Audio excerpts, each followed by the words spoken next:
The Heart of Darkness by Joseph Conrad. Part I. Chapter 1. The Nelly, a cruising yawl, swung to her anchor without a flutter of the sails, and was at rest. The flood had made, the wind was nearly calm, and, being bound down the river, the only thing for it was to come to and wait for the turn of the tide. The sea reach of the Thames stretched before us like the beginning of an interminable waterway. In the offing the sea and the sky were welded together without a joint, and in the luminous space the tanned sails of the barges drifting up with the tide seemed to stand still in red clusters of canvas sharply peaked, with gleams of varnished spirits. A haze rested on the low shores that ran out to sea in vanishing flatness. The air was dark above Gravesend, and farther back still seemed condensed into a mournful gloom, brooding motionless over the biggest and the greatest town on earth. The director of companies was our captain and our host. We four affectionately watched his back as he stood in the bows looking to seaward. On the whole river there was nothing that looked half so nautical. It resembled a pilot, which to a seaman is trustworthiness personified. It was difficult to realize his work was not out there in the luminous estuary, but behind him within the brooding gloom.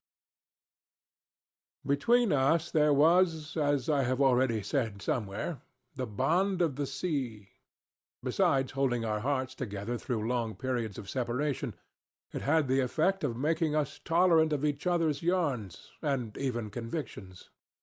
The lawyer, the best of old fellows, had, because of his many years and many virtues, the only cushion on deck, and was lying on the only rug.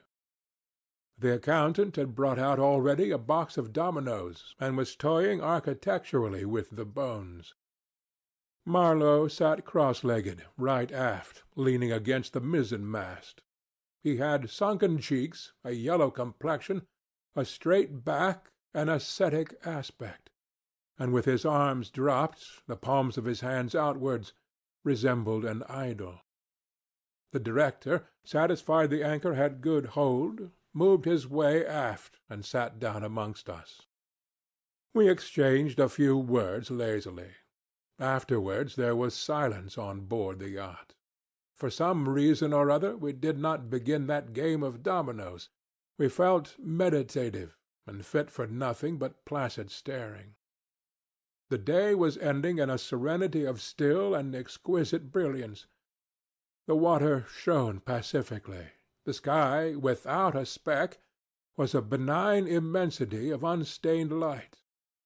The very mist on the Essex marsh was like a gauzy and radiant fabric hung from the wooded rises inland and draping the low shores in diaphanous folds. Only the gloom to the west, brooding over the upper reaches, became more sombre every minute, as if angered by the approach of the sun. And at last, in its curved and imperceptible fall, the sun sank low, and from glowing white changed to a dull red, without rays and without heat, as if about to go out suddenly, stricken to death by the touch of that gloom brooding over a crowd of men. Forthwith a change came over the waters, and the serenity became less brilliant but more profound.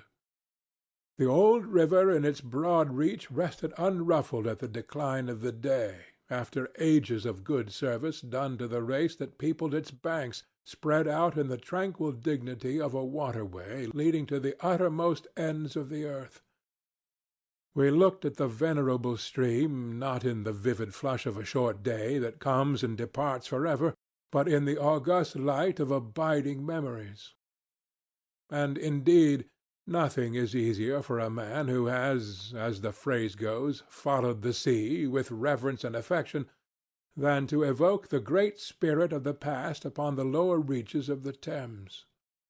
The tidal current runs to and fro in its unceasing service, crowded with the memories of men and ships it had borne to the rest of home or to the battles of the sea. It had known and served all the men of whom the nation is proud, from Sir Francis Drake to Sir John Franklin, knights all, titled and untitled, the great knights-errant of the sea.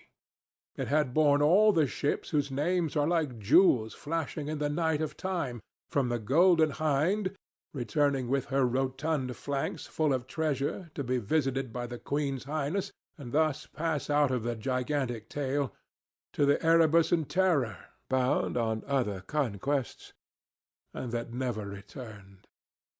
It had known the ships and the men. They had sailed from Deptford, from Greenwich, from Erith, the adventurers and the settlers, king's ships and the ships of men on change, captains, admirals, the dark interlopers of the Eastern trade, and the commissioned generals of the East India fleet. Hunters for gold or pursuers of fame, they all had gone out on that stream, bearing the sword, and often the torch, messengers of the might within the land, bearers of a spark from the sacred fire. What greatness had not floated on the ebb of that river into the mystery of the unknown earth?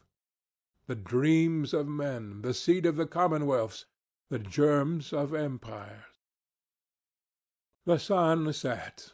The dusk fell on the stream, and lights began to appear along the shore. The Chapman lighthouse, a three-legged thing erect on a mud-flat, shone strongly. Lights of ships moved in the fairway, a great stir of lights going up and going down.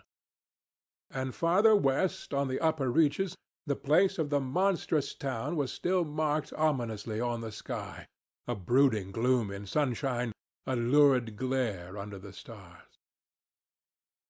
"And this also," said Marlow suddenly, "has been one of the dark places of the earth." He was the only man of us who still followed the sea. The worst that could be said of him was that he did not represent his class. He was a seaman, but he was a wanderer too, while most seamen lead, if one may so express it, a sedentary life. Their minds are of the stay-at-home order, and their home is always with them, the ship, and so is their country, the sea. One ship is very much like another, and the sea is always the same.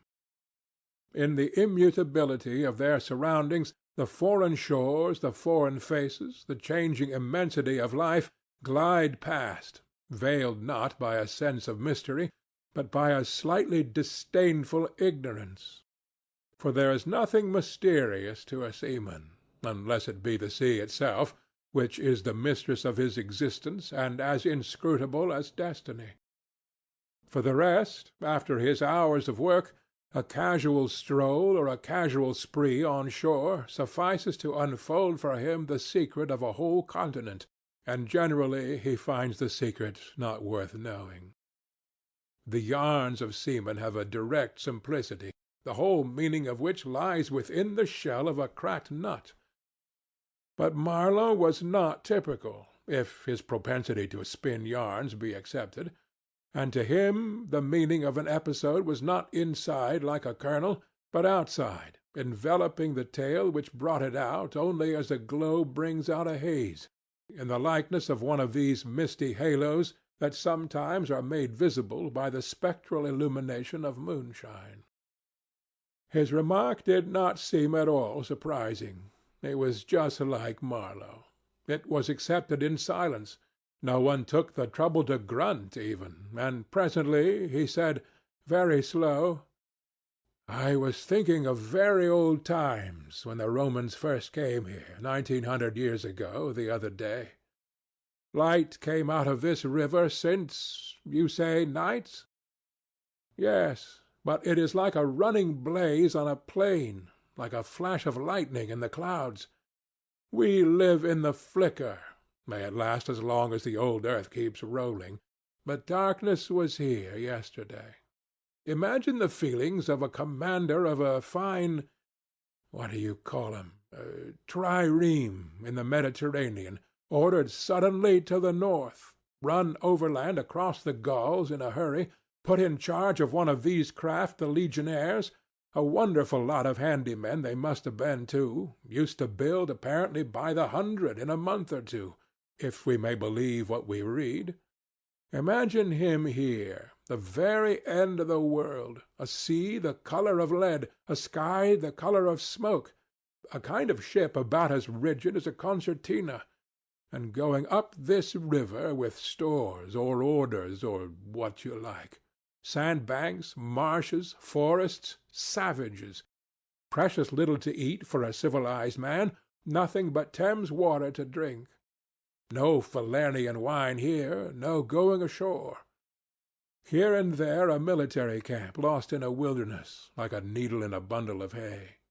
Cold, fog, tempests, disease, exile, and death. Death skulking in the air, in the water, in the bush. They must have been dying like flies here.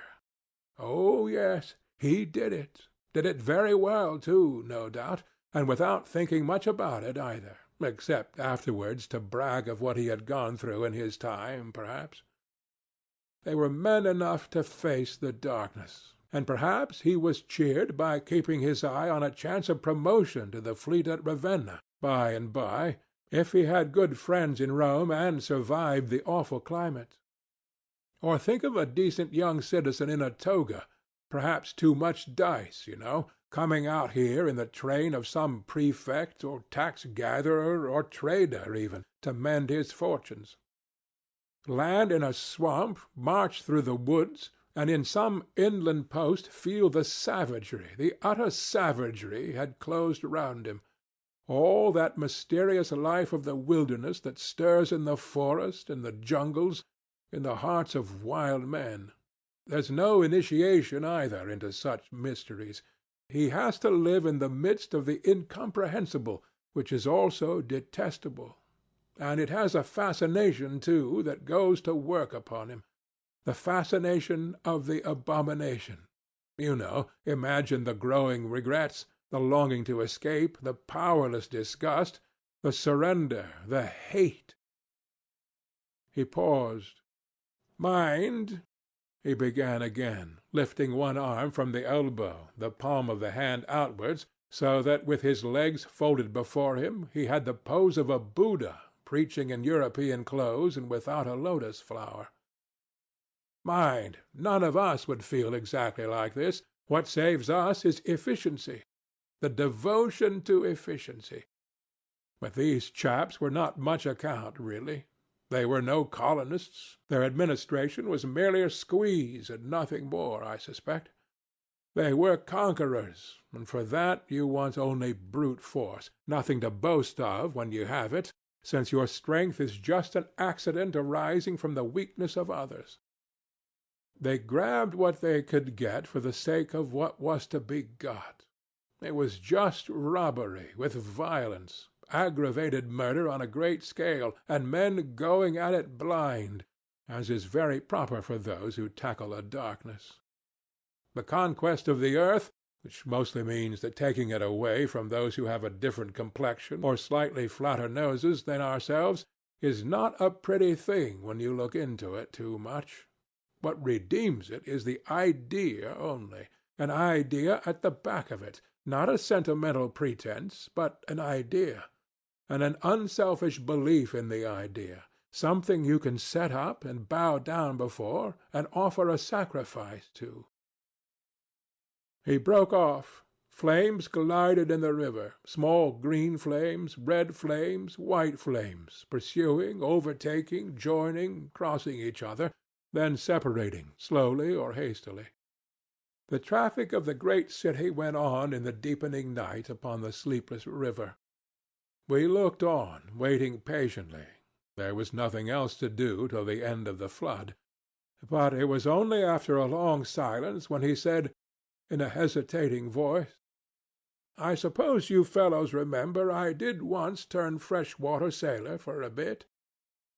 That we knew we were fated, before the ebb began to run, to hear about one of Marlow's inconclusive experiences.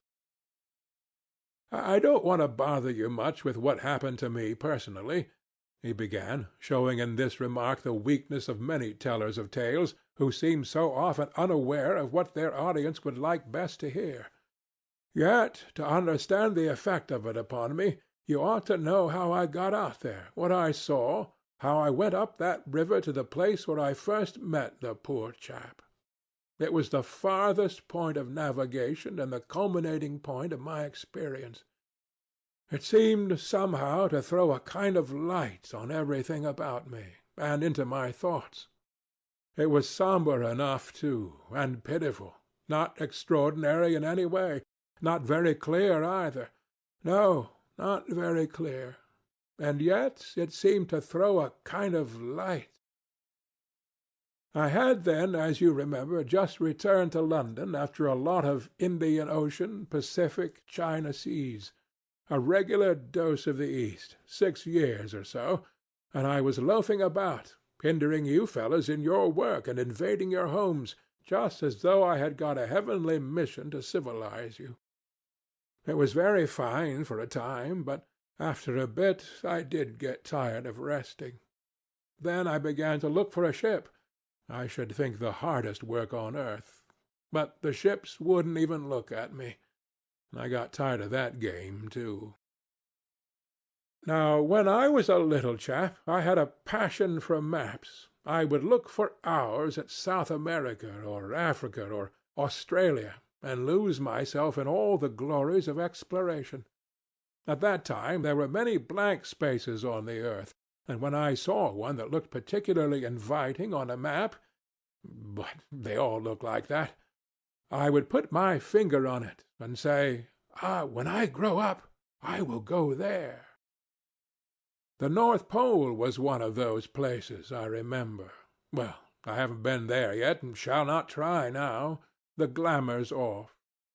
Other places were scattered about the hemispheres. I have been in some of them, and, well, we won't talk about that. But there was one yet, the biggest, the most blank, so to speak, that I had a hankering after. True, by this time it was not a blank space any more. It had got filled since my boyhood with rivers and lakes and names. It had ceased to be a blank space of delightful mystery, a white patch for a boy to dream gloriously over. It had become a place of darkness. But there was in it one river especially, a mighty big river, that you could see on the map, resembling an immense snake, uncoiled, with its head in the sea, its body at rest curving afar over the vast country, and its tail lost in the depths of the land. And as I looked at the map of it in the shop window, it fascinated me as a snake would a bird, a silly little bird. Then I remembered there was a big concern, a company, for trade on that river. Dash it all, I thought to myself, they can't trade without using some kind of craft on that lot of fresh water. Steamboats. Why shouldn't I try to get charge of one? I went on along Fleet Street, but could not shake off the idea. The snake had charmed me. You understand it was a continental concern, that trading society. But I have a lot of relations living on the continent, because it's cheap, and not so nasty as it looks, they say. I am sorry to own I began to worry them. This was already a fresh departure for me. I was not used to get things that way, you know. I always went my own road and on my own legs where I had a mind to go. I wouldn't have believed it of myself, but then, you see, I felt somehow I must get there by hook or by crook. So I worried them. The men said, "My dear fellow," and did nothing. Then, would you believe it, I tried the women. I, Charlie Marlow, set the women to work to get a job. Heavens! Well, you see, the notion drove me. I had an aunt, a dear enthusiastic soul. She wrote, "It will be delightful. I am ready to do anything, anything for you. It is a glorious idea." I know the wife of a very high personage in the administration, and also a man who has lots of influence with, etc. She was determined to make no end of fuss to get me appointed skipper of a river steamboat, if such was my fancy. I got my appointment, of course, and I got it very quick. It appears the company had received news that one of their captains had been killed in a scuffle with the natives. This was my chance, and it made me the more anxious to go. It was only months and months afterwards, when I made the attempt to recover what was left of the body, that I heard the original quarrel arose from the misunderstanding about some hens. Yes, 2 black hens. Fresleven, that was the fellow's name, a Dane, thought himself wronged somehow in the bargain, so he went ashore and started to hammer the chief of the village with a stick. Oh, it didn't surprise me in the least to hear this, and at the same time to be told that Fresleven was the gentlest, quietest creature that ever walked on 2 legs. No doubt he was, but he had been a couple of years already out there engaged in the noble cause, you know, and he probably felt the need at last of asserting his self-respect in some way. Therefore he whacked the old nigger mercilessly, while a big crowd of his people watched him, thunderstruck, till some man, I was told the chief's son, in desperation at hearing the old chap yell, made a tentative jab with a spear at the white man, and of course it went quite easy between the shoulder-blades. Then the whole population cleared into the forest, expecting all kinds of calamities to happen, while, on the other hand, the steamer Fresleven commanded left also in a bad panic, in charge of the engineer, I believe. Afterwards nobody seemed to trouble much about Fresleven's remains, till I got out and stepped into his shoes. I couldn't let it rest, though. But when an opportunity offered at last to meet my predecessor, the grass growing through his ribs was tall enough to hide his bones. They were all there. The supernatural being had not been touched after he fell. And the village was deserted, the huts gaped black, rotting, all askew within the fallen enclosures. A calamity had come of it, sure enough. The people had vanished. Mad terror had scattered them, men, women, and children, through the bush, and they had never returned. What became of the hens I don't know either. I should think the cause of progress got them anyhow. However, through this glorious affair I got my appointment, before I had fairly begun to hope for it. I flew around like mad to get ready, and before 48 hours I was crossing the Channel to show myself to my employers and sign the contract. In a very few hours I arrived in a city that always makes me think of a whited sepulchre. Prejudice, no doubt. I had no difficulty in finding the company's offices. It was the biggest thing in the town, and everybody I met was full of it. They were going to run an oversea empire and make no end of coin by trade.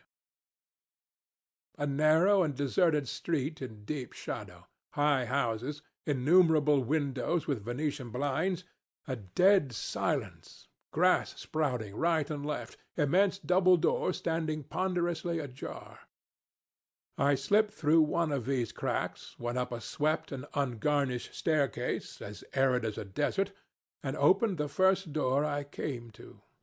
2 women, one fat and the other slim, sat on straw-bottomed chairs, knitting black wool.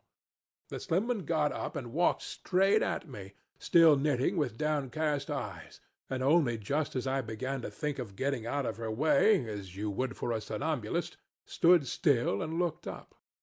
Her dress was as plain as an umbrella cover, and she turned round without a word and preceded me into a waiting-room. I gave my name and looked about. Deal table in the middle, plain chairs all around the walls. On one end a large shining map, marked with all the colors of a rainbow. There was a vast amount of red, good to see at any time, because one knows that some real work is done in there. A deuce of a lot of blue, a little green, smears of orange, and on the east coast a purple patch. to show where the jolly pioneers of progress drink the jolly lager beer. However, I wasn't going into any of these. I was going into the yellow, dead in the center. And the river was there, fascinating, deadly, like a snake. Ah!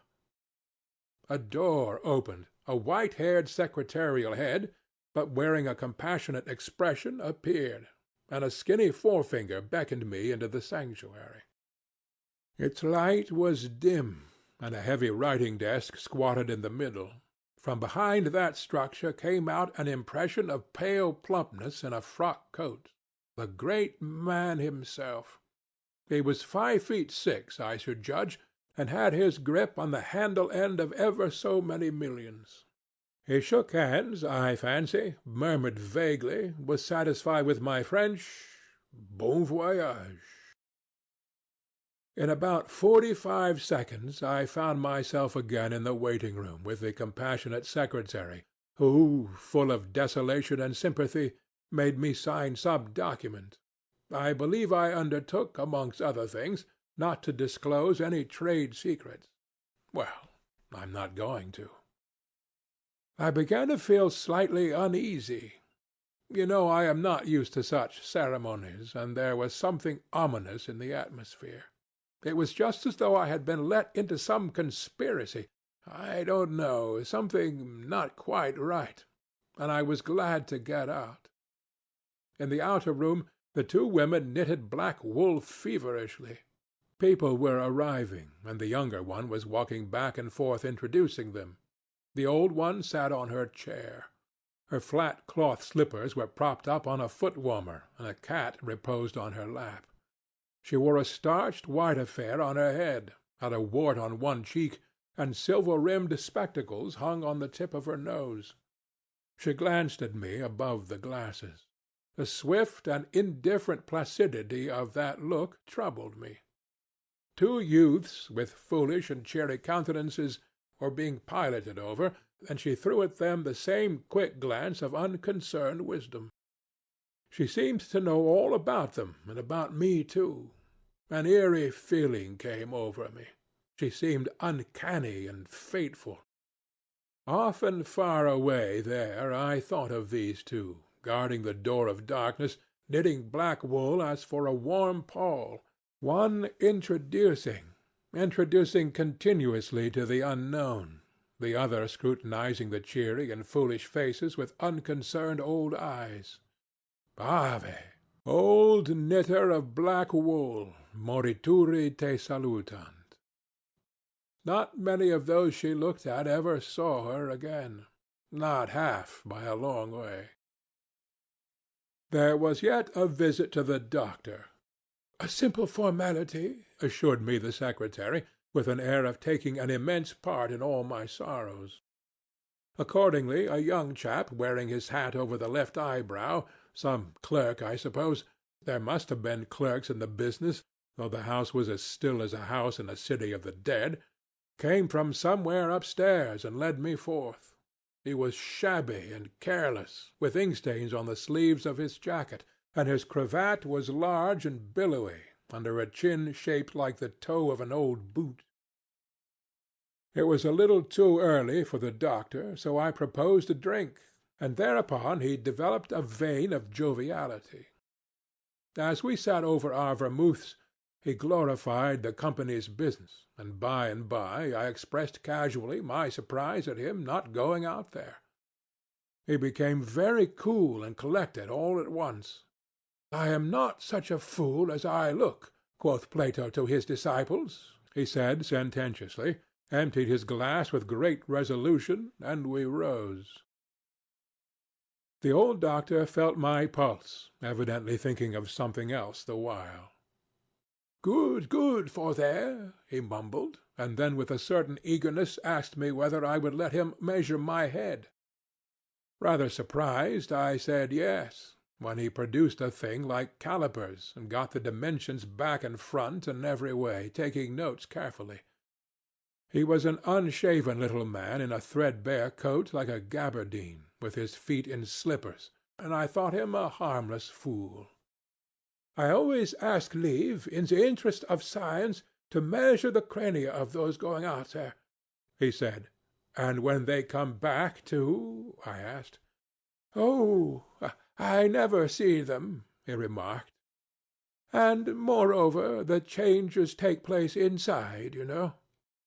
He smiled, as if at some quiet joke. "So you are going out there. Famous. Interesting, too." He gave me a searching glance and made another note. "Ever any madness in your family?" he asked in a matter-of-fact tone. I felt very annoyed. Is that question in the interests of science, too? "It would be," he said, without taking notice of my irritation, "interesting for science to watch the mental changes of individuals on the spot. But—" "Are you an alienist?" I interrupted. "Every doctor should be, a little," answered that original imperturbably. "I have a little theory which you messieurs who go out there must help me to prove. This is my share in the advantages my country shall reap from the possession of such a magnificent dependency. The mere wealth I leave to others. Pardon my questions, but you are the first Englishman coming under my observation." I hastened to assure him I was not in the least typical. "If I were," said I wouldn't be talking like this with you."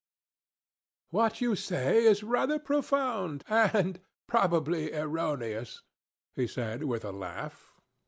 "Avoid irritation more than exposure to the sun. Adieu. How do you English say good-bye? Ah, good-bye. Adieu.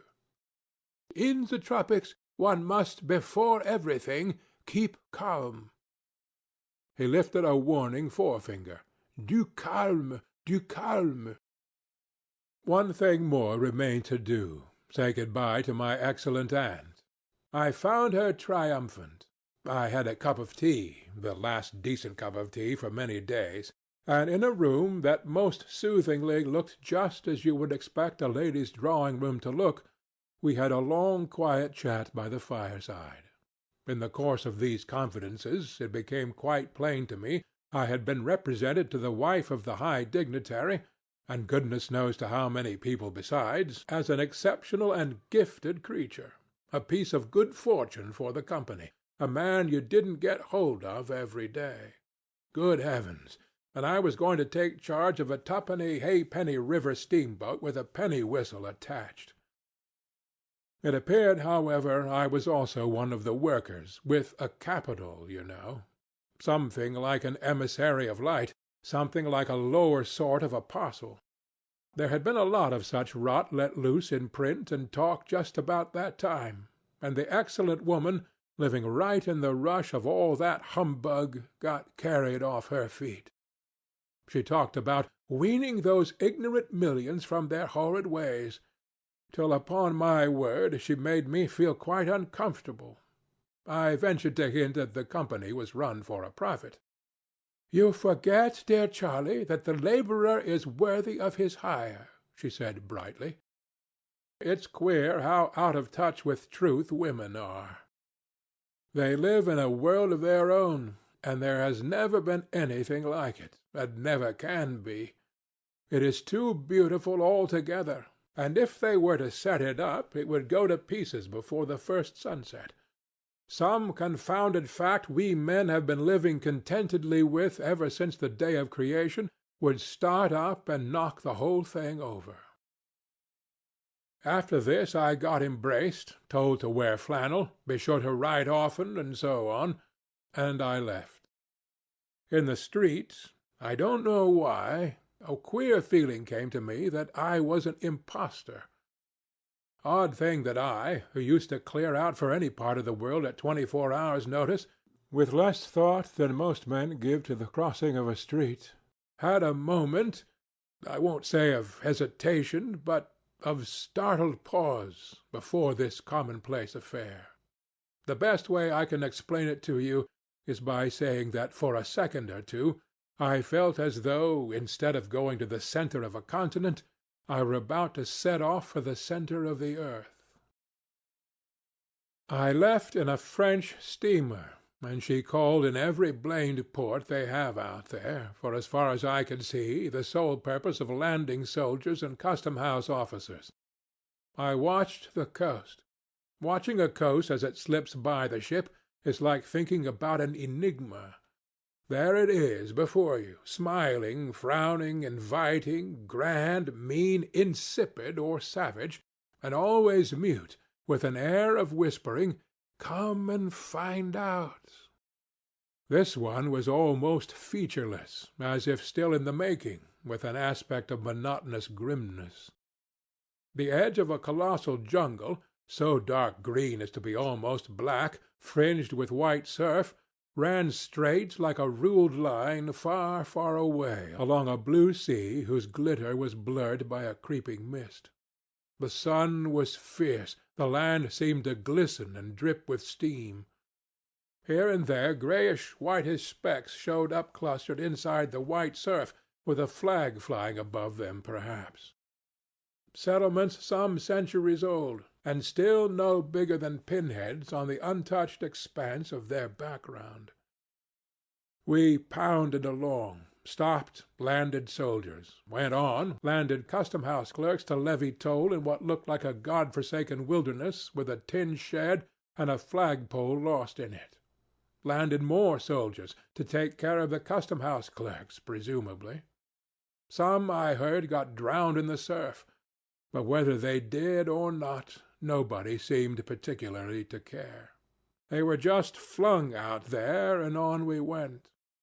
Every day the coast looked the same, as though we had not moved. But we passed various places, trading places, with names like Grand Bassam, Little Popo, names that seemed to belong to some sordid farce acted out in front of a sinister black cloth.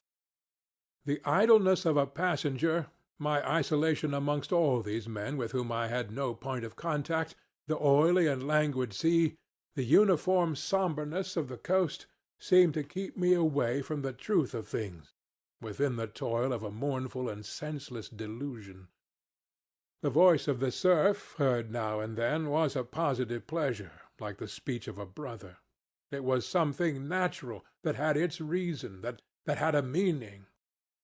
Now and then a boat from the shore gave one a momentary contact with reality. It was paddled by black fellows. You could see from afar the white of their eyeballs glistening. They shouted, sang. Their bodies streamed with perspiration. They had faces like grotesque masks, these chaps. But they had bone, muscle, and a wild vitality, an intense energy of movement that was as natural and true as the surf along their coast. They wanted no excuse for being there.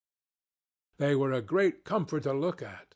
For a time I would feel I belonged still to a world of straightforward facts, but the feeling would not last long. Something would turn up to scare it away.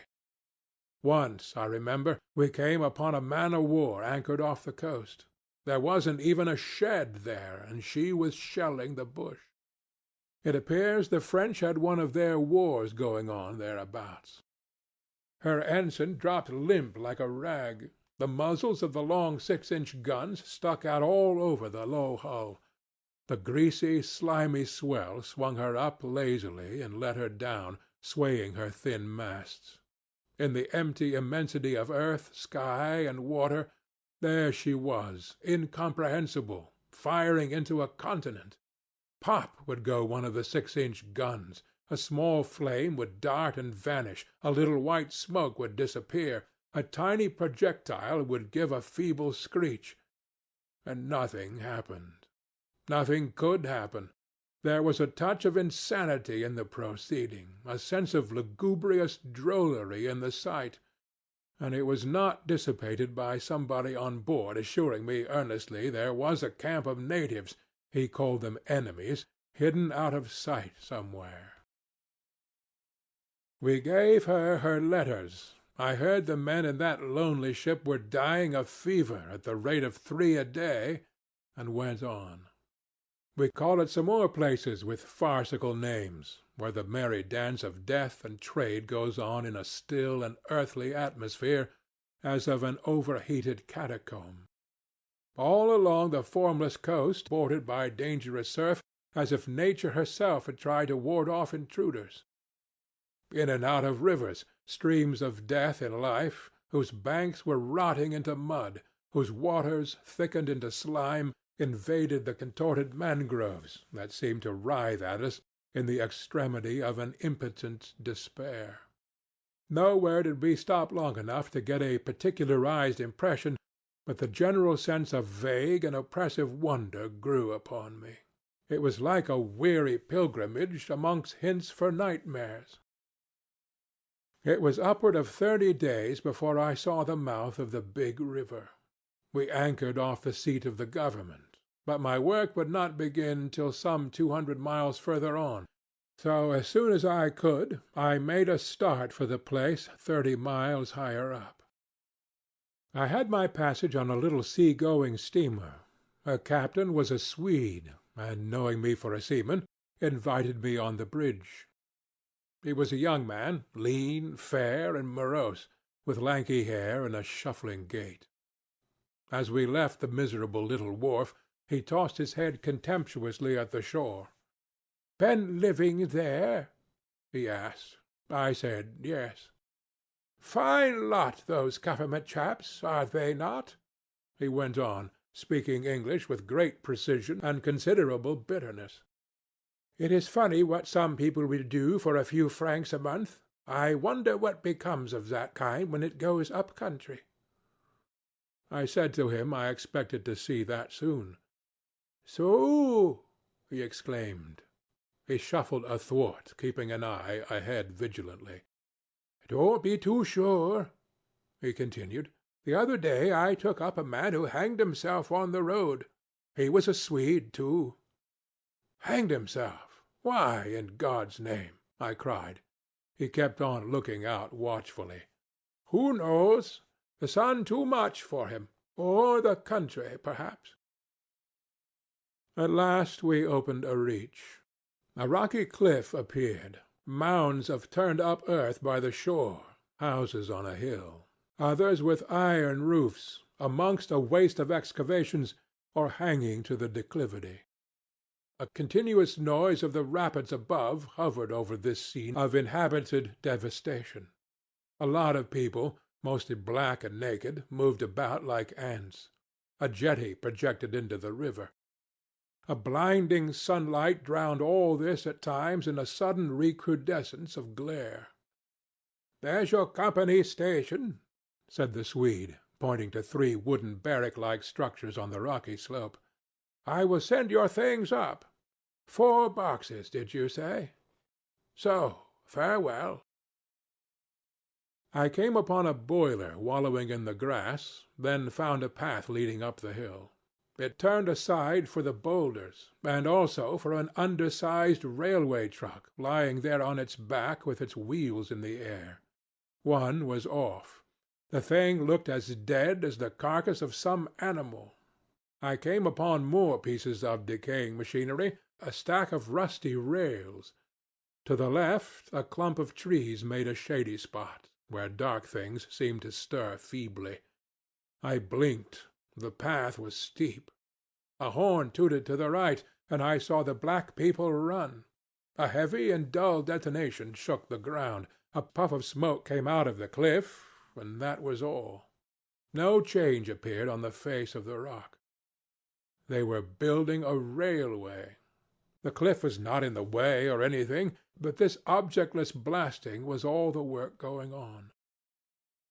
A slight clinking behind me made me turn my head. 6 black men advanced in a file, toiling up the path.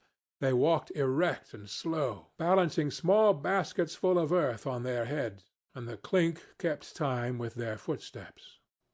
Black rags were wound round their loins, and the short ends behind waggled to and fro like tails. I could see every rib. The joints of their limbs were like knots in a rope. Each had an iron collar on his neck, and all were connected together with a chain whose bights swung between them, rhythmically clinking. Another report from the cliff made me think suddenly of that ship of war I had seen firing into a continent. It was the same kind of ominous voice, but these men could by no stretch of imagination be called enemies.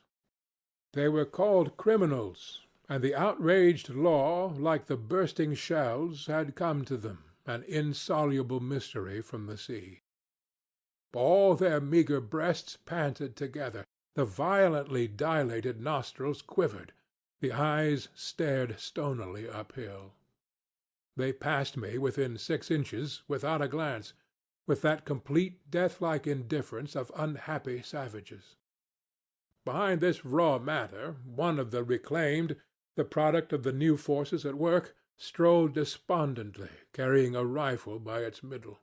He had a uniform jacket with one button off, and seeing a white man on the path, hoisted his weapon to his shoulder with alacrity. This was simple prudence, white men being so much alike at a distance that he could not tell who I might be. He was speedily reassured, and with a large white rascally grin and a glance at his charge, seemed to take me into partnership in his exalted trust. After all, I also was a part of the great cause of these high and just proceedings. Instead of going up, I turned and descended to the left. My idea was to let that chain-gang get out of sight before I climbed the hill. You know I am not particularly tender. I've had to strike and to fend off. I've had to resist and to attack sometimes. That's only one way of resisting, without counting the exact cost, according to the demands of such sort of life as I had blundered into. I've seen the devil of violence, and the devil of greed, and the devil of hot desire, but by all the stars, these were strong, lusty, red-eyed devils that swayed and drove men, I tell you. But as I stood on this hillside, I foresaw that in the blinding sunshine of that land I would become acquainted with a flabby, pretending, weak-eyed devil of a rapacious and pitiless folly. How insidious he could be, too, I was only to find out several months later, and 1,000 miles farther. For a moment I stood appalled, as though by a warning. Finally I descended the hill obliquely towards the trees I had seen. I avoided a vast artificial hole somebody had been digging on the slope, the purpose of which I found it impossible to divine. It wasn't a quarry or a sand-pit, anyhow. It was just a hole. It might have been connected with the philanthropic desire of giving the criminal something to do. I don't know. Then I nearly fell into a very narrow ravine, almost no more than a scar in the hillside. I discovered that a lot of imported drainage pipes for the settlement had been tumbled in there. There wasn't one that was not broken. It was a wanton smash-up. At last I got under the trees. My purpose was to stroll into the shade for a moment, but no sooner within than it seemed to me I had stepped into the gloomy circle of some inferno.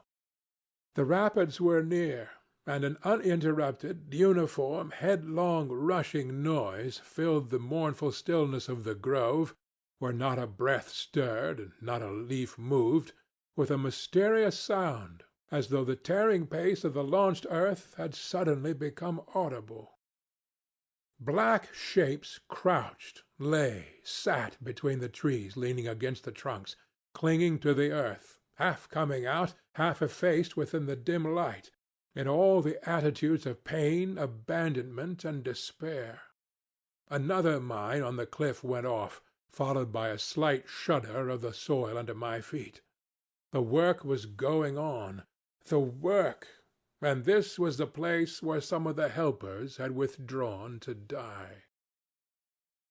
They were dying slowly, it was very clear. They were not enemies, they were not criminals, they were nothing earthly now. Nothing but black shadows of disease and starvation lying confusedly in the greenish gloom. Brought from all the recesses of the coast in all the legality of time contracts, lost in uncongenial surroundings, fed on unfamiliar food, they sickened, became inefficient, and were then allowed to crawl away and rest. These moribund shapes were free as air, and nearly as thin. I began to distinguish the gleam of the eyes under the trees. Then, glancing down, I saw a face near my hand. The black bones reclined at full length with one shoulder against the tree, and slowly the eyelids rose and the sunken eyes looked up at me, enormous and vacant, a kind of blind white flicker in the depths of the orbs, which died out slowly. The man seemed young, almost a boy, but you know with them it's hard to tell. I found nothing else to do but to offer him one of my good Swede's ship's biscuits I had in my pocket. The fingers closed slowly on it and held. There was no other movement and no other glance. He had tied a bit of white worsted round his neck. Why? Where did he get it? Was it a badge, an ornament, a charm, a propitiatory act? Was there any idea at all connected with it? It looked startling round his black neck, this bit of white thread from beyond the seas. Near the same tree 2 more bundles of acute angles sat with their legs drawn up. One, with his chin propped on his knees, stared at nothing in an intolerable and appalling manner. His brother phantom rested its forehead, as if overcome with a great weariness. And all about others were scattered in every pose of contorted collapse, as in some picture of a massacre or a pestilence. While I stood horror-struck, one of these creatures rose to his hands and knees and went off on all fours towards the river to drink. He lapped out of his hand, then sat up in the sunlight, crossing his shins in front of him, and after a time let his woolly head fall on his breastbone. Part II of Chapter 1 of Heart of Darkness, by Joseph Conrad. I didn't want any more loitering in the shade, and I made haste towards the station. When near the buildings I met a white man in such an unexpected elegance of get-up that in the first moment I took him for a sort of vision. I saw a high-starched collar, white cuffs, a light alpaca jacket, snowy trousers, a clean necktie, and varnished boots. No hat. Hair parted, brushed, oiled, under a green-lined parasol held in a big white hand. He was amazing, and had a penholder behind his ear. I shook hands with this miracle, and I learned he was the company's chief accountant, and that all the bookkeeping was done at this station. He had come out for a moment, he said, to get a breath of fresh air. The expression sounded wonderfully odd with its suggestion of sedentary desk life. I wouldn't have mentioned the fellow to you at all, only it was from his lips that I first heard the name of the man who is so indissolubly connected with the memories of that time. Moreover, I respected the fellow. Yes, I respected his collars, his vast cuffs, his brushed hair. His appearance was certainly that of a hairdresser's dummy, but in the great demoralization of the land he kept up his appearance. That's backbone. His starched collars and got-up shirt-fronts were achievements of character. He had been out nearly 3 years, and later I could not help asking him how he managed to sport such linen. He had just the faintest blush, and said modestly, "I've been teaching one of the native women about the station. It was difficult. She had a distaste for the work." Thus this man had verily accomplished something, and he was devoted to his books, which were in apple-pie order. Everything else in the station was in a muddle, heads, things, buildings. Strings of dusty niggers with splay feet arrived and departed. A stream of manufactured goods, rubbishy cottons, beads, and brass wire set into the depths of darkness, and in return came a precious trickle of ivory. I had to wait in the station for 10 days, an eternity. I lived in a hut in the yard, but to be out of the chaos I would sometimes get into the accountant's office. It was built of horizontal planks, and so badly put together that, as he bent over his high desk, he was barred from neck to heels with narrow strips of sunlight. There was no need to open the big shutter to see. It was hot there, too. Big flies buzzed fiendishly, and did not sting, but stabbed. I sat generally on the floor, while, of faultless appearance, and even slightly scented, perching on a high stool, he wrote. He wrote. Sometimes he stood up for exercise. When a truckle bed with a sick man, some invalid agent from up country, was put in there, he exhibited a gentle annoyance. "The groans of this sick person," he said, "distract my attention, and without that it is extremely difficult to guard against clerical errors in this climate." One day he remarked, without lifting his head, "In the interior you will no doubt meet Mr. Kurtz." On my asking who Mr. Kurtz was, he said he was a first-class agent, and, seeing my disappointment at this information, he added slowly, laying down his pen, "He is a very remarkable person." Further questions elicited from him that Mr. Kurtz was at present in charge of a trading post, a very important one, in the true ivory country, at the very bottom of there. Sends in as much ivory as all the others put together. He began to write again. The sick man was too ill to groan. The flies buzzed in a great peace. Suddenly there was a growing murmur of voices and a great trampling of feet. A caravan had come in. A violent babble of uncouth sounds burst out on the other side of the planks. All the carriers were speaking together, and in the midst of the uproar the lamentable voice of the chief agent was heard giving it up tearfully for the 20th time that day. He rose slowly. "What a frightful row!" he said. He crossed the room gently to look at the sick man, and returning said to me, "He does not hear." "What, dead?" I asked, startled. "No, not yet," he answered with great composure. Then, alluding with a toss of the head to the tumult in the station-yard, "When one has got to make correct entries, one comes to hate those savages, hate them to the death." He remained thoughtful for a moment. "When you see Mr. Kurtz," he went on, "tell him from me that everything here," he glanced at the desk, "is very satisfactory. I don't like to write to him. With those messengers of ours you never know who may get hold of your letter, at that central station." He stared at me for a moment with his mild bulging eyes. "Oh, he will go far, very far," he began again. "He will be a somebody in the administration before long. They above, the council in Europe, you know, mean him to be." He turned to his work. The noise outside had ceased, and presently, in going out, I stopped at the door. In the steady buzz of flies, the homeward-bound agent was lying finished and insensible. The other, bent over his books, was making correct entries of perfectly correct transactions, and 50 feet below the doorstep I could see the still tree-tops of the grove of death.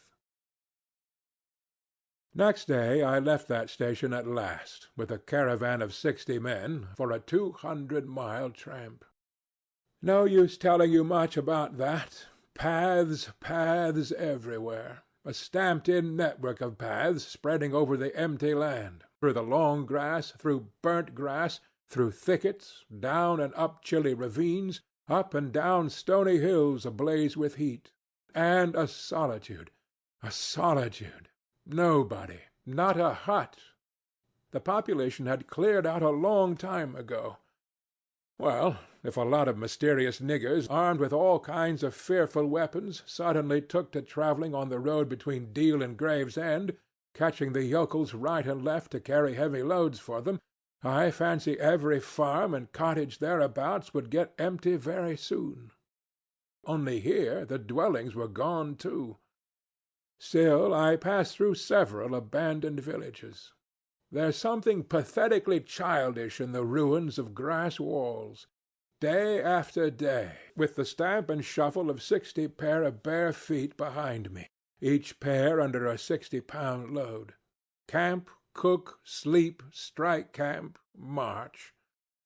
Now and then a carrier dead in harness, at rest in the long grass near the path, with an empty water-gourd and his long staff lying by his side.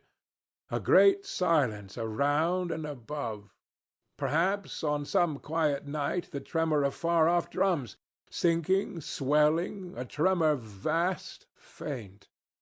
A sound, weird, appealing, suggestive, and wild, and perhaps with as profound a meaning as the sound of bells in a Christian country. Once a white man in an unbuttoned uniform, camping on the path with an armed escort of lush Zanzibaris, very hospitable and festive, not to say drunk, was looking after the upkeep of the road, he declared. Can't say I saw any road or any upkeep, unless the body of a middle-aged negro with a bullet hole in the forehead, upon which I absolutely stumbled 3 miles farther on, may be considered as a permanent improvement. I had a white companion, too, not a bad chap, but rather too fleshy, and with the exasperating habit of fainting on the hot hillsides, miles away from the least bit of shade and water. Annoying, you know, to hold your own coat like a parasol over a man's head while he's coming to. I couldn't help asking him once what he meant by coming there at all. To make money, of course. What do you think? He said scornfully. Then he got fever, and had to be carried in a hammock slung under a pole. As he weighed 16 stone, I had no end of rows with the carriers. They jibbed, ran away, sneaked off with their loads in the night. Quite a mutiny. So one evening I made a speech in English with gestures, not one of which was lost to the 60 pair of eyes before me, and the next morning I started the hammock off in front all right. An hour afterwards I came upon the whole concern wrecked in a bush, man, hammock, groans, blankets, horrors. The heavy pole had skinned his poor nose. He was very anxious for me to kill somebody, but there wasn't the shadow of a carrier near. I remembered the old doctor. It would be interesting for science to watch the mental changes of individuals on the spot. I felt I was becoming scientifically interesting. However, all that is to no purpose. On the 15th day I came in sight of the big river again, and hobbled into the central station. It was on a backwater surrounded by scrub and forest, with a pretty border of smelly mud on one side, and on the 3 others enclosed by a crazy fence of rushes. A neglected gap was all the gate it had, and the first glance at the place was enough to let you see the flabby devil was running that show. White men with long staves in their hands appeared languidly from amongst the buildings, strolling up to take a look at me, and then retired out of sight somewhere. One of them, a stout, excitable chap with black moustaches, informed me with great volubility and many digressions, as soon as I told him who I was, that my steamer was at the bottom of the river. I was thunderstruck.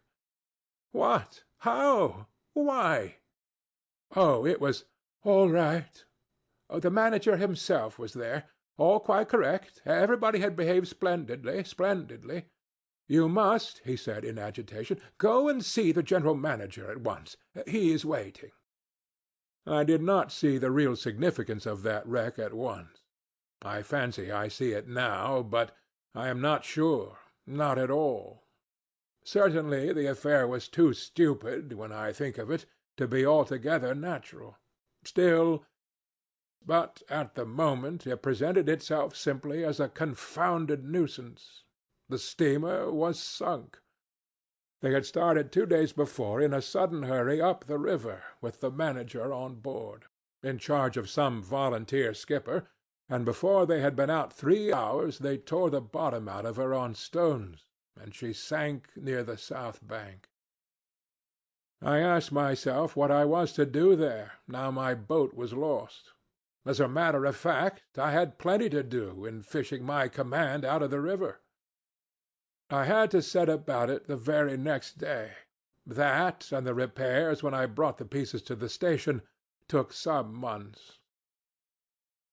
My first interview with the manager was curious. He did not ask me to sit down after my 20-mile walk that morning. He was commonplace, in complexion, in features, in manners, and in voice. He was of middle size and of ordinary build. His eyes, of the usual blue, were perhaps remarkably cold, and he certainly could make his glance fall on one as trenchant and heavy as an axe. But even at these times the rest of his person seemed to disclaim the intention.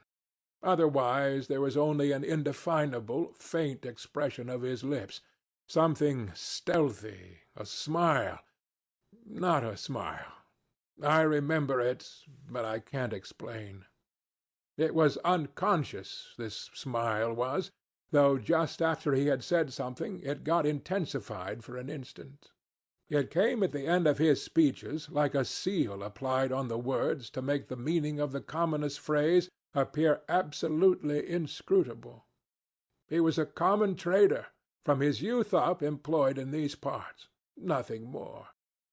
He was obeyed, yet he inspired neither love nor fear, nor even respect. He inspired uneasiness. That was it. Uneasiness. Not a definite mistrust, just uneasiness, nothing more. You have no idea how effective such a faculty can be. He had no genius for organizing, for initiative, or for order even. That was evident in such things as the deplorable state of the station. He had no learning and no intelligence. His position had come to him. Why? Perhaps because he was never ill. He had served 3 terms of 3 years out there. Because triumphant health, in the general rout of constitutions, is a kind of power in itself.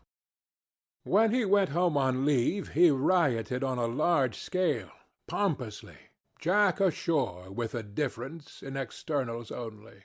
This one could gather from his casual talk. He originated nothing. He could keep the routine going, that's all. But he was great. He was great by this little thing, that it was impossible to tell what could control such a man. He never gave that secret away. Perhaps there was nothing within him. Such a suspicion made one pause, for out there were no external checks. Once, when various tropical diseases had laid low almost every agent in the station, he was heard to say, "Men who come out here should have no entrails." He sealed the utterance with that smile of his, as though it had been a door opening into a darkness he had in his keeping. You fancied you had seen things, but the seal was on. When annoyed at mealtimes by the constant quarrels of the white men about precedence, he ordered an immense round table to be made, for which a special house had to be built. This was the station's mess-room. Where he sat was the first place. The rest were nowhere. One felt this to be his unalterable conviction. He was neither civil nor uncivil. He was quiet. He allowed his boy, an overfed young negro from the coast, to treat the white men under his very eyes with provoking insolence. He began to speak as soon as he saw me. I had been very long on the road. He could not wait, had to start without me. The up-river stations had to be relieved. There had been so many delays already that he did not know who was dead and who was alive, and how they got on, and so on and so on. He paid no attention to my explanations, and playing with a stick of sealing-wax, repeated several times that the situation was very grave, very grave. There were rumors that a very important station was in jeopardy, and its chief, Mr. Kurtz, was ill. Hoped it was not true. Mr. Kurtz was— I felt weary and irritable. Hang Kurtz, I thought. I interrupted him by saying I had heard of Mr. Kurtz on the coast. "Ah, so they talk of him down there," he murmured to himself. Then he began again, assuring me Mr. Kurtz was the best agent he had, an exceptional man, of the greatest importance to the company. Therefore I could understand his anxiety. He was, he said, very, very uneasy. Certainly he fidgeted on his chair a good deal, exclaimed, "Ah, Mr. Kurtz," broke the stick of sealing-wax, and seemed dumbfounded by the accident. Next thing he wanted to know how long it would take to— I interrupted him again. Being hungry, you know, and kept on my feet, too. I was getting savage. "How can I tell?" I said. "I haven't even seen the wreck yet. Some months, no doubt." All this talk seemed to me so futile. "Some months," he said. "Well, let us say 3 months before we can make a start. Yes, that ought to do the affair." I flung out of his hut. He lived all alone in a clay hut with a sort of veranda, muttering to myself my opinion of him. He was a chattering idiot. Afterwards I took it back, when it was borne in upon me startlingly with what extreme nicety he had estimated the time requisite for the affair. I went to work the next day, turning, so to speak, my back on that station. In that way only, it seemed to me, I could keep my hold on the redeeming facts of life. Still one must look about sometimes, and then I saw this station, these men strolling aimlessly about in the sunshine of the yard. I asked myself sometimes what it all meant. They wandered here and there with their absurd long staves in their hands, like a lot of faithless pilgrims bewitched inside a rotten fence. The word ivory rang in the air, was whispered, was sighed. You would think they were praying to it. A taint of imbecile rapacity blew through it all, like a whiff from some corpse. By Jove, I've never seen anything so unreal in my life. And outside, the silent wilderness surrounding this cleared speck on the earth struck me as something great and invincible, like evil or truth, waiting patiently for the passing away of this fantastic invasion. Oh, these months! Well, never mind. Various things happened. One evening a grass shed full of calico, cotton prints, bees, and I don't know what else, burst into a blaze so suddenly that you would have thought the earth had opened to let an avenging fire consume all that trash. I was smoking my pipe quietly by my dismantled steamer, and saw them all cutting capers in the light with their arms lifted high, when the stout man with moustaches came tearing down to the river, a tin pail in his hand, assured me that everybody was behaving splendidly, splendidly, dipped about a quart of water, and tore back again. I noticed there was a hole in the bottom of his pail. I strolled up. There was no hurry. You see, the thing had gone off like a box of matches. It had been hopeless from the very first. The flame had leaped high, driven everybody back, lighted up everything, and collapsed. The shed was already a heap of embers glowing fiercely. A nigger was being beaten near by. They said he had caused the fire in some way. But be that as it may, he was screeching most horribly. I saw him later for several days sitting in a bit of shade, looking very sick, and trying to recover himself. Afterwards he arose and went out, and the wilderness without a sound took him into its bosom again. As I approached the glow from the dark, I found myself at the back of 2 men, talking. I heard the name of Kurtz pronounced, then the words, "Take advantage of this unfortunate accident." One of the men was the manager. I wished him a good evening. "Did you ever see anything like it, eh? It was incredible," he said, and walked off. The other man remained. He was a first-class agent, young, gentlemanly, a bit reserved, with a forked little beard and a hooked nose. He was standoffish with the other agents, and they, on their side, said he was the manager's spy upon them. As to me, I had hardly ever spoken to him before. We got into talk, and by we strolled away from the hissing ruins. Then he asked me to his room, which was in the main building of the station. He struck a match, and I perceived that this young aristocrat had not only a silver-mounted dressing-case, but also a whole candle all to himself. Just at that time the manager was the only man supposed to have any right to candles. Native mats covered the clay walls. A collection of spears, assegais, shields, knives was hung up in trophies. The business entrusted to this fellow was the making of bricks. So I had been informed, but there wasn't a fragment of a brick anywhere in the station, and he had been there more than a year, waiting. It seems he could not make bricks without something. I don't know what. Straw, maybe. Anyway, it could not be found there, and as it was not likely to be sent from Europe, it did not appear clear to me what he was waiting for. An act of special creation, perhaps. However, they were all waiting, all the 16 or 20 pilgrims of them, for something. And upon my word, it did not seem an uncongenial occupation, from the way they took it, though the only thing that ever came to them was disease, as far as I could see. They beguiled the time by backbiting and intriguing against each other in a foolish kind of way. There was an air of plotting about that station, but nothing came of it, of course. It was as unreal as everything else, as the philanthropic pretense of the whole concern, as their talk, as their government, as their show of work. The only real feeling was a desire to get appointed to a trading post where ivory was to be had, so that they could earn percentages. They intrigued and slandered and hated each other only on that account. But as to effectually lifting a little finger, oh no.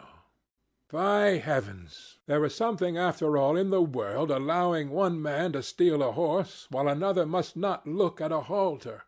Steal a horse straight out. Very well, he has done it. Perhaps he can ride.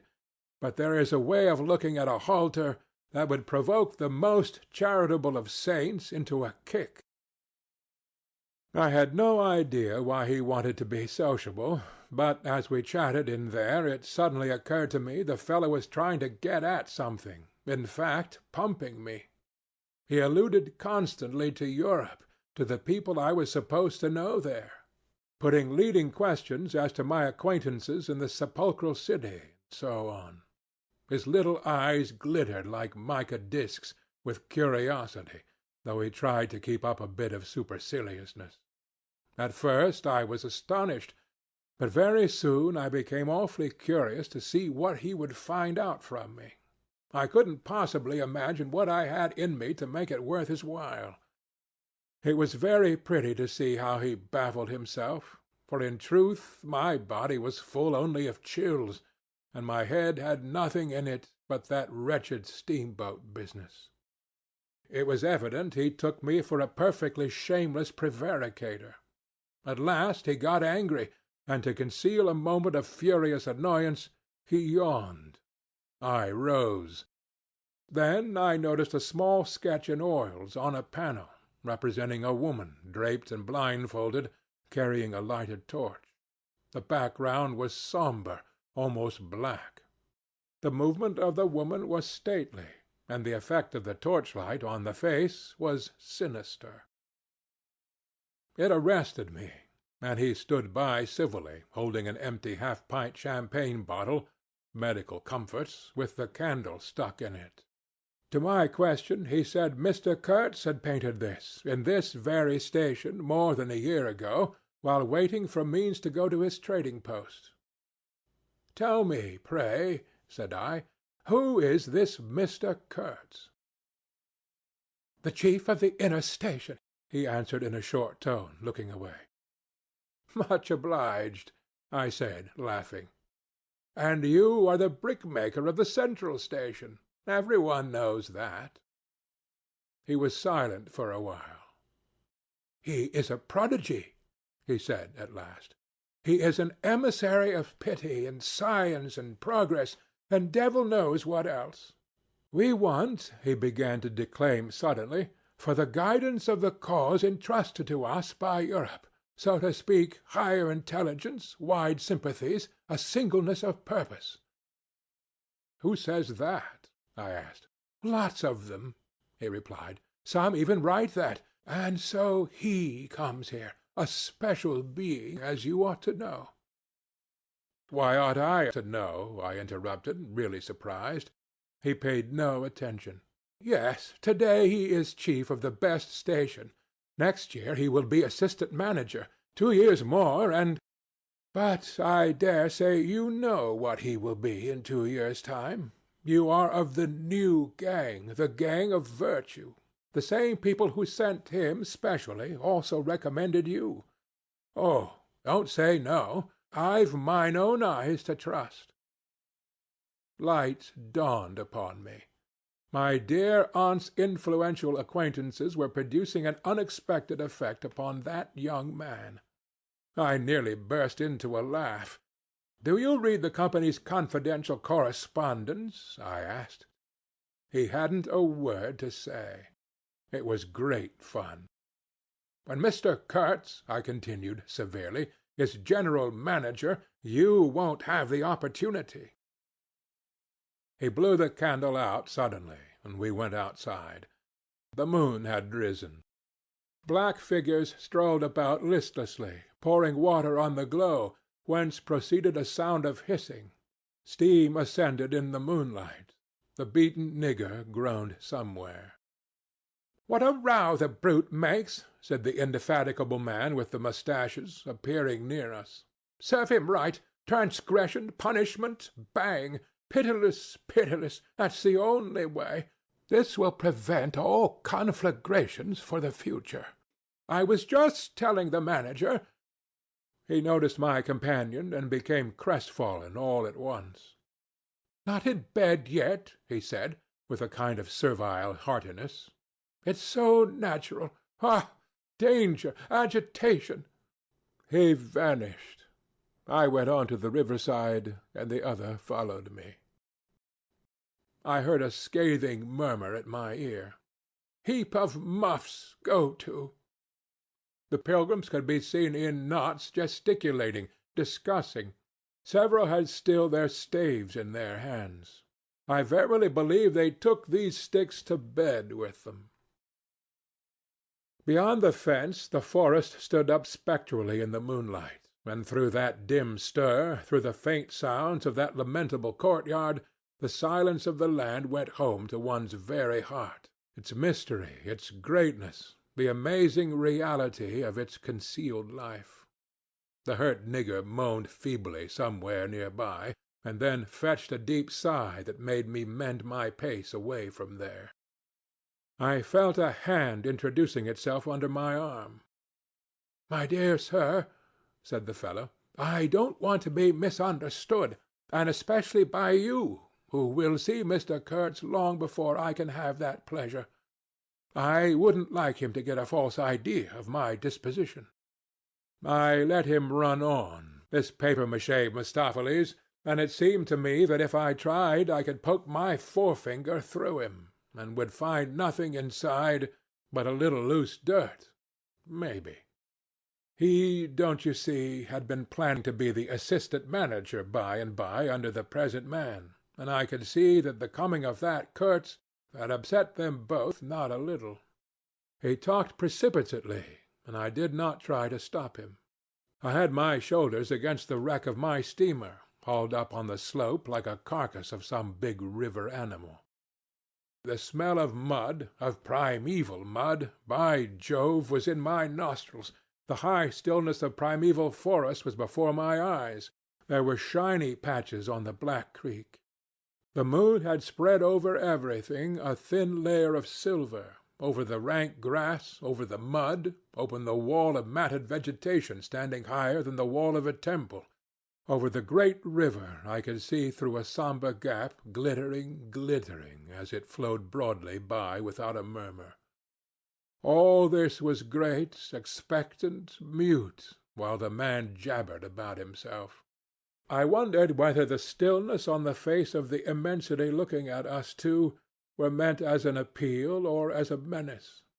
What were we who had strayed in there? Could we handle that dumb thing, or would it handle us? I felt how big, how confoundedly big, was that thing that couldn't talk, and perhaps was deaf as well. What was in there? I could see a little ivory coming out from there, and I had heard Mr. Kurtz was in there. I had heard enough about it, too, God knows, yet somehow it didn't bring any image with it, no more than if I had been told an angel or a fiend was in there.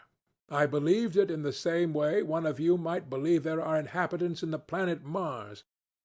I knew once a Scotch sailmaker who was certain, dead sure, there were people in Mars. If you asked him for some idea how they looked and behaved, he would get shy and mutter something about walking on all fours. If you as much as smiled, he would, though a man of 60, offer to fight you. I would not have gone so far as to fight for Kurtz, but I went for him near enough to a lie. You know I hate, detest, and can't bear a lie, not because I am straighter than the rest of us, but simply because it appalls me. There is a taint of death, a flavor of mortality in lies, which is exactly what I hate and detest in the world, what I want to forget. It makes me miserable and sick, like biting something rotten would do. Temperament, I suppose. Well, I went near enough to it by letting the young fool there believe anything he liked to imagine as to my influence in Europe. I became in an instant as much of a pretence as the rest of the bewitched pilgrims. This simply because I had a notion it would somehow be of help to that Kurtz whom at that time I did not see, you understand. He was just a word for me. I did not see the man in the name any more than you do. Do you see him? Do you see the story? Do you see anything? It seems to me I am trying to tell you a dream, making a vain attempt, because no relation of a dream can convey the dream sensation, that commingling of absurdity, surprise, and bewilderment in a tremor of struggling revolt, that notion of being captured by the incredible, which is of the very essence of dreams. He was silent for a while. No, it is impossible. It is impossible to convey the life sensation of any given epoch of one's existence, that which makes its truth, its meaning, its subtle and penetrating essence. It is impossible. We live as we dream, alone. He paused again as if reflecting, then added, "Of course in this you fellows see more than I could then. You see me, whom you know." It had become so pitch dark that we listeners could hardly see one another. For a long time already he, sitting apart, had been no more to us than a voice. There was not a word from anybody. The others might have been asleep, but I was awake. I listened. I listened on the watch for the sentence, for the word that would give me the clue to the faint uneasiness inspired by this narrative that seemed to shape itself without human lips in the heavy night air of the river. "Yes, I let him run on," Marlow began again, "and think what he pleased about the powers that were behind me. I did. And there was nothing behind me. There was nothing but that wretched old mangled steamboat I was leaning against, while he talked fluently about the necessity for every man to get on. And when one comes out here, you conceive, it is not to gaze at the moon. Mr. Kurtz was a universal genius. but even a genius would find it easier to work with adequate tools intelligent men. He did not make bricks. Why, there was a physical impossibility in the way, as I was well aware, and if he did secretarial work for the manager, it was because no sensible man rejects wantonly the confidence of his superiors. Did I see it? I saw it. What more did I want? What I really wanted was rivets, by heaven! Rivets, to get on with the work, to stop the hole. Rivets I wanted. There were cases of them down at the coast, cases piled up, burst, split. You kicked a loose rivet at every second step in that station yard on the hillside. Rivets had rolled into the grove of death. You could fill your pockets with rivets for the trouble of stooping down, and there wasn't one rivet to be found where it was wanted. We had plates that would do, but nothing to fasten them with. And every week the messenger, a long negro, letter-bag on shoulder and staff in hand, left our station for the coast, and several times a week a coast caravan came in with trade goods, ghastly glazed calico that made you shudder only to look at it, glass beads, value about penny a quart, confounded spotted cotton handkerchiefs, and no rivets. 3 carriers could have brought all that was wanted to set that steamboat afloat. He was becoming confidential now, but I fancy my unresponsive attitude must have exasperated him at last, for he judged it necessary to inform me he feared neither God nor devil, let alone any mere man. I said I could see that very well, but what I wanted was a certain quantity of rivets, and rivets were what really Mr. Kurtz wanted, if he had only known it. Now letters went to the coast every week. "My dear sir," he cried, "I write from dictation." I demanded rivets. There was a way for an intelligent man. He changed his manner, became very cold, and suddenly began to talk about a hippopotamus. Wondered whether sleeping on board the steamer (I stuck to my salvage night and day) I wasn't disturbed. There was an old hippo that had the bad habit of getting out on the bank and roaming at night over the station grounds. The pilgrims used to turn out in a body and empty every rifle they could lay hands on at him. Some had even sat up o' nights for him. All this energy was wasted, though. "That animal has a charmed life," he said, "but you can say this only of brutes in this country. No man, you apprehend me, no man here bears a charmed life." He stood there for a moment in the moonlight with his delicate hooked nose set a little askew, and his mica eyes glittering without a wink. Then, with a curt good night, he strode off. I could see he was disturbed and considerably puzzled, which made me feel more hopeful than I had been for days. It was a great comfort to turn from that chap to my influential friend, the battered, twisted, ruined, tin-pot steamboat. I clambered on board.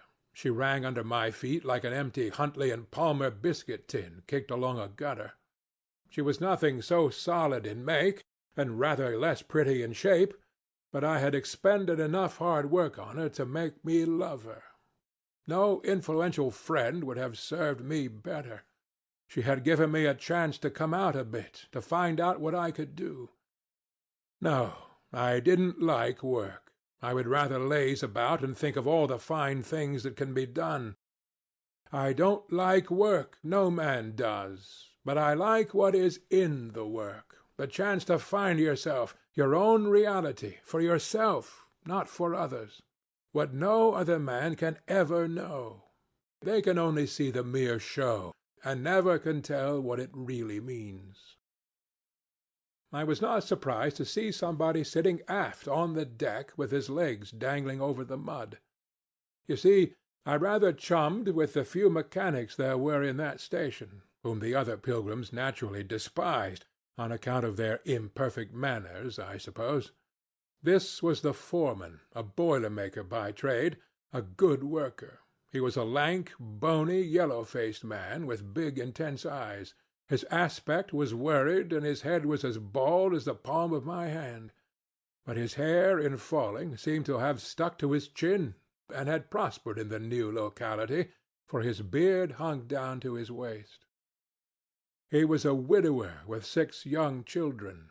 He had left them in charge of a sister of his to come out there, and the passion of his life was pigeon-flying. He was an enthusiast and a connoisseur. He would rave about pigeons. After work hours he used sometimes to come over from his hut for a little talk about his children and his pigeons. At work, when he had to crawl in the mud under the bottom of the steamboat, he would tie up that beard of his in a kind of white serviette he brought for the purpose. It had loops to go over his ears. In the evening he could be seen squatted on the bank, rinsing that wrapper in the creek with great care, then spreading it solemnly on a bush to dry. I slapped him on the back and shouted, "We shall have rivets!" He scrambled to his feet, exclaiming, "No, rivets!" as though he couldn't believe his ears. Then, in a low voice, "You, eh?" I don't know why we behaved like lunatics. I put my finger to the side of my nose and nodded mysteriously. "Good for you!" he cried, snapped his fingers above his head, lifting one foot. I tried a jig. We capered on the iron deck.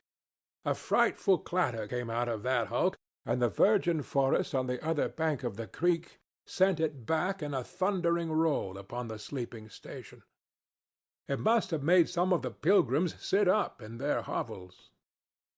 A dark figure obscured the lighted doorway of the manager's hut, vanished, then, a second or so after, the doorway itself vanished too.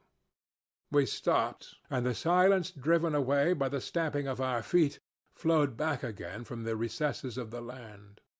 The great wall of vegetation, an exuberant and entangled mass of trunks, branches, leaves, boughs, festoons, motionless in the moonlight, was like a rioting invasion of soundless life, a rolling wave of plants, piled up, crested, ready to topple over the creek, to sweep every little man of us out of his little existence. And it moved not. A deadened burst of mighty splashes and snorts reached us from afar, as though an ichthyosaurus had been taking a bath of glitter in the great river. "After all," said the boiler-maker in a reasonable tone, "why shouldn't we get the rivets?" Why not, indeed?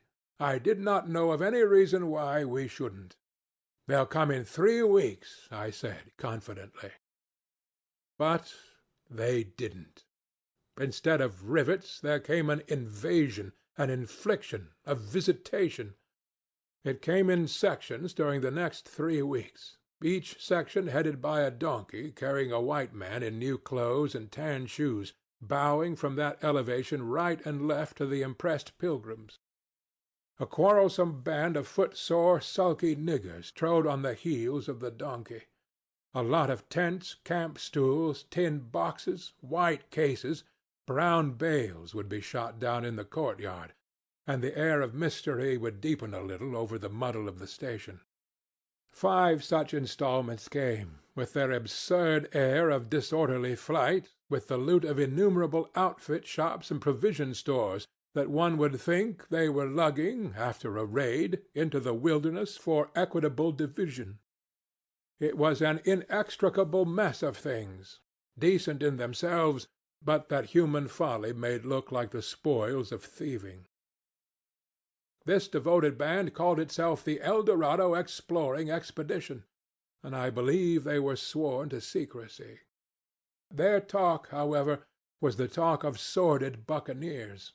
It was reckless without hardihood, greedy without audacity, and cruel without courage. There was not an atom of foresight or of serious intention in the whole batch of them, and they did not seem aware these things are wanted for the work of the world. To tear treasure out of the bowels of the land was their desire, with no more moral purpose at the back of it than there is in the burglar's breaking into a safe. Who paid the expenses of the noble enterprise, I don't know, but the uncle of our manager was leader of that lot. In exterior he resembled a butcher in a poor neighborhood, and his eyes had a look of sleepy cunning. He carried his fat paunch with ostentation on his short legs, and during the time his gang infested the station, spoke to no one but his nephew. You could see these two roaming about all day long with their heads close together in an everlasting confab. I had given up worrying myself about the rivets. One's capacity for that kind of folly is more limited than you would suppose. I said hang, and let things slide. I had plenty of time for meditation, and now and then I would give some thought to Kurtz. I wasn't very interested in him, no. Still, I was curious to see whether this man, who had come out equipped with moral ideas of some sort, would climb to the top after all, and how he would set about his work when there. Part 1 of Chapter 2 of The Heart of Darkness by Joseph Conrad. One evening, as I was lying flat on the deck of my steamboat, I heard voices approaching, and there were the nephew and the uncle strolling along the bank. I laid my head on my arm again, and had nearly lost myself in a doze, when somebody said in my ear, as it were, "I am as harmless as a little child, but I don't like to be dictated to. Am I the manager, or am I not? I was ordered to send him there. It's incredible." I became aware that the two were standing on the shore alongside the forepart of the steamboat, just below my head. I did not move. It did not occur to me to move. I was sleepy. "It is unpleasant," grunted the uncle. "He has asked the administration to be sent there," said the other, "with the idea of showing what he could do, and I was instructed accordingly. Look at the influence that man must have. Is it not frightful?" They both agreed it was frightful, then made several bizarre remarks.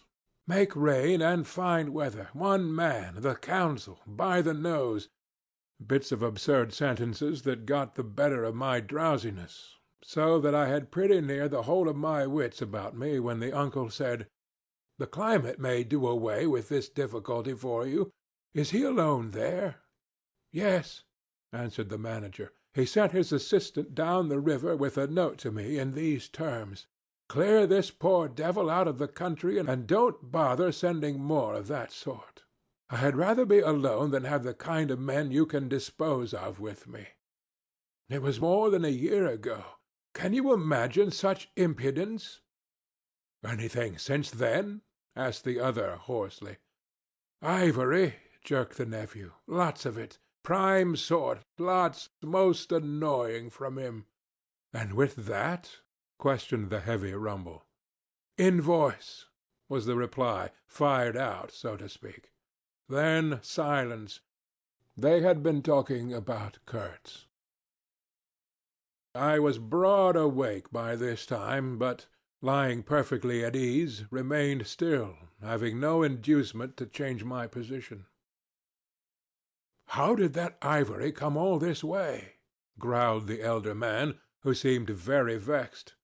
The other explained that it had come with a fleet of canoes in charge of an English half-caste clerk Kurtz had with him. That Kurtz had apparently intended to return himself, the station being by that time bare of goods and stores, but after coming 300 miles had suddenly decided to go back, which he started to do alone in a small dugout with 4 paddlers, leaving the half-caste to continue down the river with the ivory. The 2 fellows there seemed astounded at anybody attempting such a thing. They were at a loss for an adequate motive. As to me, I seemed to see Kurtz for the first time. It was a distinct glimpse. The dugout, 4 paddling savages, and the lone white man turning his back suddenly on the headquarters, on relief, on thoughts of home, perhaps, setting his face towards the depths of the wilderness, towards his empty and desolate station. I did not know the motive. Perhaps he was just simply a fine fellow who stuck to his work for its own sake. His name, you understand, had not been pronounced once. He was that man. The half-caste, who, as far as I could see, had conducted a difficult trip with great prudence and pluck, was invariably alluded to as that scoundrel. The scoundrel had reported that the man had been very ill, had recovered imperfectly. The two below me moved away then a few paces, and strolled back and forth at some little distance. I heard, "Military post, doctor, 200 miles, quite alone now, unavoidable delays, 9 months, no news, strange rumors."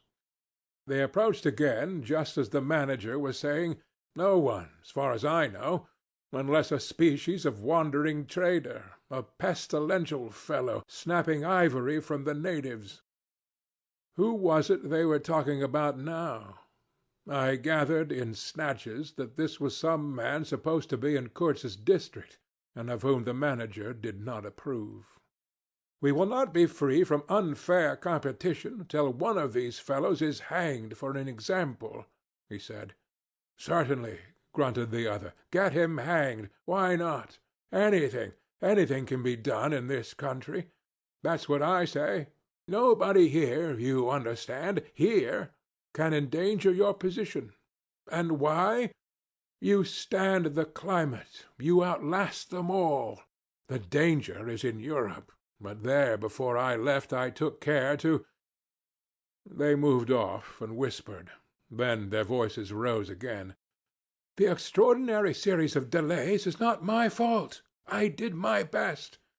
The fat man sighed. "Very sad." "And the pestiferous absurdity of his talk," continued the other. "He bothered me enough when he was here. Each station should be like a beacon on the road towards better things. A center for trade, of course, but also for humanizing, improving, instructing. Conceive you that ass, and he wants to be the manager. No, it's—" Here he got choked by excessive indignation, and I lifted my head the least bit. I was surprised to see how near they were, right under me. I could have spat upon their hats. They were looking on the ground, absorbed in thought. The manager was switching his leg with a slender twig. His sagacious relative lifted his head. "You have been well since you came out this time?" he asked. The other gave a start. "Who? I? Oh, like a charm, like a charm. But the rest, oh, my goodness, all sick. They die so quick, too, that I haven't the time to send them out of the country. It's incredible." Just so," grunted the uncle. "Ah, my boy, trust to this. I say trust to this." I saw him extend his short flipper of an arm for a gesture that took in the forest, the creek, the mud, the river, seemed to beckon with a dishonoring flourish before the sunlit face of the land a treacherous appeal to the lurking death, to the hidden evil, to the profound darkness of its heart. It was so startling that I leaped to my feet and looked back at the edge of the forest, as though I had expected an answer of some sort to that black display of confidence. You know the foolish notions that come to one sometimes. The high stillness confronted these two figures with its ominous patience, waiting for the passing away of a fantastic invasion. They swore aloud together, out of sheer fright, I believe, then, pretending not to know anything of my existence, turned back to the station. The sun was low, and leaning forward side by side, they seemed to be tugging painfully uphill their two ridiculous shadows of unequal length, that trailed behind them slowly over the tall grass without bending a single blade. In a few days the El Dorado expedition went into the patient wilderness that closed upon it as the sea closes over a diver. Long afterwards the news came that all the donkeys were dead. I know nothing as to the fate of the less valuable animals. They, no doubt, like the rest of us, found what they deserved. I did not inquire. I was then rather excited at the prospect of meeting Kurtz very soon. When I say very soon, I mean it comparatively. It was just 2 months from the day we left the creek when we came to the bank below Kurtz's station. Going up that river was like travelling back to the earliest beginnings of the world, when vegetation rioted on the earth and big trees were kings. An empty stream, a great silence, an impenetrable forest. The air was warm, thick, heavy, sluggish. There was no joy in the brilliance of sunshine. The long stretches of the waterway ran on, deserted, into the gloom of overshadowed distances. On silvery sandbanks hippos and alligators sunned themselves side by side. The broadening waters flowed through a mob of wooded islands. You lost your way on that river as you would in a desert, and butted all day long against shoals, trying to find the channel, till you thought yourself bewitched and cut off forever from everything you had known once, somewhere, far away, in another existence, perhaps. There were moments when one's past came back to one, as it will sometimes when you have not a moment to spare for yourself. But it came in the shape of an unrestful and noisy dream, remembered with wonder amongst the overwhelming realities of this strange world of plants and water and silence. And this stillness of life did not in the least resemble a peace. It was the stillness of an implacable force brooding over an inscrutable intention. It looked at you with a vengeful aspect. I got used to it afterwards. I did not see it any more. I had no time. I had to keep guessing at the channel. I had to discern, mostly by inspiration, the signs of hidden banks. I watched for sunken stones. I was learning to clap my teeth smartly before my heart flew out, when I shaved by a fluke some infernal sly old snag that would have ripped the life out of the tin-pot steamboat and drowned all the pilgrims. I had to keep a lookout for the signs of dead wood we could cut up in the night for next day's steaming. When you have to attend to things of that sort, to the mere incidents of the surface, the reality, I tell you, fades. The inner truth is hidden, luckily. But I felt it all the same. I felt often its mysterious stillness watching me at my monkey tricks, just as it watches you fellows performing on your respective tight-ropes for, what is it, half a crown a tumble? "Try to be civil, Marlow," growled a voice, and I knew there was at least one listener awake besides myself. "I beg your pardon. I forgot the heartache which makes up the rest of the price. And indeed, what does the price matter, if the trick be well done? You do your tricks very well, and I didn't do badly either, since I managed not to sink that steamboat on my first trip. It's a wonder to me yet. Imagine a blindfolded man set to drive a van over a bad road. I sweated and shivered over that business considerably, I can tell you. After all, for a seaman, to scrape the bottom of the thing that's supposed to float all the time under his care is the unpardonable sin. No one may know of it, but you never forget the thump, eh? A blow on the very heart. You remember it, you dream of it, you wake up at night and think of it years after, and go hot and cold all over. I don't pretend to say that steamboat floated all the time. More than once she had to wade for a bit, with 20 cannibals splashing around and pushing. We had enlisted some of these chaps on the way for a crew.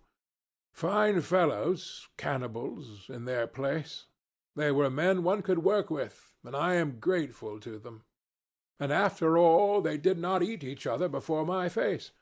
They had brought along a provision of hippo meat which went rotten and made the mystery of the wilderness stink in my nostrils. Phew!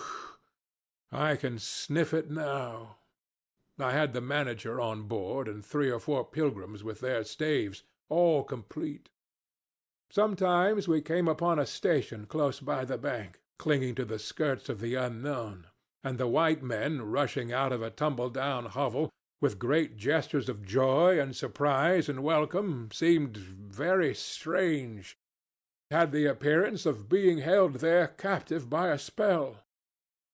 The word ivory would ring in the air for a while, and on we went again into the silence, along empty reaches, round the still bends, between the high walls of our winding way, reverberating in hollow claps the ponderous beat of the stern-wheel. Trees, trees, millions of trees, massive, immense, running up high, and at their foot, hugging the bank against the stream, crept the little begrimed steamboat, like a sluggish beetle crawling on the floor of a lofty portico. It made you feel very small, very lost, and yet it was not altogether depressing, that feeling. After all, if you were small, the grimy beetle crawled on, which was just what you wanted it to do. Where the pilgrims imagined it crawled to, I don't know.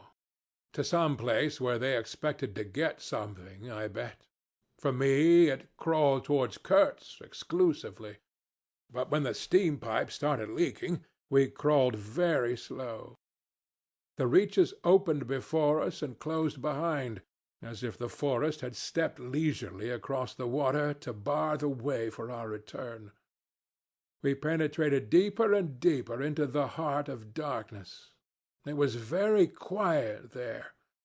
At night, sometimes, the roll of drums behind the curtain of trees would run up the river, and remain sustained faintly, as if hovering in the air high over our heads, till the first break of day. Whether it meant war, peace, or prayer, we could not tell. The dawns were heralded by the descent of a chill stillness. The woodcutters slept, their fires burned low. The snapping of a twig would make you start. We were wanderers on a prehistoric earth, on an earth that wore the aspect of an unknown planet. We could have fancied ourselves the first of men taking possession of an accursed inheritance, to be subdued at the cost of profound anguish and of excessive toil. But suddenly, as we struggled round a bend, there would be a glimpse of rush walls, of peaked grass roofs, a burst of yells, a whirl of black limbs, a mass of hands clapping, of feet stamping, of bodies swaying, of eyes rolling, under the droop of heavy and motionless foliage. The steamer toiled along slowly on the edge of a black and incomprehensible frenzy. The prehistoric man was cursing us, praying to us, welcoming us, who could tell? We were cut off from the comprehension of our surroundings. We glided past like phantoms, wondering and secretly appalled, as sane men would be before an enthusiastic outbreak in a madhouse. We could not understand because we were too far, and could not remember because we were travelling in the night of first ages, of those ages that are gone, leaving hardly a sign and no memories. The earth seemed unearthly. We were accustomed to look upon the shackled form of a conquered monster, but there you could look at a thing monstrous and free. It was unearthly, and the men no, they were not inhuman. Well, you know, that was the worst of it, the suspicion of their not being inhuman. It could come slowly to one. They howled and leaped and spun and made horrid faces. But what thrilled you was just the thought of their humanity, like yours, the thought of your remote kinship with this wild and passionate uproar. Ugly. Yes, it was ugly enough. But if you were man enough, you would admit to yourself that there was in you just the faintest trace of a response to the terrible frankness of that noise, a dim suspicion of there being a meaning in it which you, you so remote from the night of first ages, could comprehend. And why not? The mind of man is capable of anything, because everything is in it, all the past as well as all the future. What was there after all? Joy, fear, sorrow, devotion, valor, rage, who can tell? But truth, truth stripped of its cloak of time.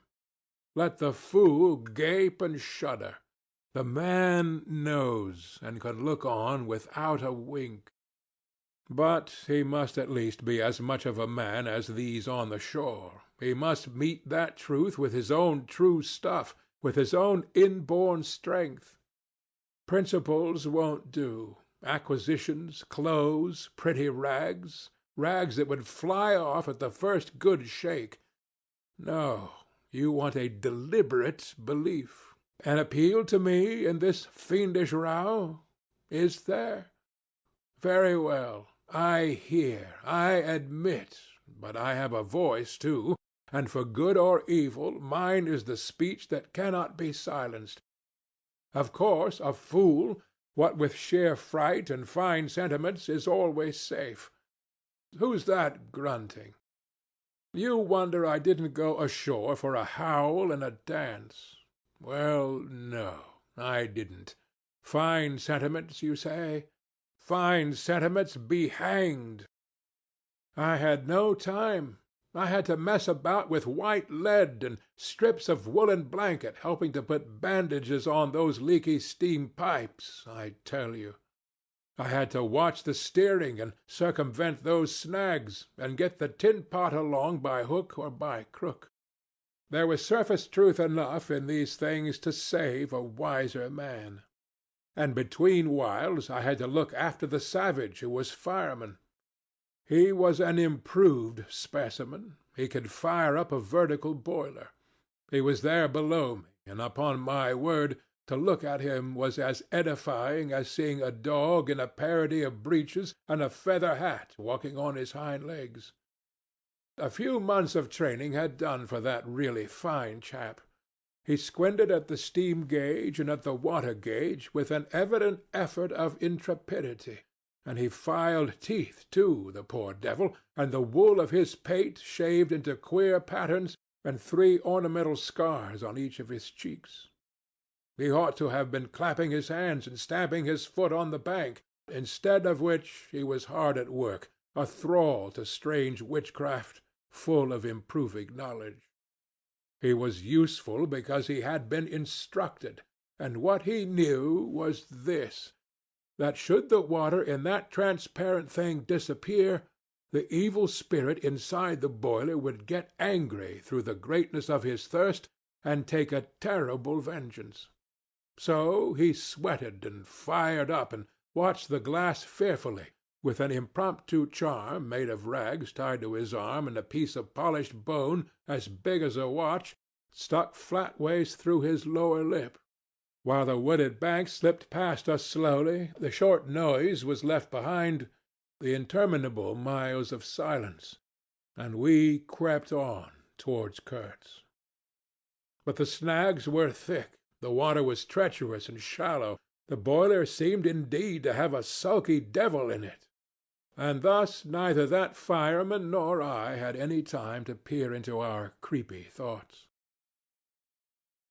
Some 50 miles below the inner station we came upon a hut of reeds, an inclined and melancholy pole, with the unrecognizable tatters of what had been a flag of some sort flying from it, and a neatly stacked wood-pile. This was unexpected. We came to the bank, and on the stack of firewood found a flat piece of board with some faded pencil writing on it. When deciphered, it said, "Wood for you. Hurry up. Approach cautiously." There was a signature, but it was illegible, not Kurtz, a much longer word. Hurry up? Where? Up the river? Approach cautiously? We had not done so, but the warning could not have been meant for the place where it could be only found after approach. Something was wrong above. But what, and how much? That was the question. We commented adversely upon the imbecility of that telegraphic style. The bush around said nothing, and would not let us look very far either. A torn curtain of red twill hung in the doorway of the hut, and flapped sadly in our faces. The dwelling was dismantled, but we could see a white man had lived there not very long ago. There remained a rude table, a plank on 2 posts, a heap of rubbish reposed in a dark corner, and by the door I picked up a book. It had lost its covers, and the pages had been thumbed into a state of extremely dirty softness. But the back had been lovingly stitched afresh with white cotton thread, which looked clean yet. It was an extraordinary find. Its title was An Inquiry into Some Points of Seamanship, by a man Towser, Towson, some such name, master in His Majesty's Navy. The matter looked dreary reading enough, with illustrative diagrams and repulsive tables of figures, and the copy was 60 years old. I handled the amazing antiquity with the greatest possible tenderness, lest it should dissolve in my hands. Within, Towson or Towser was inquiring earnestly into the breaking strain of ships' chains and tackle, and other such matters. Not a very enthralling book, but at the first glance you could see there was a singleness of intention, an honest concern for the right way of going to work, which made these humble pages, thought out so many years ago, luminous with another than a professional light. The simple old sailor, with his talk of chains and purchases, made me forget the jungle and the pilgrims in a delicious sensation of having come upon something unmistakably real. Such a book being there was wonderful enough, but still more astounding were the notes penciled in the margin, and plainly referring to the text. I couldn't believe my eyes. They were in cipher. Yes, it looked like cipher. Fancy a man lugging with him a book of that description into this nowhere, and studying it, and making notes, in cipher at that. It was an extravagant mystery. I had been dimly aware for some time of a worrying noise, and when I lifted my eyes I saw the wood-pile was gone, and the manager, aided by all the pilgrims, was shouting at me from the riverside. I slipped the book into my pocket. I assure you that to leave off reading was like tearing myself away from the shelter of an old and solid friendship. I started the lame engine ahead. "It must be this miserable trader, this intruder," exclaimed the manager, looking back malevolently at the place we had left. "He must be English," I said. "It will not save him from getting into trouble if he is not careful," muttered the manager darkly. I observed with assumed innocence that no man was safe from trouble in this world. The current was more rapid now. The steamer seemed at her last gasp. The stern wheel flopped languidly, and I caught myself listening on tiptoe for the next beat of the boat, for in sober truth I expected the wretched thing to give up every moment. It was like watching the last flickers of a life. But still we crawled. Sometimes I would pick out a tree a little way ahead to measure our progress towards Kurtz by, but I lost it invariably before we got abreast. To keep the eye so long on one thing was too much for human patience. The manager displayed a beautiful resignation. I fretted and fumed, and took to arguing with myself whether or no I would talk openly with Kurtz.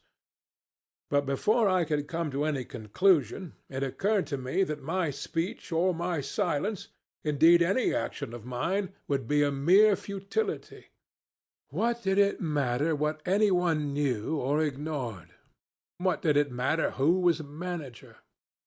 One gets sometimes such a flash of insight.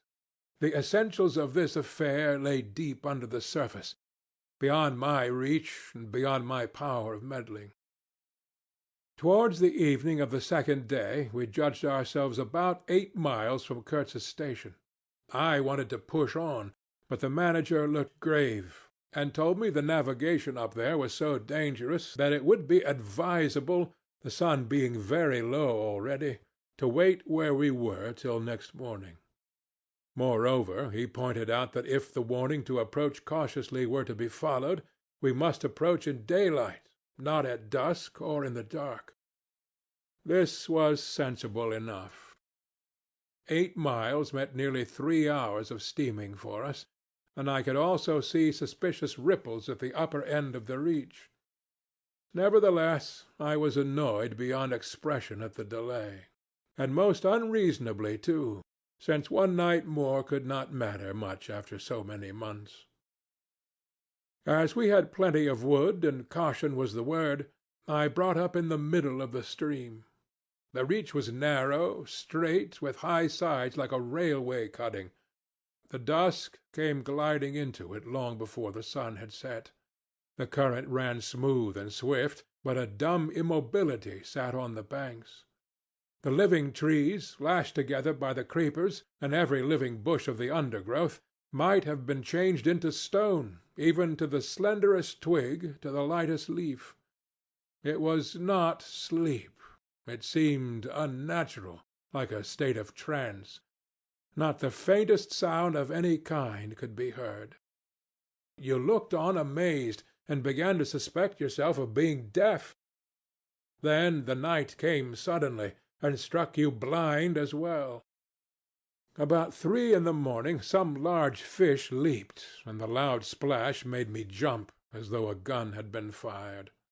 When the sun rose there was a white fog, very warm and clammy, and more blinding than the night.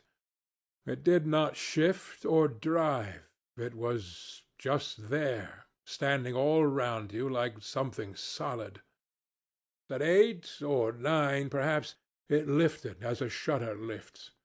We had a glimpse of the towering multitude of trees, of the immense matted jungle, with the blazing little ball of the sun hanging over it, all perfectly still. And then the white shutter came down again, smoothly, as if sliding in greased grooves. I ordered the chain, which we had begun to heave in, to be paid out again. Before it stopped running with a muffled rattle, a cry, a very loud cry, as of infinite desolation, soared slowly in the opaque air. It ceased. A complaining clamor, modulated in savage discords, filled our ears. The sheer unexpectedness of it made my hair stir under my cap. I don't know how it struck the others. To me it seemed as though the mist itself had screamed, so suddenly and apparently from all sides at once did this tumultuous and mournful uproar arise.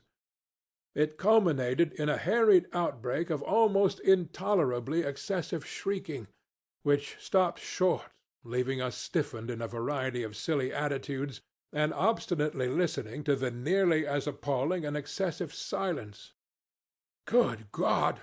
What is the meaning?"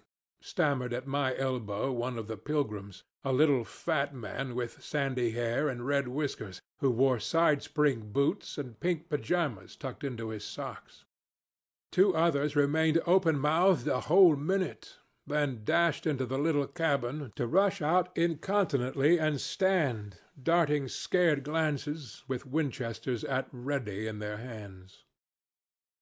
What we could see was just the steamer we were on, her outlines blurred as though she had been on the point of dissolving, and a misty strip of water, perhaps 2 feet broad, around her, and that was all.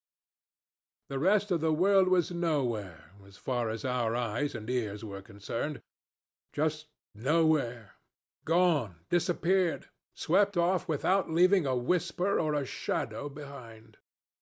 I went forward and ordered the chain to be hauled in short, so as to be ready to trip the anchor and move the steamboat at once if necessary.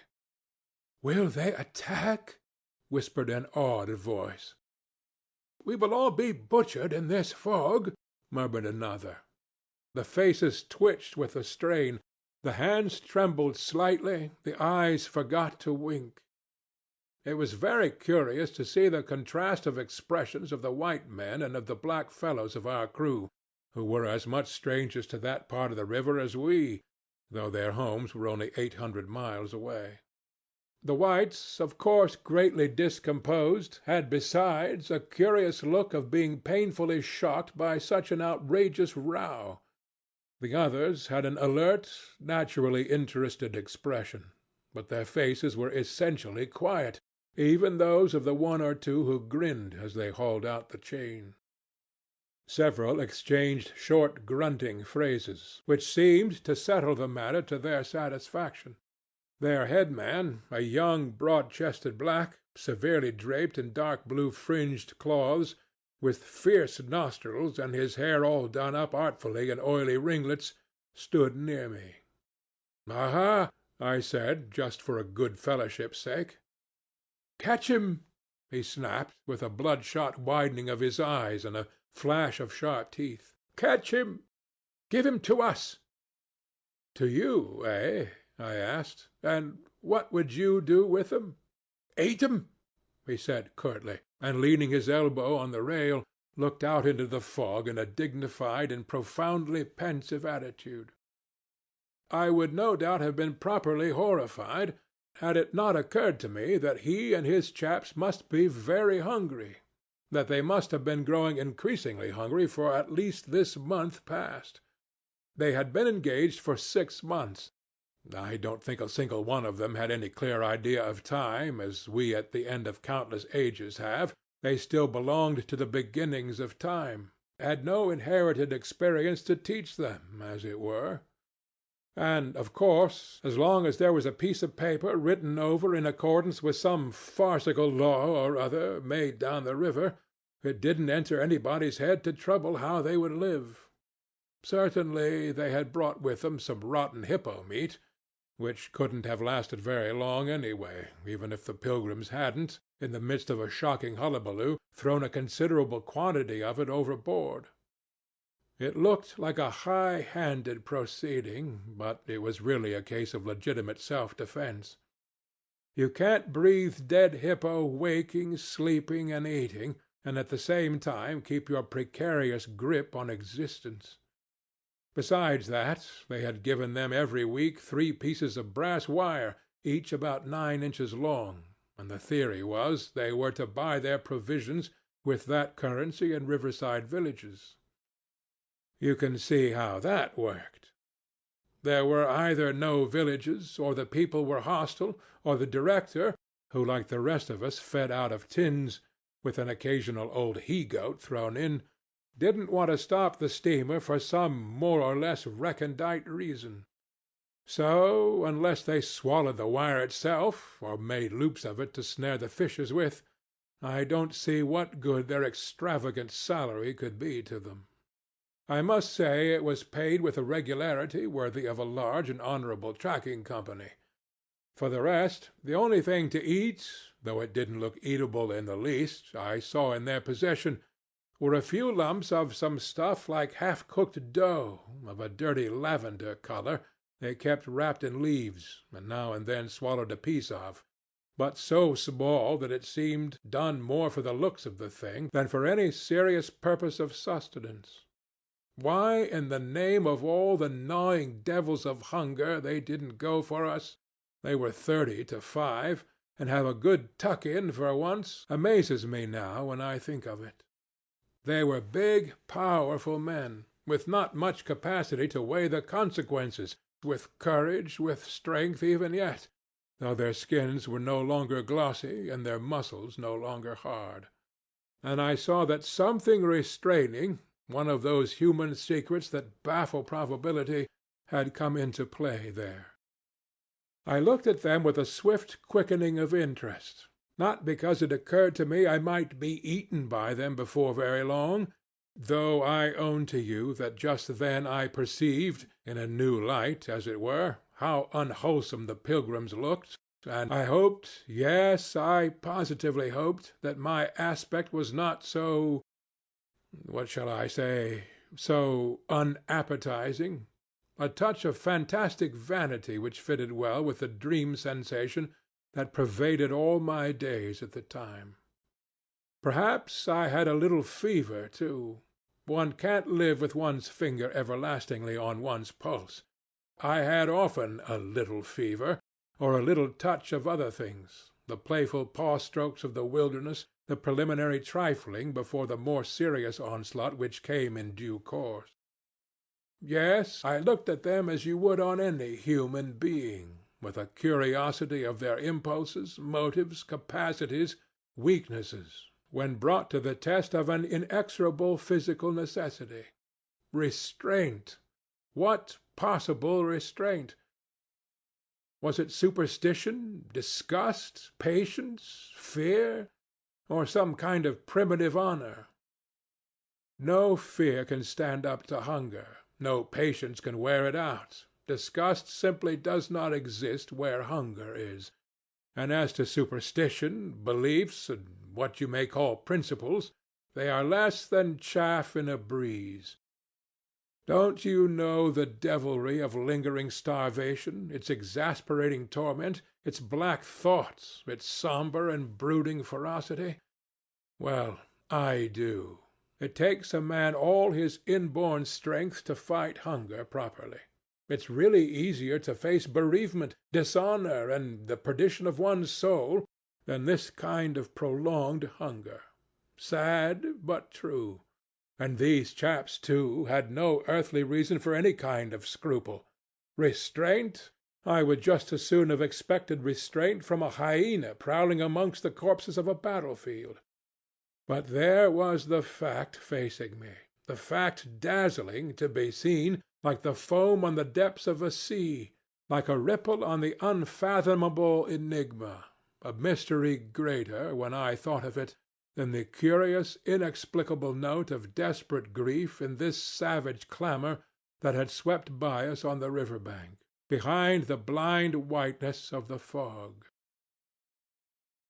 Two pilgrims were quarreling in hurried whispers as to which bank. Left? No, no. How can you? Right, right, of course. It is very serious, said the manager's voice behind me. I would be desolated if anything should happen to Mr. Kurtz before we came up.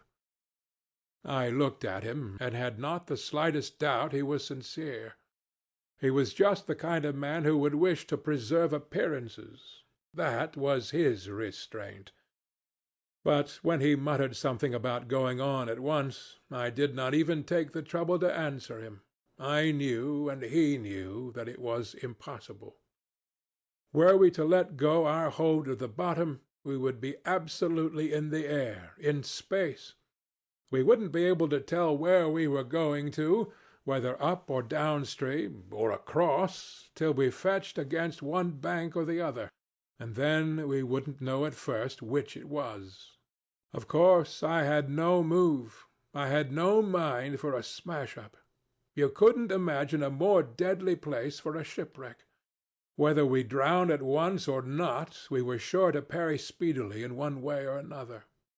I authorize you to take all the risks, he said after a short silence. I refuse to take any, I said shortly, which was just the answer he expected, though its tone might have surprised him. Well, I must defer to your judgment. You are captain, he said, with a marked civility. I turned my shoulder to him in a sign of my appreciation, and looked into the fog. How long would it last? It was the most hopeless lookout. The approach to this Kurtz grubbing for ivory in the wretched bush was beset by as many dangers as though he had been an enchanted princess sleeping in a fabulous castle. Will they attack, do you think? Asked the manager in a confidential tone. I did not think they would attack, for several obvious reasons. The thick fog was one. If they left the bank in their canoes, they would get lost in it, as we would be if we attempted to move. Still, I had also judged the jungle of both banks quite impenetrable, and yet eyes were in it, eyes that had seen us. The riverside bushes were certainly very thick, but the undergrowth behind was evidently penetrable. However, during the short lift I had seen no canoes anywhere in the reach, certainly not abreast of the steamer. But what made the idea of attack inconceivable to me was the nature of the noise, of the cries we had heard. They had not the fierce character boding immediate hostile intention. Unexpected, wild, and violent as they had been, they had given me an irresistible impression of sorrow. The glimpse of the steamboats had for some reason filled those savages with unrestrained grief. The danger, if any, I expounded, was from the proximity to a great human passion let loose. Even extreme grief may ultimately vent itself in violence, but more generally takes the form of apathy. You should have seen the pilgrims stare. They had no heart to grin or even to revile me, but I believe they thought me gone mad, with fright maybe. I delivered a regular lecture. My dear boys, it was no good bothering. Keep a lookout? Well, you may guess I watched the fog for the signs of lifting as a cat watches a mouse. But for anything else, our eyes were of no more use to us than if we had been buried miles deep in a heap of cotton wool. I felt like it, too, choking, warm, stifling. Besides, all I said, though it sounded extravagant, was absolutely true to fact. What we afterwards alluded to as an attack was really an attempt to repulse. The action was very far from being aggressive. It was not even defensive in the usual sense. It was undertaken under the stress of desperation, and in its essence was purely protective. It developed itself, I should say, 2 hours after the fog lifted, and its commencement was at a spot, roughly speaking, about 1.5 miles below Kurtz's station. We had just floundered and flopped round a bend when I saw an islet, a mere grassy hummock of bright green in the middle of the stream. It was the only thing of the kind, but as we opened the reach more, I perceived it was the head of a long sandbank, or rather of a chain of shallow patches stretching down the middle of the river. They were discolored, just awash, and the whole lot was seen just under the water, exactly as a man's backbone is seen running down the middle of his back under the skin. Now, as far as I did see, I could go to the right or to the left of this. I didn't know either channel, of course. The banks looked pretty well alike. The depth appeared the same. But as I had been informed the station was on the west side, I naturally headed for the western passage. Chapter 2, Part 2 of Heart of Darkness, by Joseph Conrad. No sooner had we fairly entered it than I became aware it was much narrower than I had supposed. To the left of us there was the long, uninterrupted shoal, and to the right a high, steep bank, heavily overgrown with bushes. Above the bush the trees stood in serried ranks. The twigs overhung the current thickly, and from distance to distance a large limb of some tree projected rigidly over the stream. It was then well on in the afternoon. The face of the forest was gloomy, and a broad strip of shadow had already fallen on the water. In this shadow we steamed up, very slowly, as you may imagine. I sheered her well inshore, the water being deepest near the bank, as the sounding-pole informed me. One of my hungry and forbearing friends was sounding in the bows just below me. This steamboat was exactly like a decked scow. On one deck there were 2 little teak-wood houses, with doors and windows. The boiler was in the fore end, and the machinery right astern. Over the whole there was a light roof, supported on stanchions. The funnel projected through that roof, and in front of the funnel a small cabin built of light planks served for a pilot-house. It contained a couch, 2 camp-stools, a loaded Martini Henry leaning in one corner, a tiny table, and the steering-wheel. It had a wide door in front and a broad shutter at each side. All these were always thrown open, of course. I spent my days perched up there on the extreme fore end of the roof, before the door. At night I slept, or tried to, on the couch. An athletic black belonging to some coast tribe and educated by my poor predecessor was the helmsman. He sported a pair of brass earrings, wore a blue cloth wrapper from the waist to the ankles, and thought all the world of himself. He was the most unstable kind of fool I had ever seen. He steered with no end of swagger while you were by, but if he lost sight of you, he became instantly the prey of an abject funk, and would let that cripple of a steamboat get the upper hand of him in a minute. I was looking down at the sounding-pole, and feeling much annoyed to see at each try a little more of it stick out of that river, when I saw my poleman give up on the business suddenly, and stretch himself flat on the deck, without even taking the trouble to haul his pole in. He kept hold on it, though, and it trailed in the water. At the same time the fireman, whom I could also see below me, sat down abruptly before his furnace and ducked his head. I was amazed.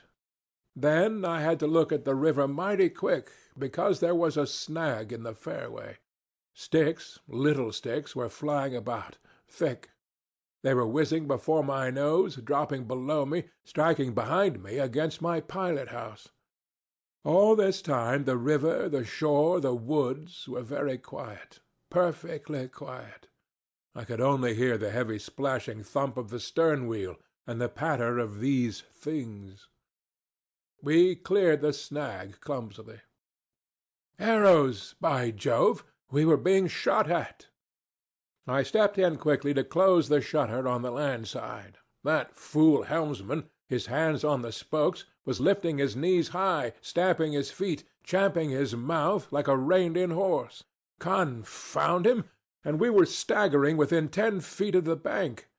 I had to lean right out to swing the heavy shutter, and I saw a face amongst the leaves on the level with my own, looking at me very fierce and steady. And then, suddenly, as though a veil had been removed from my eyes, I made out, deep in the tangled gloom, naked breasts, arms, legs, glaring eyes. The bush was swarming with human limbs in movement, glistening of bronze color. The twigs shook, swayed, and rustled. The arrows flew out of them, and then the shutter came to. "Steer her straight," I said to the helmsman. He held his head rigid, face forward. But his eyes rolled. He kept on lifting and setting down his feet gently. His mouth foamed a little. "Keep quiet," I said in a fury. I might just as well have ordered a tree not to sway in the wind. I darted out. Below me there was a great scuffle of feet on the iron deck. Confused exclamations. A voice screamed, "Can you turn back?" I caught sight of a V-shaped ripple on the water ahead. What? Another snag? A fusillade burst out under my feet. The pilgrims had opened with their Winchesters, and were simply squirting lead into the bush. A deuce of a lot of smoke came up and drove slowly forward. I swore at it. Now I couldn't see the ripple or the snag either. I stood in the doorway, peering, and the arrows came in swarms. They might have been poisoned, but they looked as though they couldn't kill a cat. The bush began to howl. Our woodcutters raised a warlike whoop. The report of a rifle just at my back deafened me. I glanced over my shoulder, and the pilot-house was yet full of noise and smoke when I made a dash at the wheel. The fool nigger had dropped everything to throw the shutter open and let off that Martini Henry. He stood before the wide opening, glaring, and I yelled at him to come back, while I straightened the sudden twist out of that steamboat. There was no room to turn, even if I had wanted to. The snag was somewhere very near ahead in that confounded smoke. There was no time to lose, so I just crowded her into the bank, right into the bank, where I knew the water was deep. We tore slowly along the overhanging bushes in a whirl of broken twigs and flying leaves. The fusillade below stopped short, as I had foreseen it would when the squirts got empty. I threw my head back to a glinting whiz that traversed the pilot-house, in at one shutter-hole and out at the other. Looking past that mad helmsman, who was shaking the empty rifle and yelling at the shore, I saw vague forms of men running bent double, leaping, gliding, distinct, incomplete, evanescent. Something big appeared in the air before the shutter. The rifle went overboard, and the man stepped back swiftly, looked at me over his shoulder in an extraordinary, profound, familiar manner, and fell upon my feet. The side of his head hit the wheel twice, and the end of what appeared a long cane clattered round and knocked over a little camp-stool. It looked as though after wrenching that thing from somebody ashore he had lost his balance in the effort. The thin smoke had blown away. We were clear of the snag, and looking ahead I could see that in another 100 yards or so I would be free to sheer off, away from the bank. But my feet felt so very warm and wet that I had to look down. The man had rolled on his back and stared straight up at me. Both his hands clutched that cane. It was the shaft of a spear that, either thrown or lunged through the opening, had caught him in the side, just below the ribs. The blade had gone in out of sight after making a frightful gash. My shoes were full. A pool of blood lay very still, gleaming dark red under the wheel. His eyes shone with an amazing luster. The fusillade burst out again. He looked at me anxiously, gripping the spear like something precious, with an air of being afraid that I would try to take it away from him. I had to make an effort to free my eyes from his gaze and attend to the steering. With one hand I felt above my head for the line of the steam whistle, and jerked out screech after screech hurriedly. The tumult of angry and warlike yells was checked instantly. And then, from the depths of the woods, went out such a tremulous and prolonged wail of mournful fear and utter despair as may be imagined to follow the flight of the last hope from the earth.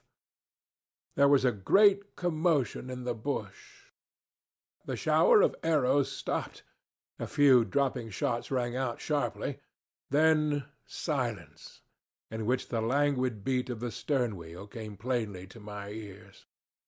I put the helm hard a-starboard at the moment when the pilgrim in pink pyjamas, very hot and agitated, appeared in the doorway.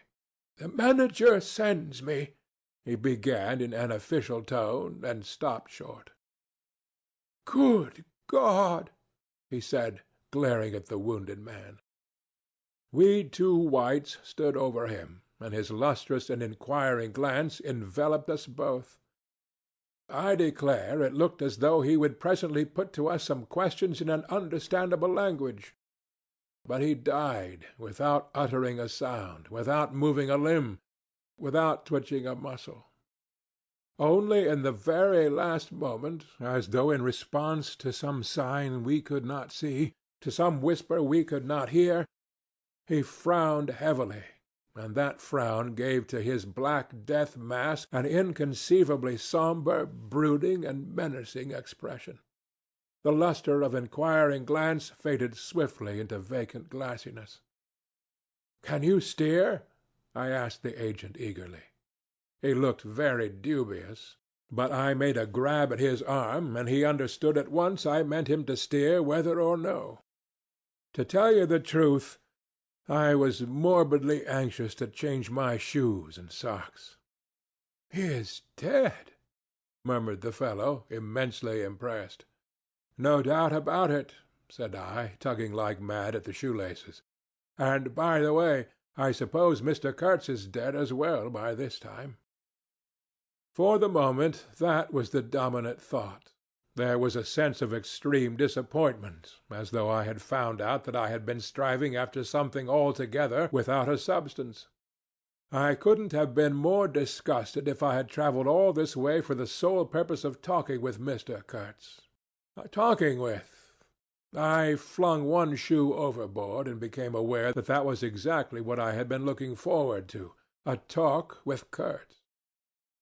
I made the strange discovery that I had never imagined him as doing, but as discoursing.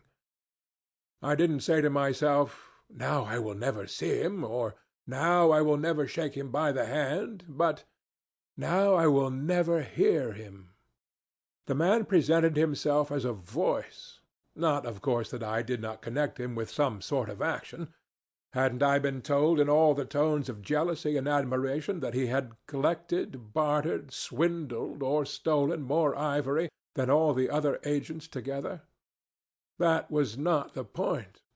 The point was in his being a gifted creature, and that of all his gifts, the one that stood out preeminently, that carried with it a sense of real presence, was his ability to talk, his words, the gift of expression, the bewildering, the illuminating, the most exalted, and the most contemptible, the pulsating stream of light, or the deceitful flow from the heart of an impenetrable darkness.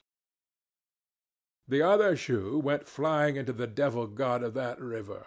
I thought, "By Jove, it's all over. We are too late. He has vanished. The gift has vanished, by means of some spear, arrow, or club. I will never hear that chap speak after all." And my sorrow had a startling extravagance of emotion, even such as I had noticed in the howling sorrow of those savages in the bush. I couldn't have felt more of lonely desolation somehow had I been robbed of a belief, or had missed my destiny in life. Why do you sigh in this beastly way, somebody? Absurd? Well, absurd. Good Lord, mustn't a man ever— Here, give me some tobacco. There was a pause of profound stillness. Then a match flared, and Marlow's lean face appeared, worn, hollow, with downward folds and dropped eyelids, with an aspect of concentrated attention, and as he took vigorous draws at his pipe, it seemed to retreat and advance out of the night in the regular flicker of tiny flame. The match went out. "Absurd!" he cried. "This is the worst of trying to tell you. Here you all are, each moored with two good addresses, like a hulk with two anchors, a butcher round one corner, a policeman round another, excellent appetites, and temperature normal. You hear? Normal from year's end to year's end. And you say absurd? Absurd be exploded. Absurd. My dear boys, what can you expect from a man who out of sheer nervousness had just flung overboard a pair of new shoes? Now I think of it, it is amazing I did not shed tears. I am, upon the whole, proud of my fortitude. I was cut to the quick at the idea of having lost the inestimable privilege of listening to the gifted Kurtz. Of course I was wrong. The privilege was waiting for me. Oh, yes, I heard more than enough. And I was right, too. A voice. He was very little more than a voice. And I heard him, this voice, other voices. All of them were so little more than voices, and the memory of that time itself lingers upon me, impalpably, like a dying vibration of one immense jabber, silly, atrocious, sordid, savage, or simply mean, without any kind of sense. Voices, voices, even the girl herself. Now— He was silent for a long time.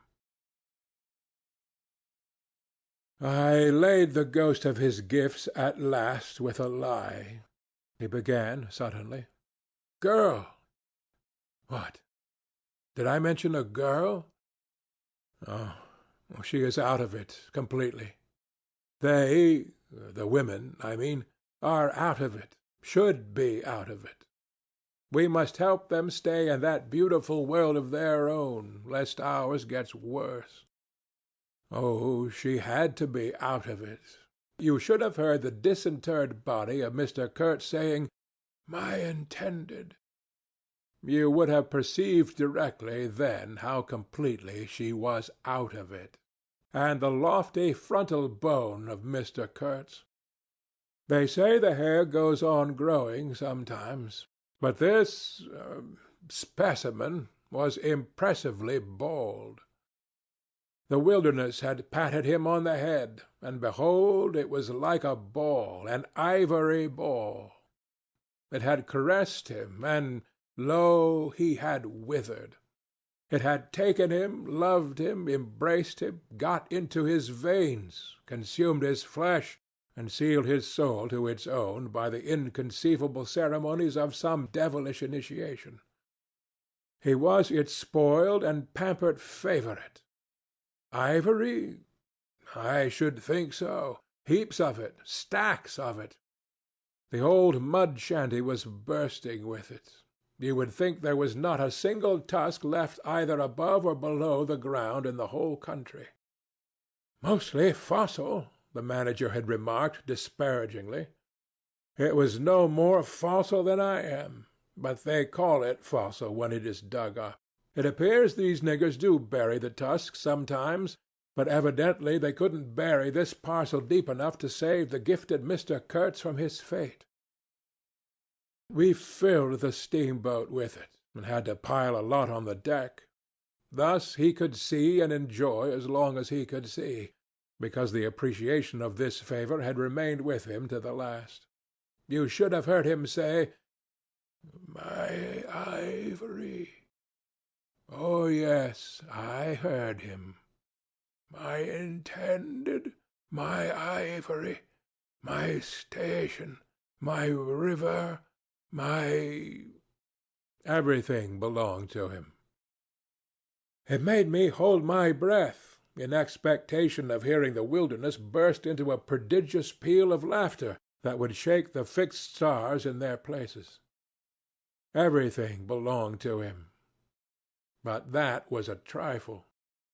The thing was to know what he belonged to. How many powers of darkness claimed him for their own? That was the reflection that made you creepy all over. It was impossible. It was not good for one either, trying to imagine. He had taken a high seat amongst the devils of the land. I mean literally. You can't understand. How could you? With solid pavement under your feet, surrounded by kind neighbors ready to cheer you or to fall on you, stepping delicately between the butcher and the policeman in the holy terror of scandal and gallows and lunatic asylums, how can you imagine what particular region of the first ages a man's untrammeled feet may take him into by the way of solitude, utter solitude, without a policeman, by the way of silence, utter silence, where no warning voice of a kind neighbor can be heard whispering of public opinion? These little things make all the great difference. When they are gone, you must fall back upon your own innate strength, upon your own capacity for faithfulness. Of course, you may be too much of a fool to go wrong, too dull even to know you are being assaulted by the powers of darkness. I take it no fool ever made a bargain for his soul with the devil. The fool is too much of a fool, or the devil too much of a devil. I don't know which. Or you may be such a thunderingly exalted creature as to be altogether deaf and blind to anything but heavenly sights and sounds. Then the earth for you is only a standing place. And whether to be like this is your loss or your gain, I won't pretend to say. But most of us are neither one nor the other. The earth for us is a place to live in, where we must put up with sights, with sounds, with smells too, by Jove. Breathe dead hippo, so to speak, and not be contaminated. And there, don't you see? Your strength comes in, the faith in your ability for the digging of unostentatious holes to bury the stuff in. Your power of devotion, not to yourself, but to an obscure, back-breaking business. and that's difficult enough. Mind, I am not trying to excuse or even explain. I am trying to account to myself for Mr. Kurtz, for the shade of Mr. Kurtz. This initiated wraith from the back of nowhere honored me with its amazing confidence before it vanished altogether. This was because it could speak English to me. The original Kurtz had been educated partly in England, and, as he was good enough to say himself, his sympathies were in the right place. His mother was half English, his father was half French. All Europe contributed to the making of Kurtz. And by I learned that, most appropriately, the International Society for the Suppression of Savage Customs had entrusted him with the making of a report for its future guidance. And he had written it, too. I've seen it. I've read it. It was elegant, vibrating with elegance, but too high-strung, I think. 17 pages of close writing he had found time for. But this must have been before his, let us say, nerves went wrong and caused him to preside at certain midnight dances, ending with unspeakable rites, which, as far as I reluctantly gathered from what I heard at various times, were offered up to him. Do you understand? To Mr. Kurtz himself. But it was a beautiful piece of writing. The opening paragraph, however, in the light of later information, strikes me now as ominous. He began with the argument that we whites, from the point of development we had arrived at, must necessarily appear to them, savages, in the nature of supernatural beings. We approach them with the might of a deity, and so on and so on. By the simple exercise of our will, we can exert a power for good practically unbounded, etc., etc. From that point he soared and took me with him.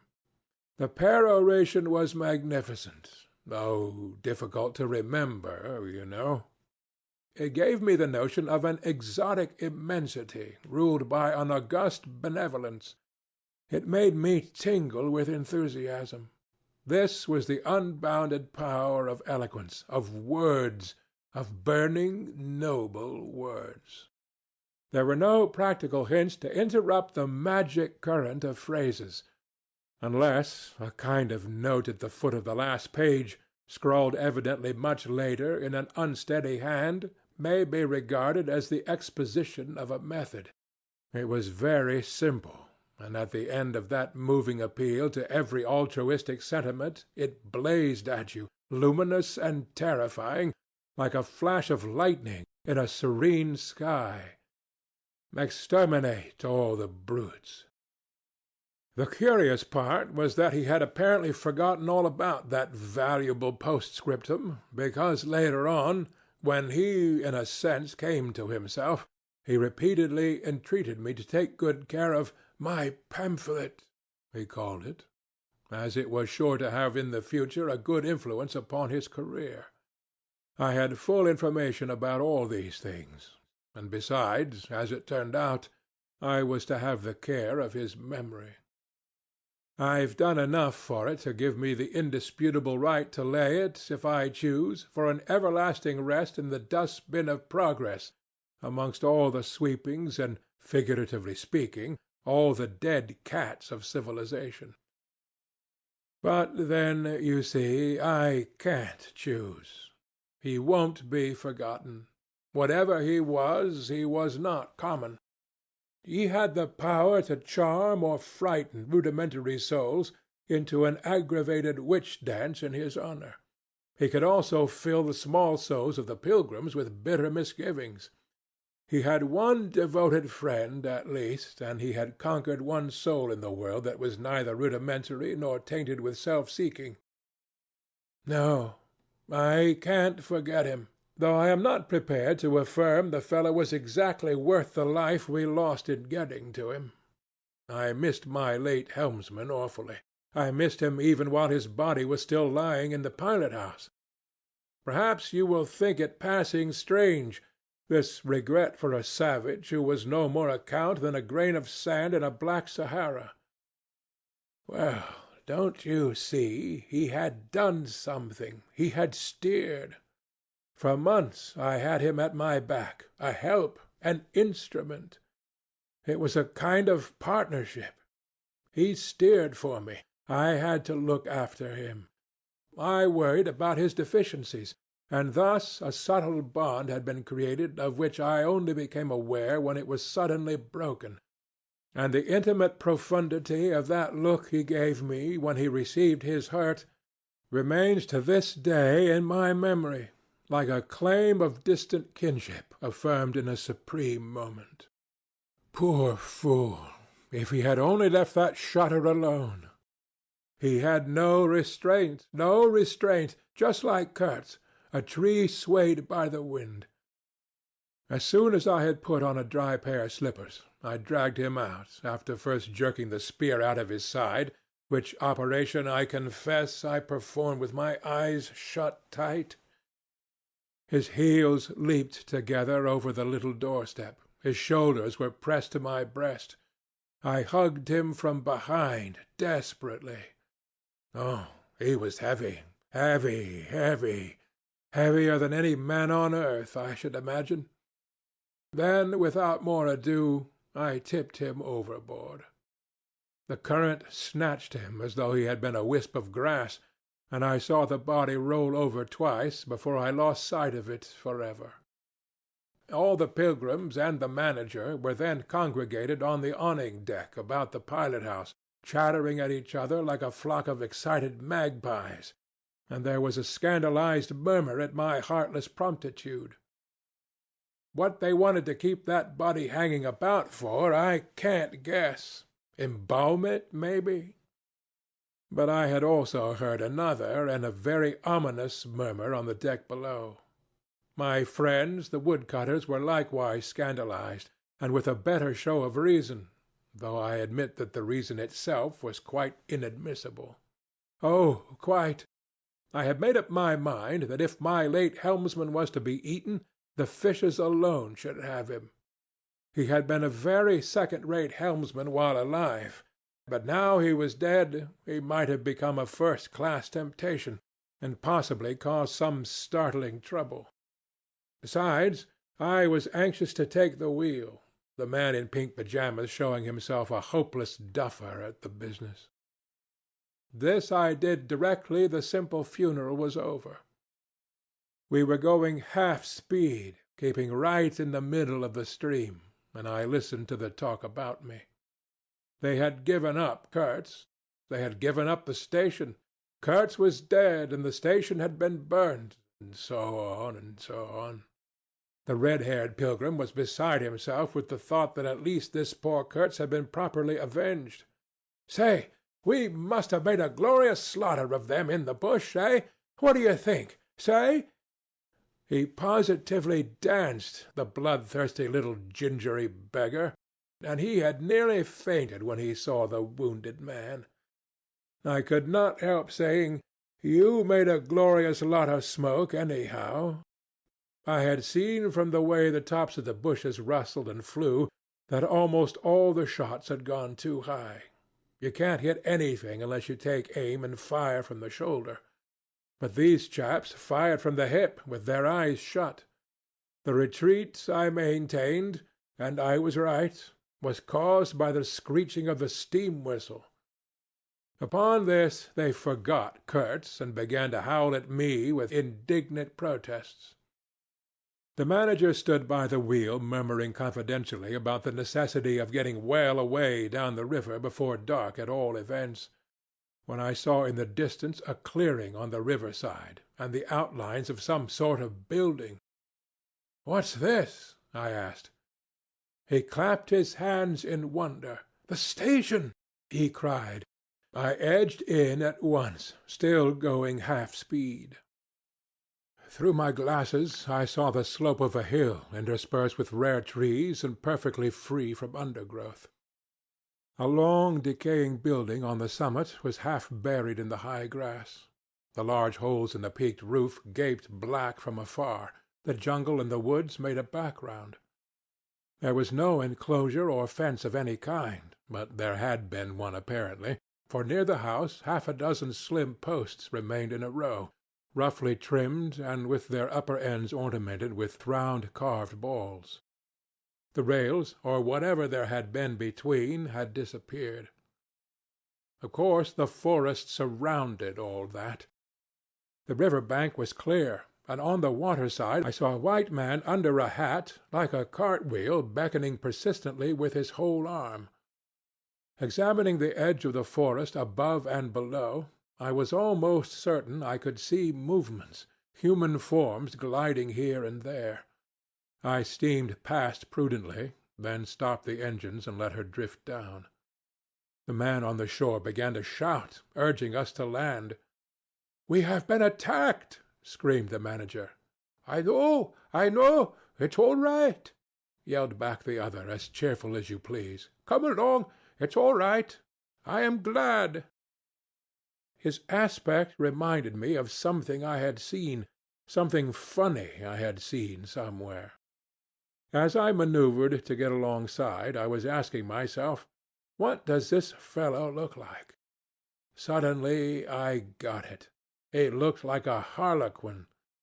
His clothes had been made of some stuff that was brown holland probably, but it was covered with patches all over, with bright patches, blue, red, and yellow, patches on the back, patches on the front, patches on elbows, on knees, colored binding around his jacket, scarlet edging at the bottom of his trousers, and the sunshine made him look extremely gay and wonderfully neat withal, because you could see how beautifully all this patching had been done. A beardless, boyish face, very fair, no features to speak of, nose peeling, little blue eyes, smiles and frowns chasing each other over that open countenance like sunshine and shadow on a wind-swept plain. "Look out, Captain!" he cried. "There's a snag lodged in here last night." "What? Another snag?" I confess I swore shamefully. I had nearly holed my cripple to finish off that charming trip. The harlequin on the bank turned his little pug nose up to me. "You English?" he asked, all smiles. "Are you?" I shouted from the wheel. The smiles vanished, and he shook his head as if sorry for my disappointment. Then he brightened up. "Never mind," he cried encouragingly. "Are we in time?" I asked. "He is up there," he replied, with a toss of the head up the hill and becoming gloomy all of a sudden. His face was like the autumn sky, overcast one moment and bright the next. When the manager, escorted by the pilgrims, all of them armed to the teeth, had gone to the house, this chap came on board. "I say, I don't like this. The natives are in the bush," I said. He assured me earnestly it was all right. "They are simple people," he added. "Well, I am glad you came. It took me all my time to keep them off." "But you said it was all right," I cried. "Oh, they meant no harm," he said, and as I stared he corrected himself. "Not exactly." Then vivaciously, "My faith, your pilot-house wants a clean-up." In the next breath he advised me to keep enough steam on the boiler to blow the whistle in case of trouble. "One good screech will do more for you than all your rifles." "They are simple people," he repeated. He rattled away at such a rate he quite overwhelmed me. He seemed to be trying to make up for lots of silence, and actually hinted, laughing, that such was the case. "Don't you talk with Mr. Kurtz?" I said. "You don't talk with that man. You listen to him," he exclaimed with severe exultation. "But now—" He waved his arm, and in the twinkling of an eye was in the outermost depths of despondency.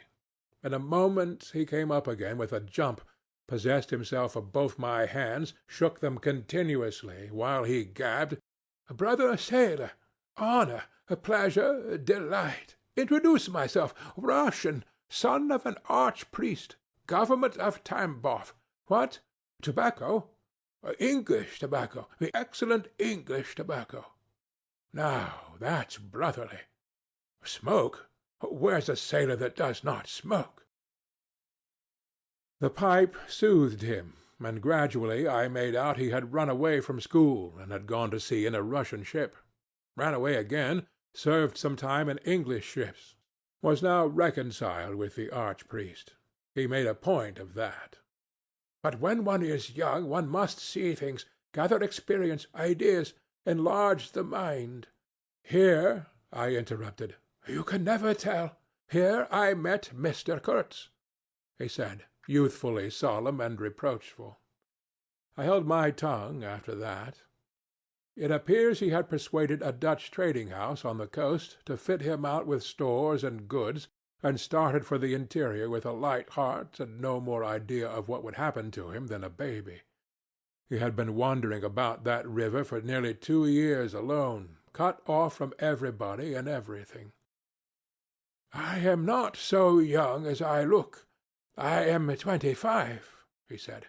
At first old Van Schaiten would tell me to go to the devil, he narrated with keen enjoyment. But I stuck to him and talked, till at last he got afraid I would talk the hind leg off his favorite dog, so he gave me some cheap things and a few guns, and told me he hoped he would never see my face again.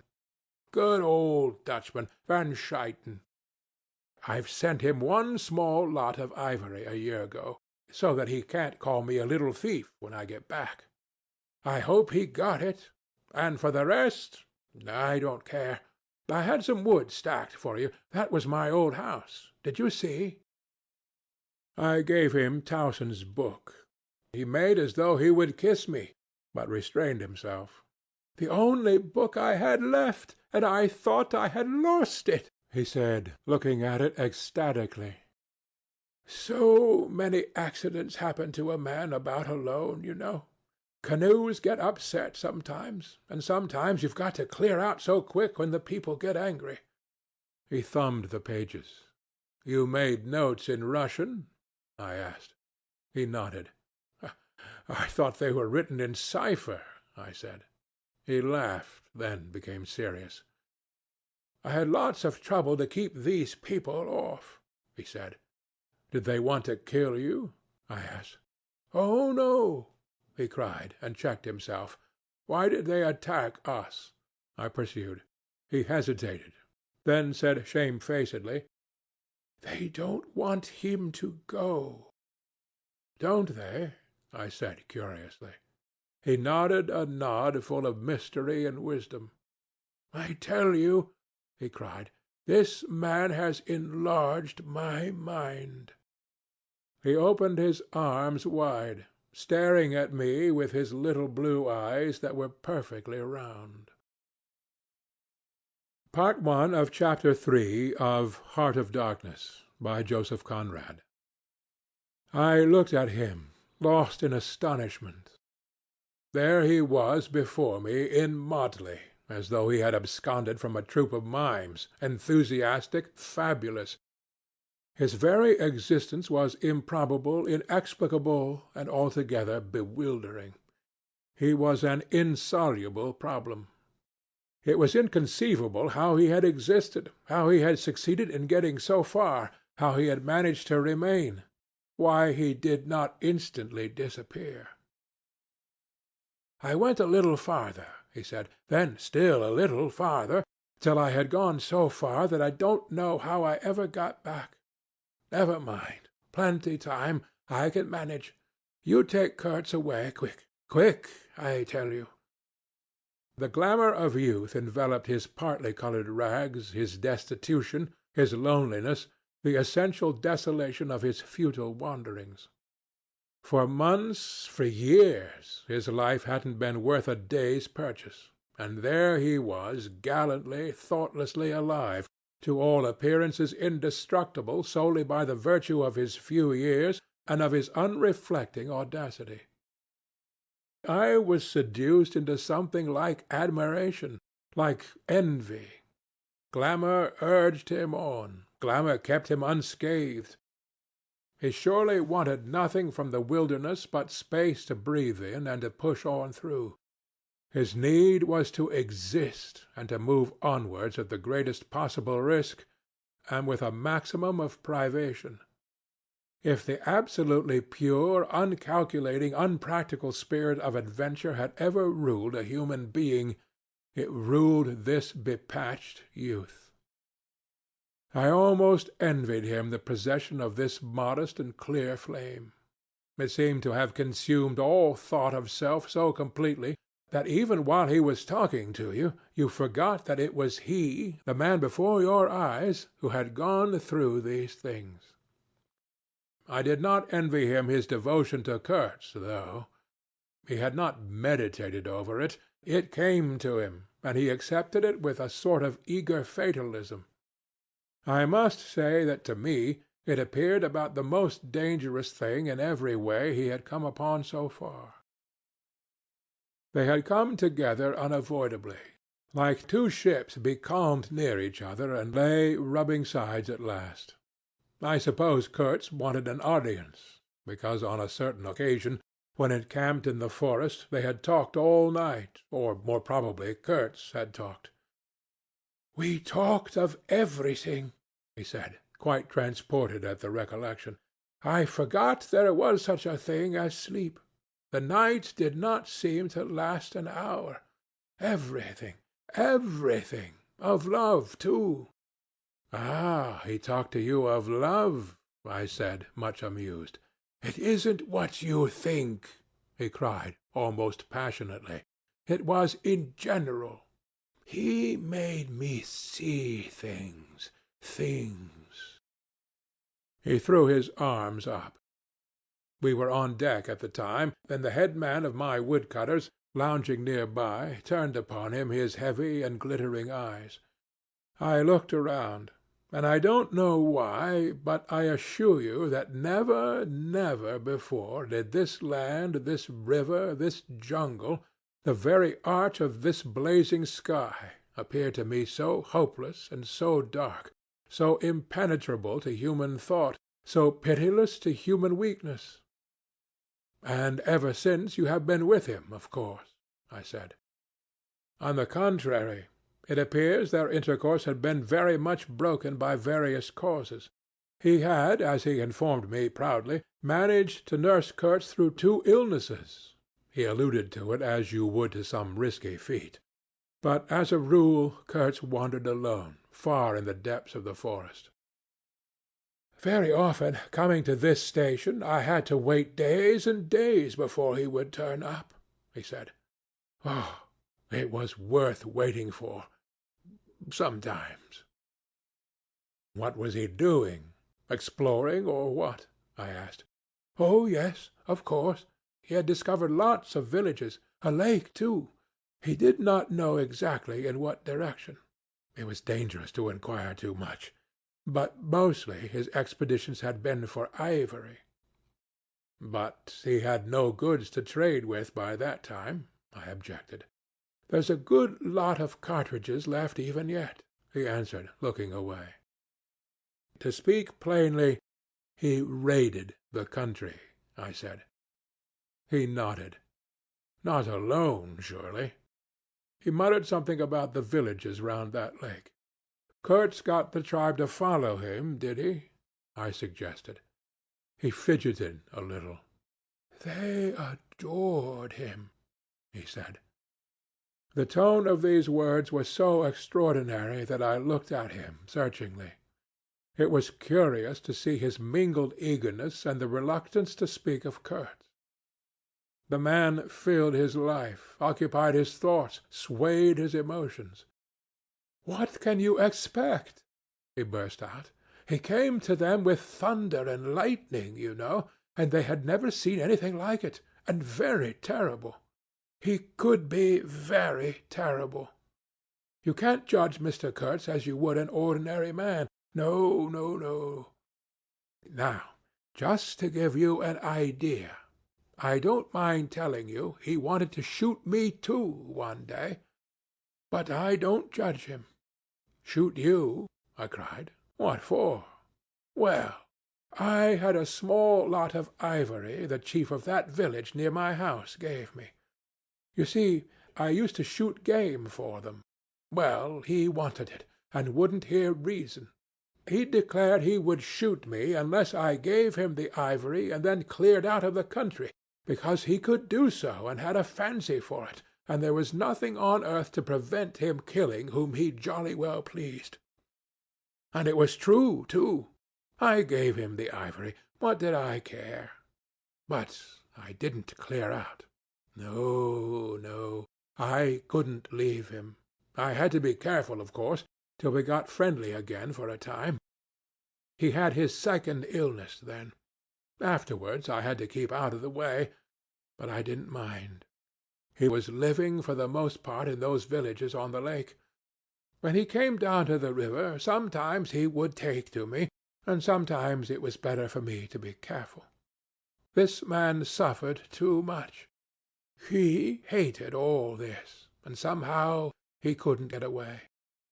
When I had a chance, I begged him to try and leave while there was time. I offered to go back with him, and he would say yes, and then he would remain, go off on another ivory hunt, disappear for weeks, forgot himself amongst these people, forgot himself, you know.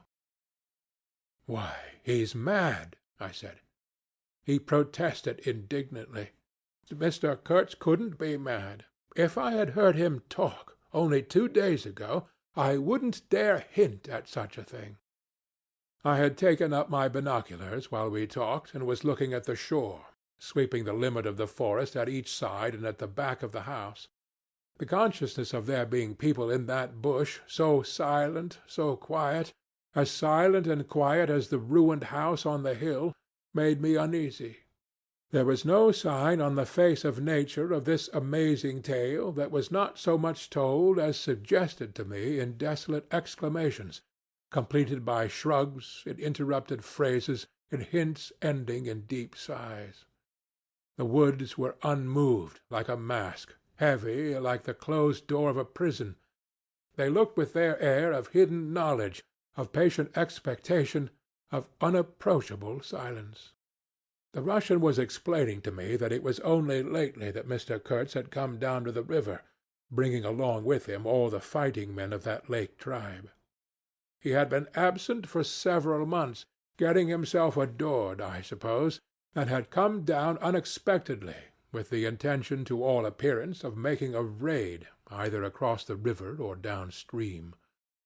Evidently the appetite for more ivory had got the better of the, what shall I say, the less material aspirations. However, he had got much worse suddenly. "I heard he was lying helpless, and so I came up, took my chance," said the Russian. "Oh, he is bad, very bad." I directed my glass to the house. There were no signs of life, but there was the ruined roof, the long mud wall peeping above the grass, with 3 little square window-holes, no 2 of the same size. All this brought within reach of my hand, as it were. And then I made a brusque movement, and one of the remaining posts of that vanished forest leaped up in the field of my glass. You remember I told you I had been struck at the distance by certain attempts at ornamentation, rather remarkable in the ruinous aspect of the place. Now I suddenly had a nearer view, and its first result was to make me throw my head back, as if before a blow. Then I went carefully from post to post with my glass, and I saw my mistake. These round knobs were not ornamental, but symbolic. They were expressive and puzzling, striking and disturbing, food for thought, and also for vultures, if there had been any looking down from the sky. But at all events for such ants as were industrious enough to ascend the pole. They would have been even more impressive, these heads on the stakes, if their faces had not been turned to the house. Only one, the first I had made out, was facing my way. I was not so shocked as you may think. The start back I had given was really nothing but a movement of surprise. I had expected to see a knob of wood there, you know. I returned deliberately to the first I had seen, and there it was, black, dried, sunken, with closed eyelids. A head that seemed to sleep at the top of that pole, and with the shrunken dry lips, showing a narrow white line of the teeth, was smiling too, smiling continuously at some endless and jocose dream of that eternal slumber. I am not disclosing any trade secrets. In fact, the manager said afterwards that Mr. Kurtz's methods had ruined the district. I have no opinion on that point, but I want you clearly to understand that there was nothing exactly profitable in these heads being there. They only showed that Mr. Kurtz lacked restraint in the gratification of his various lusts, that there was something wanting in him, some small matter which, when the pressing need arose, could not be found under his magnificent eloquence. Whether he knew of this deficiency himself, I can't say. I think the knowledge came to him at last, only at the very last. But the wilderness had found him out early, and had taken on him a terrible vengeance for the fantastic invasion. I think it had whispered to him things about himself which he did not know, things of which he had no conception till he took counsel with this great solitude, and the whisper had proved irresistibly fascinating. It echoed loudly within him because he was hollow at the core.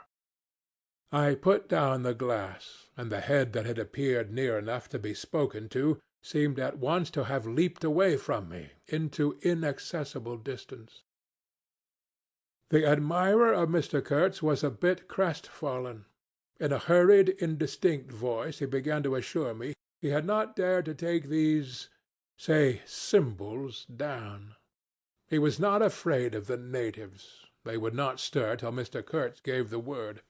His ascendancy was extraordinary. The camps of these people surrounded the place, and the chiefs came every day to see him. They would crawl. I don't want to know anything of the ceremonies used when approaching Mr. Kurtz, I shouted. Curious, this feeling that came over me that such details would be more intolerable than those heads drying on the stakes under Mr. Kurtz's windows. After all, that was only a savage sight, while I seemed at one bound to have been transported into some lightless region of subtle horrors, where pure uncomplicated savagery was a positive relief, being something that had a right to exist obviously in the sunshine. The young man looked at me with surprise. I suppose it did not occur to him that Mr. Kurtz was no idol of mine. He forgot I hadn't heard any of these splendid monologues on, what was it, on love, justice, conduct of life, or what not. If it had come to crawling before Mr. Kurtz, he crawled as much as the veriest savage of them all. I had no idea of the conditions, he said. These heads were the heads of rebels. I shocked him excessively by laughing. Rebels! What would be the next definition I was to hear? There had been enemies, criminals, workers, and these were rebels. These rebellious heads looked very subdued to me on their sticks. "You don't know how such a life tries a man like Kurtz," cried Kurtz's last disciple. "Well, and you?" I said. I am a simple man. I have no great thoughts. I want nothing from anybody. How can you compare me to—" His feelings were too much for speech, and suddenly he broke down. "I don't understand," he groaned. "I've been doing my best to keep him alive, and that's enough. I had no hand in all this. I have no abilities. There hasn't been a drop of medicine or a mouthful of invalid food for months here. He was shamefully abandoned. A man like this, with such ideas, shamefully, shamefully. I haven't slept for the last 10 nights. His voice lost itself in the calm of the evening. The long shadows of the forest had slipped downhill while we talked, had gone far beyond the ruined hovel, beyond the symbolic row of stakes. All this was in the gloom, while we down there were yet in the sunshine, and the stretch of the river abreast of the clearing glittered in a still and dazzling splendor, with a murky and overshadowed bend over and below. Not a living soul was seen on the shore. The bushes did not rustle. Suddenly, round the corner of the house, a group of men appeared, as though they had come up from the ground. They waded waist-deep in the grass in a compact body, bearing an improvised stretcher in their midst. Instantly, in the emptiness of the landscape, a cry arose whose shrillness pierced the still air like a sharp arrow flying straight to the very heart of the land. And as if by enchantment, streams of human beings, of naked human beings, with spears in their hands, with bows, with shields, with wild glances and savage movements, were poured into the clearing by the dark-faced and pensive forest. The bushes shook, the grass swayed for a time, and then everything stood still in attentive immobility. Now, if he does not say the right thing to them, we are all done for, said the Russian at my elbow. The knot of men with the stretcher had stopped too, half-way to the steamer, as if petrified. I saw the man on the stretcher sit up, lank and with an uplifted arm, above the shoulders of the bearers. Let us hope that the man who can talk so well of love in general will find some particular reason to spare us this time, I said. I resented bitterly the absurd danger of our situation, as if to be at the mercy of that atrocious phantom had been a dishonoring necessity. I could not hear a sound, but through my glasses I saw the thin arm extended commandingly, the lower jaw moving, the eyes of that apparition shining darkly far in its bony head that nodded with grotesque jerks. Kurtz! Kurtz! That means short in German, don't it? Well, the name was as true as everything else in his life, and death. He looked at least 7 feet long. His covering had fallen off, and his body emerged from it pitiful and appalling as from a winding sheet. I could see the cage of his ribs all astir, the bones of his arm waving.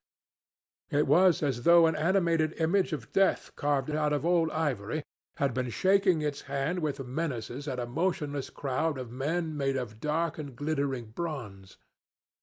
I saw him open his mouth wide. It gave him a weirdly voracious aspect, as though he had wanted to swallow all the air, all the earth, all the men before him. A deep voice reached me faintly. He must have been shouting. He fell back suddenly. The stretcher shook as the bearer staggered forward again, and almost at the same time I noticed that the crowd of savages was vanishing without any perceptible movement of retreat, as if the forest that had ejected these beings so suddenly had drawn them in again as the breath is drawn in a long aspiration. Some of the pilgrims behind the stretcher carried his arms, 2 shotguns, a heavy rifle, and a light revolver carbine, the thunderbolts of that pitiful Jupiter. The manager bent over him, murmuring as he walked beside his head. They laid him down in one of the little cabins. Just a room for a bed-place and a camp-stool or 2, you know. He had brought his belated correspondence, and a lot of torn envelopes and open letters littered his bed. His hand roamed feebly amongst his papers. I was struck by the fire of his eyes and the composed languor of his expression.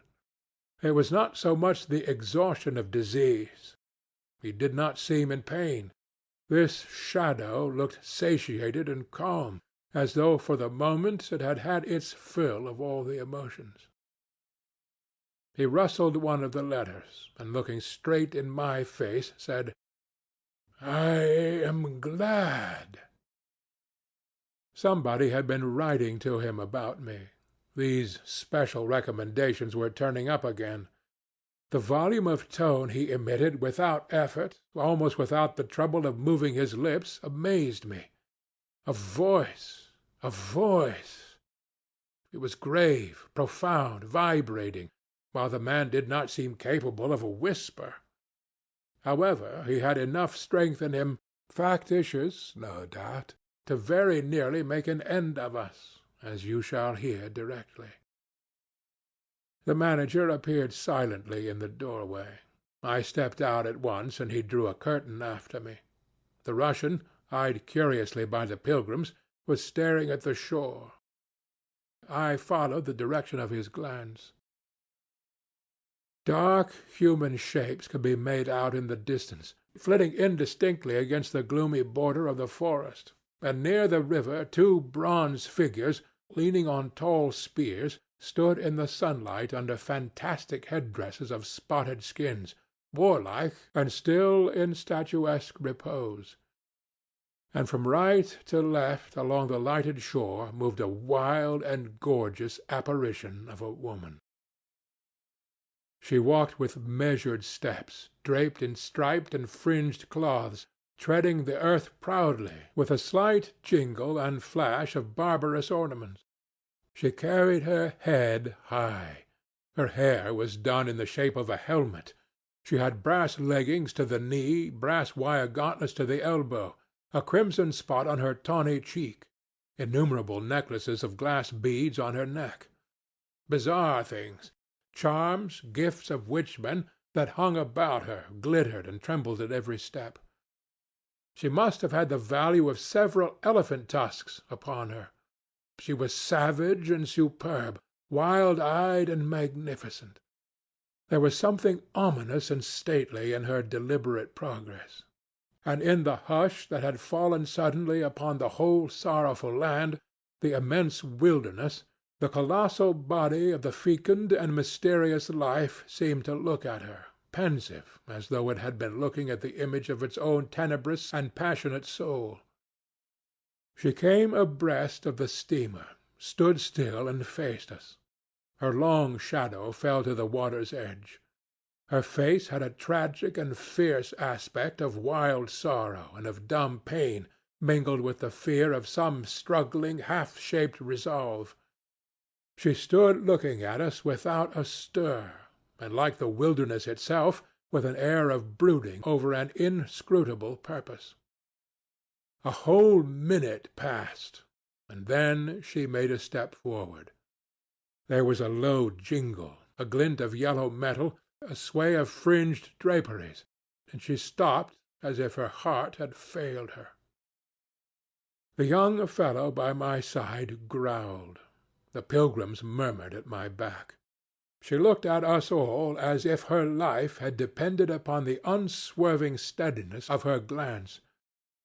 Suddenly she opened her bared arms and threw them up rigid above her head, as though in an uncontrollable desire to touch the sky, and at the same time the swift shadows darted out on the earth, swept around on the river, gathering the steamer into a shadowy embrace.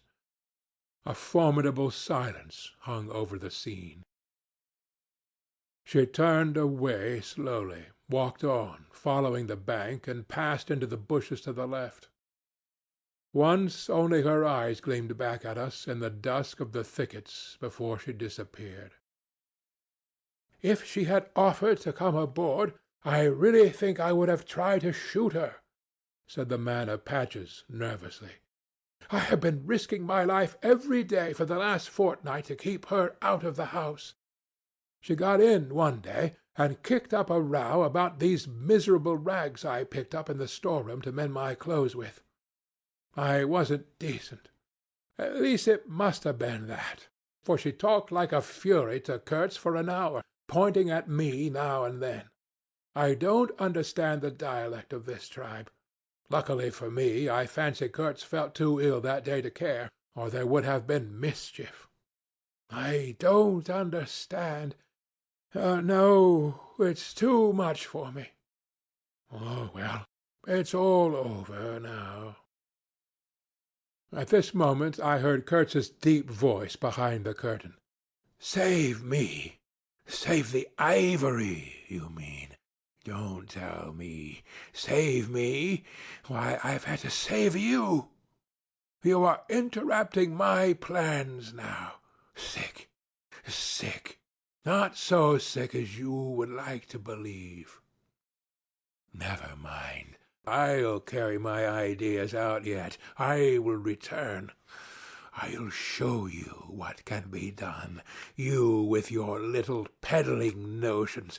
You are interfering with me. I will return. The manager came out. He did me the honor to take me under the arm and lead me aside.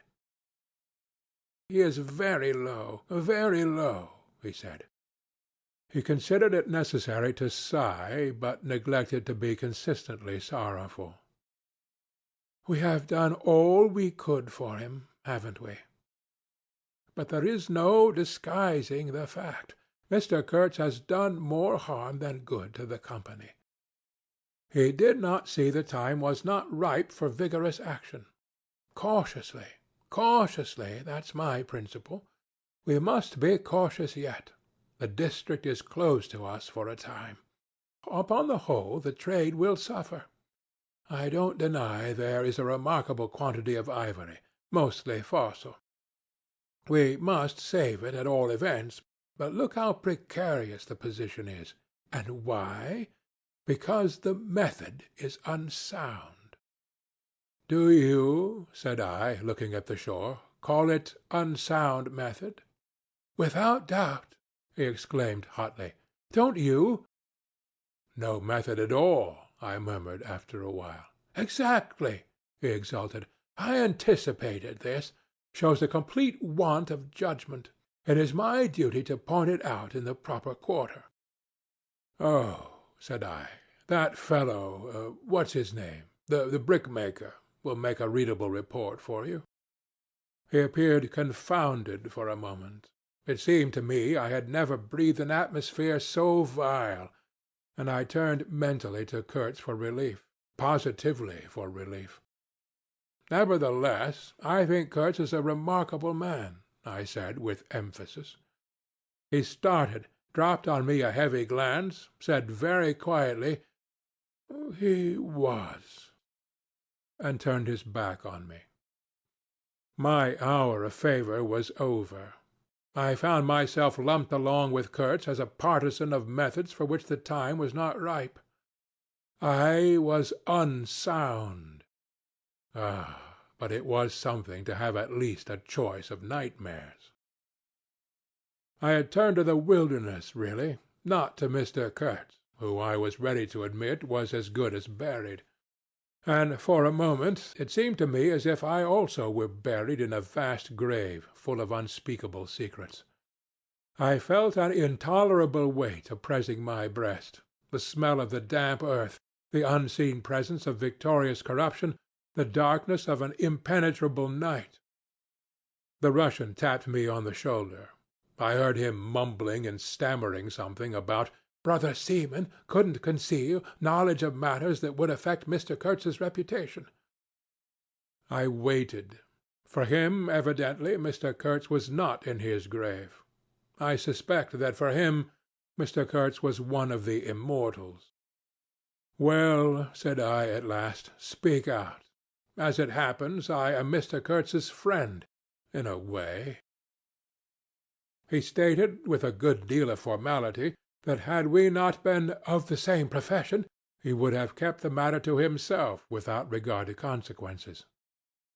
"He suspected there was an active ill will towards him on the part of these white men that—" "You are right," I said, remembering a certain conversation I had overheard.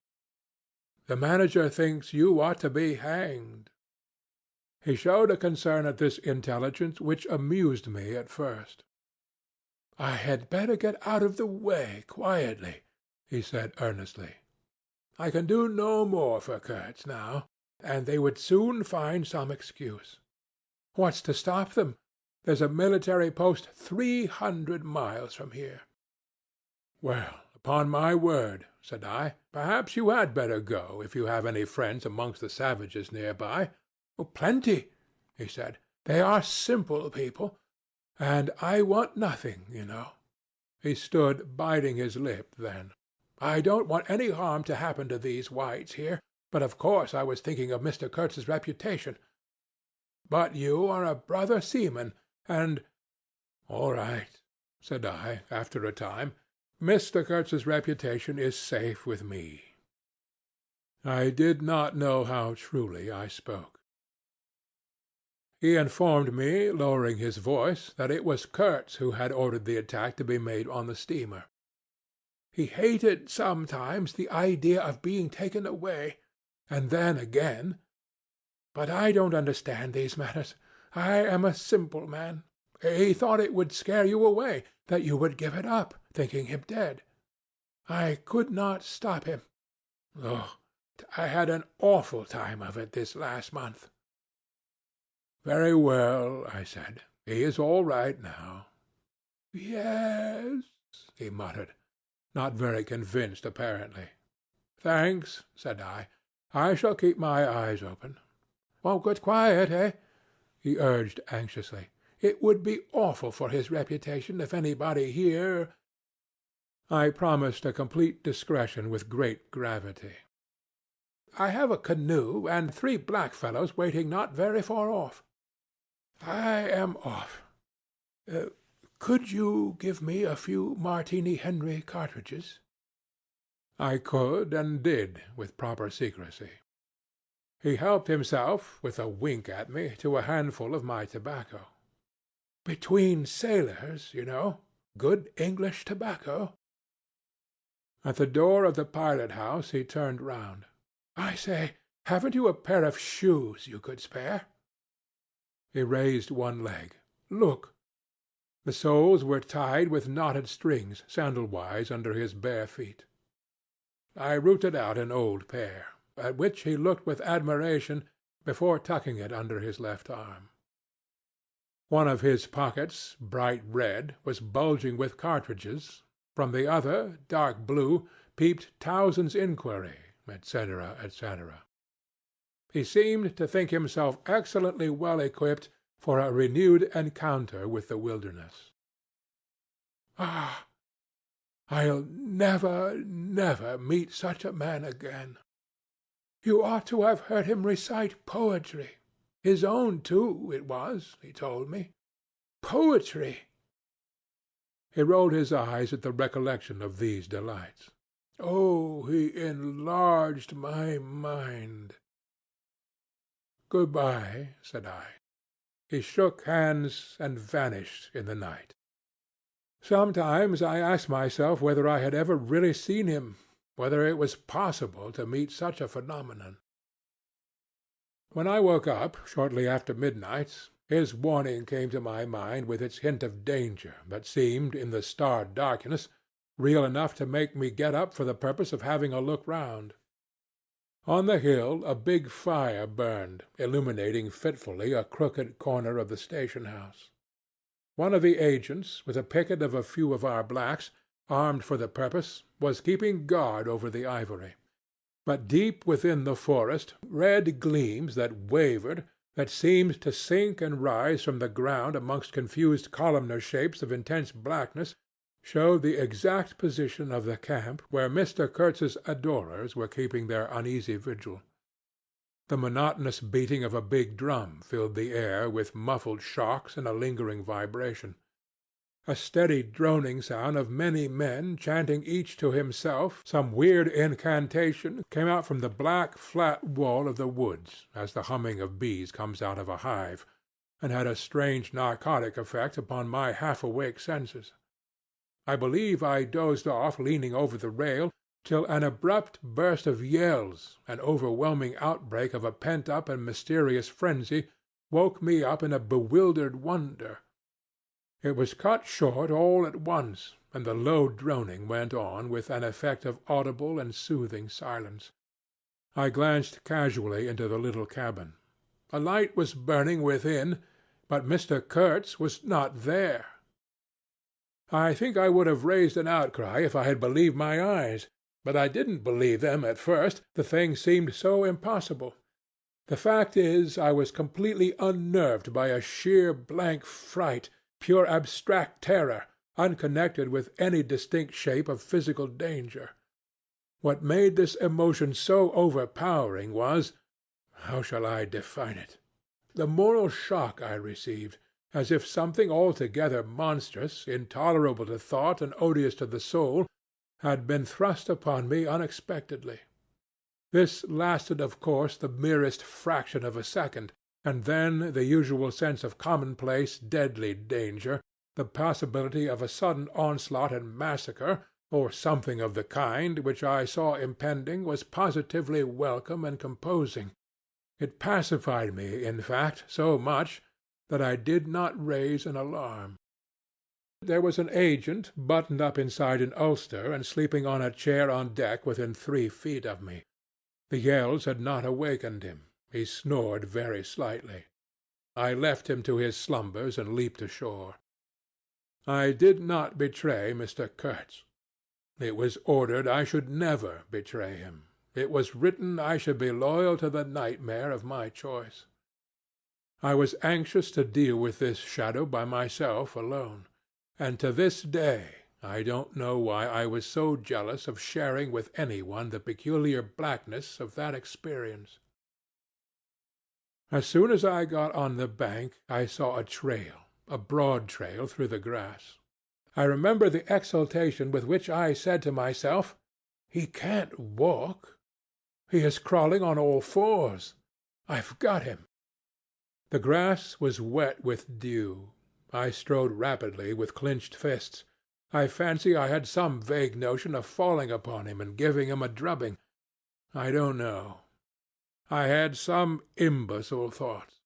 The knitting old woman with the cat obtruded herself upon my memory as a most improper person to be sitting at the other end of such an affair. I saw a row of pilgrims squirting lead in the air out of Winchesters held to the ship. I thought I would never get back to the steamer, and imagined myself living alone and unarmed in the woods to an advanced age. Such silly things, you know. And I remember I confounded the beat of the drum with the beating of my heart, and was pleased at its calm regularity. I kept to the track, though, then stopped to listen.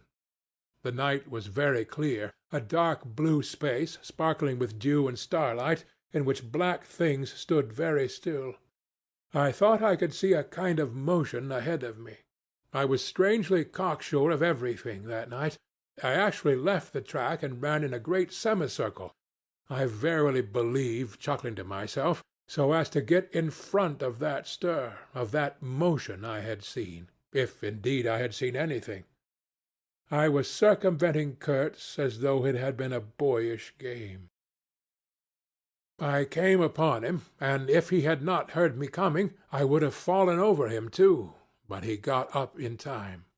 He rose, unsteady, long, pale, indistinct, like a vapor exhaled by the earth, and swayed slightly, misty and silent before me, while at my back the fires loomed between the trees, and the murmur of many voices issued from the forest. I had cut him off cleverly, but when actually confronting him I seemed to come to my senses. I saw the danger in its right proportion. It was by no means over yet. Suppose he began to shout. Though he could hardly stand, there was still plenty of vigor in his voice. "Go away. Hide yourself," he said, in that profound tone. It was very awful. I glanced back. We were within 30 yards from the nearest fire. A black figure stood up, strode on long black legs, waving long black arms across the glow. It had horns, antelope horns, I think, on its head. Some sorcerer, some witch-man, no doubt. It looked fiend-like enough. "Do you know what you are doing?" I whispered. "Perfectly," he answered, raising his voice for that single word. It sounded to me far off, and yet loud, like a hail through a speaking trumpet. If he makes a row, we are lost, I thought to myself. This clearly was not a case for fisticuffs, even apart from the very natural aversion I had to beat that shadow, this wandering and tormented thing. You will be lost, I said, utterly lost. One gets sometimes such a flash of inspiration, you know. I did say the right thing, though indeed he could not have been more irretrievably lost than he was at this very moment, when the foundations of our intimacy were being laid to endure, even to the end, even beyond. I had immense plans, he muttered irresolutely. Yes, said I, but if you try to shout, I'll smash your head with— There was not a stick or a stone near. I will throttle you for good, I corrected myself. I was on the threshold of great things, he pleaded, in a voice of longing, with a wistfulness of tone that made my blood run cold. And now for this stupid scoundrel. Your success in Europe is assured in any case, I affirmed steadily. I did not want to have the throttling of him, you understand, and indeed it would have been very little use for any practical purpose. I tried to break the spell, the heavy, mute spell of the wilderness that seemed to draw him to its pitiless breast by the awakening of forgotten and brutal instincts, by the memory of gratified and monstrous passions. This alone, I was convinced, had driven him out to the edge of the forest, to the bush, towards the gleam of fires, the throb of drums, the drone of weird incantations. This alone had beguiled his unlawful soul beyond the bounds of permitted aspirations. And, don't you see, the terror of the position was not in being knocked on the head, though I had a very lively sense of that danger too, but in this, that I had to deal with a being to whom I could not appeal in the name of anything high or low. I had, even like the niggers, to invoke him, himself, his own exalted and incredible degradation. There was nothing either above or below him. I knew it. He had kicked himself loose of the earth. Confound the man! He had kicked the very earth to pieces. He was alone, and I before him did not know whether I stood on the ground or floated in the air. I've been telling you what we said, repeating the phrases we pronounced, but what's the good? They were common everyday words, the familiar, vague sounds exchanged on every waking day of life. But what of that? They had behind them, to my mind, the terrific suggestiveness of words heard in dreams, of phrases spoken in nightmares. Soul! If anybody ever struggled with a soul, I am the man. And I wasn't arguing with a lunatic either. Believe me or not, his intelligence was perfectly clear, concentrated, it is true, upon himself with horrible intensity, yet clear. And therein was my only chance, barring, of course, the killing him there and then, which wasn't so good on account of unavoidable noise. But his soul was mad. Being alone in the wilderness, it had looked within itself, and by heavens, I tell you it had gone mad. I had, for my sins, I suppose, to go through the ordeal of looking into myself.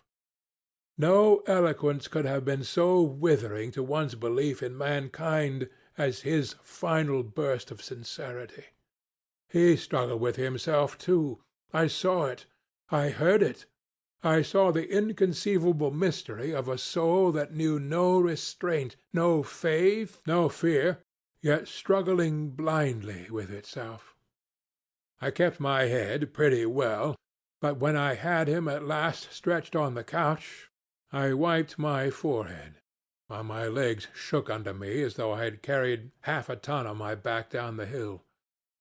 And yet I had only supported him, his bony arm clasped round my neck. He was not much heavier than a child. Part II of Chapter 3 of Heart of Darkness, by Joseph Conrad. When next day we left at noon, the crowd, of whose presence behind the curtain of trees I had been acutely conscious all the time, flowed out of the woods again, filled the clearing, covered the slope with a mass of naked, breathing, quivering, bronze bodies. I steamed up a bit, then swung downstream, and 2,000 eyes followed the evolutions of the splashing, thumping, fierce river demon beating the water with its terrible tail and breathing black smoke into the air. In the front of the first rank, along the river, 3 men, plastered with bright red earth from head to foot, strutted to and fro restlessly. When we came abreast again, they faced the river, stamped their feet, nodded their horned heads, swayed their scarlet bodies. They shook towards the fierce river demon a bunch of black feathers, a mangy skin with a pendant tail, something that looked a dry gourd. They shouted periodically together strings of amazing words that resembled no sounds of human language, and the deep murmurs of the crowd, interrupted suddenly, were like the responses of some satanic litany. We had carried Kurtz into the pilot-house. There was more air there. Lying on the couch, he stared through the open shutter. There was an eddy in the mass of human bodies, and the woman with helmeted head and tawny cheeks rushed out to the very brink of the stream. She put out her hands, shouted something, and all that wild mob took up the shout in a roaring chorus of articulated, rapid, breathless utterance. "Do you understand this?" I asked. He kept on looking out past me with fiery, longing eyes, with a mingled expression of wistfulness and hate. He made no answer, but I saw a smile of indefinable meaning, appear on his colorless lips that a moment after twitched convulsively. "Do I not?"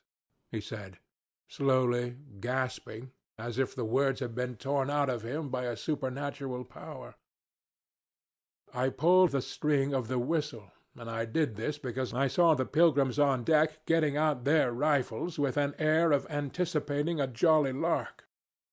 At the sudden screech there was a movement of abject terror through that wedged mass of bodies. "Don't!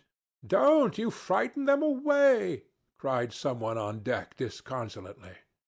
I pulled the string time after time. They broke and ran, they leaped, they crouched, they swerved, they dodged the flying terror of the sound. The 3 red chaps had fallen flat, face down on the shore, as though they had been shot dead. Only the barbarous and superb woman did not so much as flinch, and stretched tragically her bare arms after us over the sombre and glittering river. And then that imbecile crowd down on the deck started their little fun, and I could see nothing more for smoke. The brown current ran swiftly out of the heart of darkness, bearing us down towards the sea with twice the speed of our upward progress, and Kurtz's life was running swiftly too, ebbing out of his heart into the sea of inexorable time. The manager was very placid. He had no vital anxieties now. He took us both in with a comprehensive and satisfied glance. The affair had come off as well as he could have wished. I saw the time approaching when I would be left alone of the party of unsound method. The pilgrims looked upon me with disfavor. I was, so to speak, numbered with the dead. It is strange how I accepted this unforeseen partnership, this choice of nightmares forced upon me in the tenebrous land invaded by these mean and greedy phantoms. Kurtz discoursed. A voice! It rang deep to the very last. It survived his strength to hide in the magnificent folds of eloquence the barren darkness of his heart. Oh, he struggled, he struggled. The wastes of his weary brain were haunted by shadowy images now, images of wealth and fame revolving obsequiously around his unextinguishable gift of noble and lofty expression. My intended, my station, my career, my ideas, these were the subjects for the occasional utterances of elevated sentiments. The shade of the original Kurtz frequented the bedside of the hollow sham, whose fate it was to be buried presently in the mould of primeval earth. But both the diabolic love and the unearthly hate of the mysteries it had penetrated fought for the possession of that soul, satiated of primitive emotions, avid of lying fame, of sham distinction, of all the appearances of success and power. Sometimes he was contemptibly childish. He desired to have kings meet him at railway stations on his return from some ghastly nowhere, where he intended to accomplish great things. You show them that you have in you something that is really profitable, and then there will be no limits to the recognition of your ability, he would say. Of course, you must take care of the motives, right motives always. The long reaches that were like one and the same reach, monotonous bends that were exactly alike, slipped past the steamer with their multitude of secular trees looking patiently after this grimy fragment of another world, the forerunner of change, of conquest, of trade, of massacres, of blessings. I looked ahead, piloting. "Close the shutter," said Kurtz suddenly one day. "I can't bear to look at this." I did so. There was a silence. "Oh, but I will wring your heart yet," he cried at the invisible wilderness. We broke down, as I had expected, and had to lie up for repairs at the head of an island. This delay was the first thing that shook Kurtz's confidence. One morning he gave me a packet of papers and a photograph, the lot tied together with a shoestring. "Keep this for me," he said. "This noxious fool," meaning the manager, "is capable of prying into my boxes when I'm not looking." In the afternoon I saw him. He was lying on his back with closed eyes, and I withdrew quietly, but I heard him mutter, "Live rightly. Die. Die." I listened. There was nothing more. Was he rehearsing some speech in his sleep, or was it a fragment of a phrase from some newspaper article? He had been writing for the papers, and meant to do so again, "for the furthering of my ideas. It's my duty." His was an impenetrable darkness. I looked at him as you peer down at a man who is lying at the bottom of a precipice where the sun never shines. But I had not much time to give him, because I was helping the engine-driver to take to pieces the leaky cylinders, to straighten a bent connecting rod, and in other such matters. I lived in an infernal mess of rust filings, nuts, bolts, spanners, hammers, ratchet drills, things I abominate, because I don't get on with them. I tended the little forge we fortunately had aboard. I toiled wearily in a wretched scrap-heap, unless I had the shakes too bad to stand. One evening, coming in with a candle, I was startled to hear him say a little tremulously, "I am lying here in the dark, waiting for death." The light was within a foot of his eyes. I forced myself to murmur, "Oh, nonsense," and stood over him as if transfixed. Anything approaching the change that came over his features I have never seen before and hope never to see again. Oh, I wasn't touched. I was fascinated. It was as though a veil had been rent. I saw on that ivory face the expression of sombre pride, of ruthless power, of craven terror, of an intense and hopeless despair. Did he live his life again in every detail of desire, temptation, and surrender during that supreme moment of complete knowledge? He cried in a whisper at some image, at some vision. He cried out twice, a cry that was no more than a breath. The horror! The horror!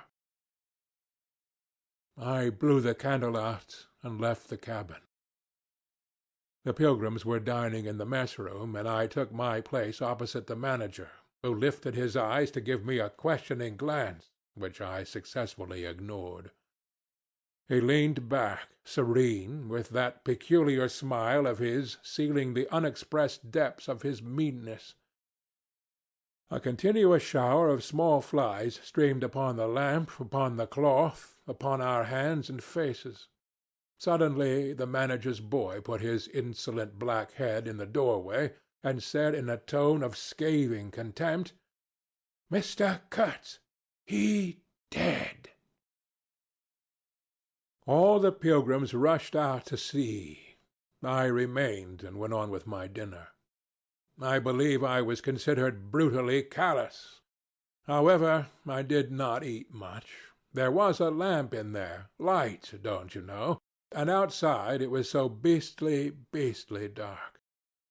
I went no more near the remarkable man who had pronounced a judgment upon the adventures of his soul on this earth. The voice was gone. What else had been there? But I am, of course, aware that next day the pilgrims buried something in a muddy hole. And then they very nearly buried me. However, as you see, I did not go to join Kurtz there and then. I did not. I remained to dream the nightmare out to the end, and to show my loyalty to Kurtz once more. Destiny. My destiny. Droll thing life is, that mysterious arrangement of merciless logic for a futile purpose. The most you can hope from it is some knowledge of yourself. That comes too late, a crop of unextinguishable regrets. I have wrestled with death. It is the most unexciting contest you can imagine. It takes place in an impalpable grayness, with nothing underfoot, with nothing around, without spectators, without clamor, without glory, without the great desire of victory, without the great fear of defeat, in a sickly atmosphere of tepid skepticism, without much belief in your own right, and still less in that of your adversary. If such is the form of ultimate wisdom, then life is a greater riddle than some of us think it to be.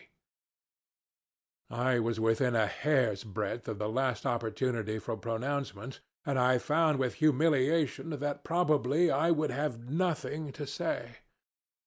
This is the reason why I affirm that Kurtz was a remarkable man. He had something to say. He said it. Since I had peeped over the edge myself, I understand better the meaning of his stare that would not see the flame of the candle, but was wide enough to embrace the whole universe, piercing enough to penetrate all the hearts that beat in the darkness. He had summed up. He had judged. The horror! He was a remarkable man. After all, this was the expression of some sort of belief.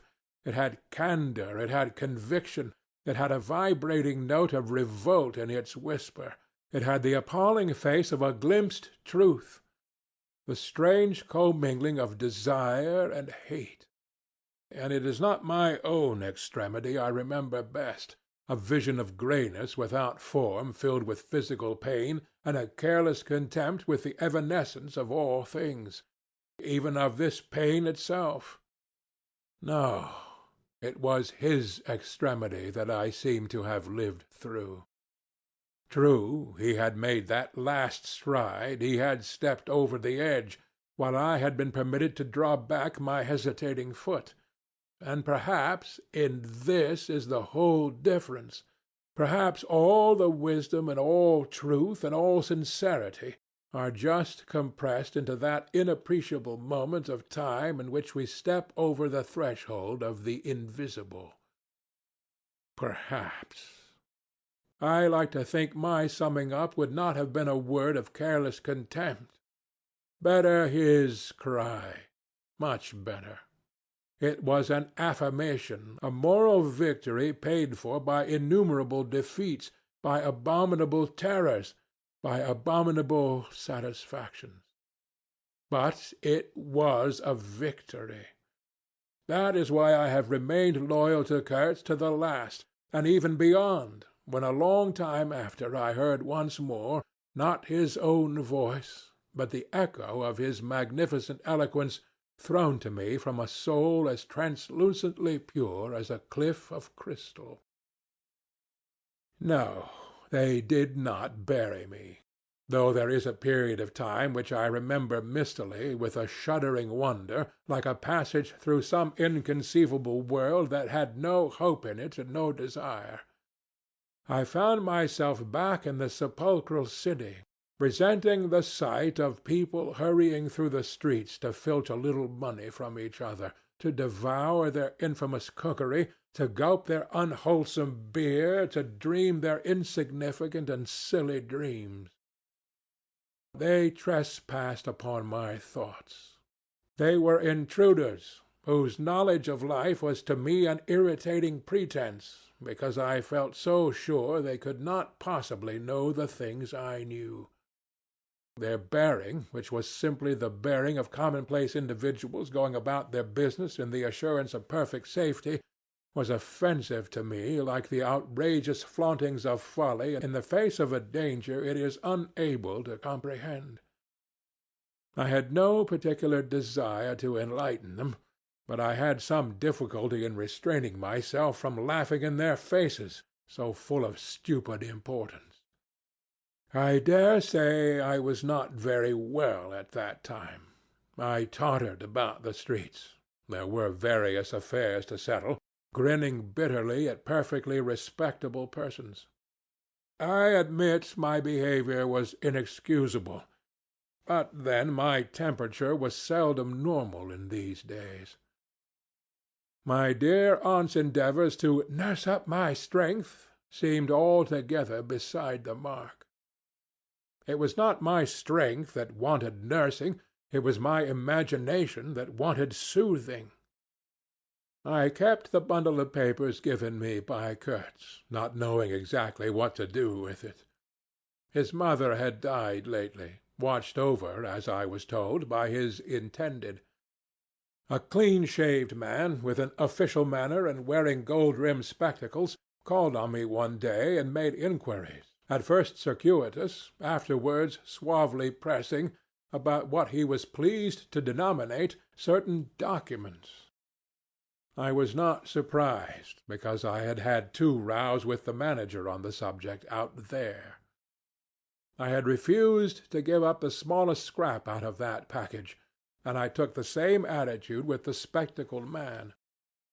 He became darkly menacing at last, and with much heat argued that the company had the right to every bit of information about its territories. And, said he, Mr. Kurtz's knowledge of unexplored regions must have been necessarily extensive and peculiar, owing to his great abilities and to the deplorable circumstances in which he had been placed. Therefore, I assured him Mr. Kurtz's knowledge, however extensive, did not bear upon the problems of commerce or administration. He invoked then the name of science. It would be an incalculable loss if, etc., etc. I offered him the report on the suppression of savage customs, with the postscriptum torn off. He took it up eagerly, but ended by sniffing at it with an air of contempt. This is not what we had a right to expect. he remarked. "Expect nothing else," I said. "There are only private letters." He withdrew upon some threat of legal proceedings, and I saw him no more. But another fellow, calling himself Kurtz's cousin, appeared 2 days later, and was anxious to hear all the details about his dear relative's last moments. Incidentally, he gave me to understand that Kurtz had been essentially a great musician. "There was the making of an immense success," said the man, who was an organist, I believe, with lank grey hair flowing over a greasy coat-collar. I had no reason to doubt his statement, and to this day I was unable to say what was Kurtz's profession, whether he ever had any, which was the greatest of his talents. I had taken him for a painter who wrote for the papers, or else for a journalist who could paint. But even the cousin, who took snuff during the interview, could not tell me what he had been exactly. He was a universal genius. On that point I agreed with the old chap, who thereupon blew his nose noisily into a large cotton handkerchief and withdrew in senile agitation, bearing off some family letters and memoranda without importance.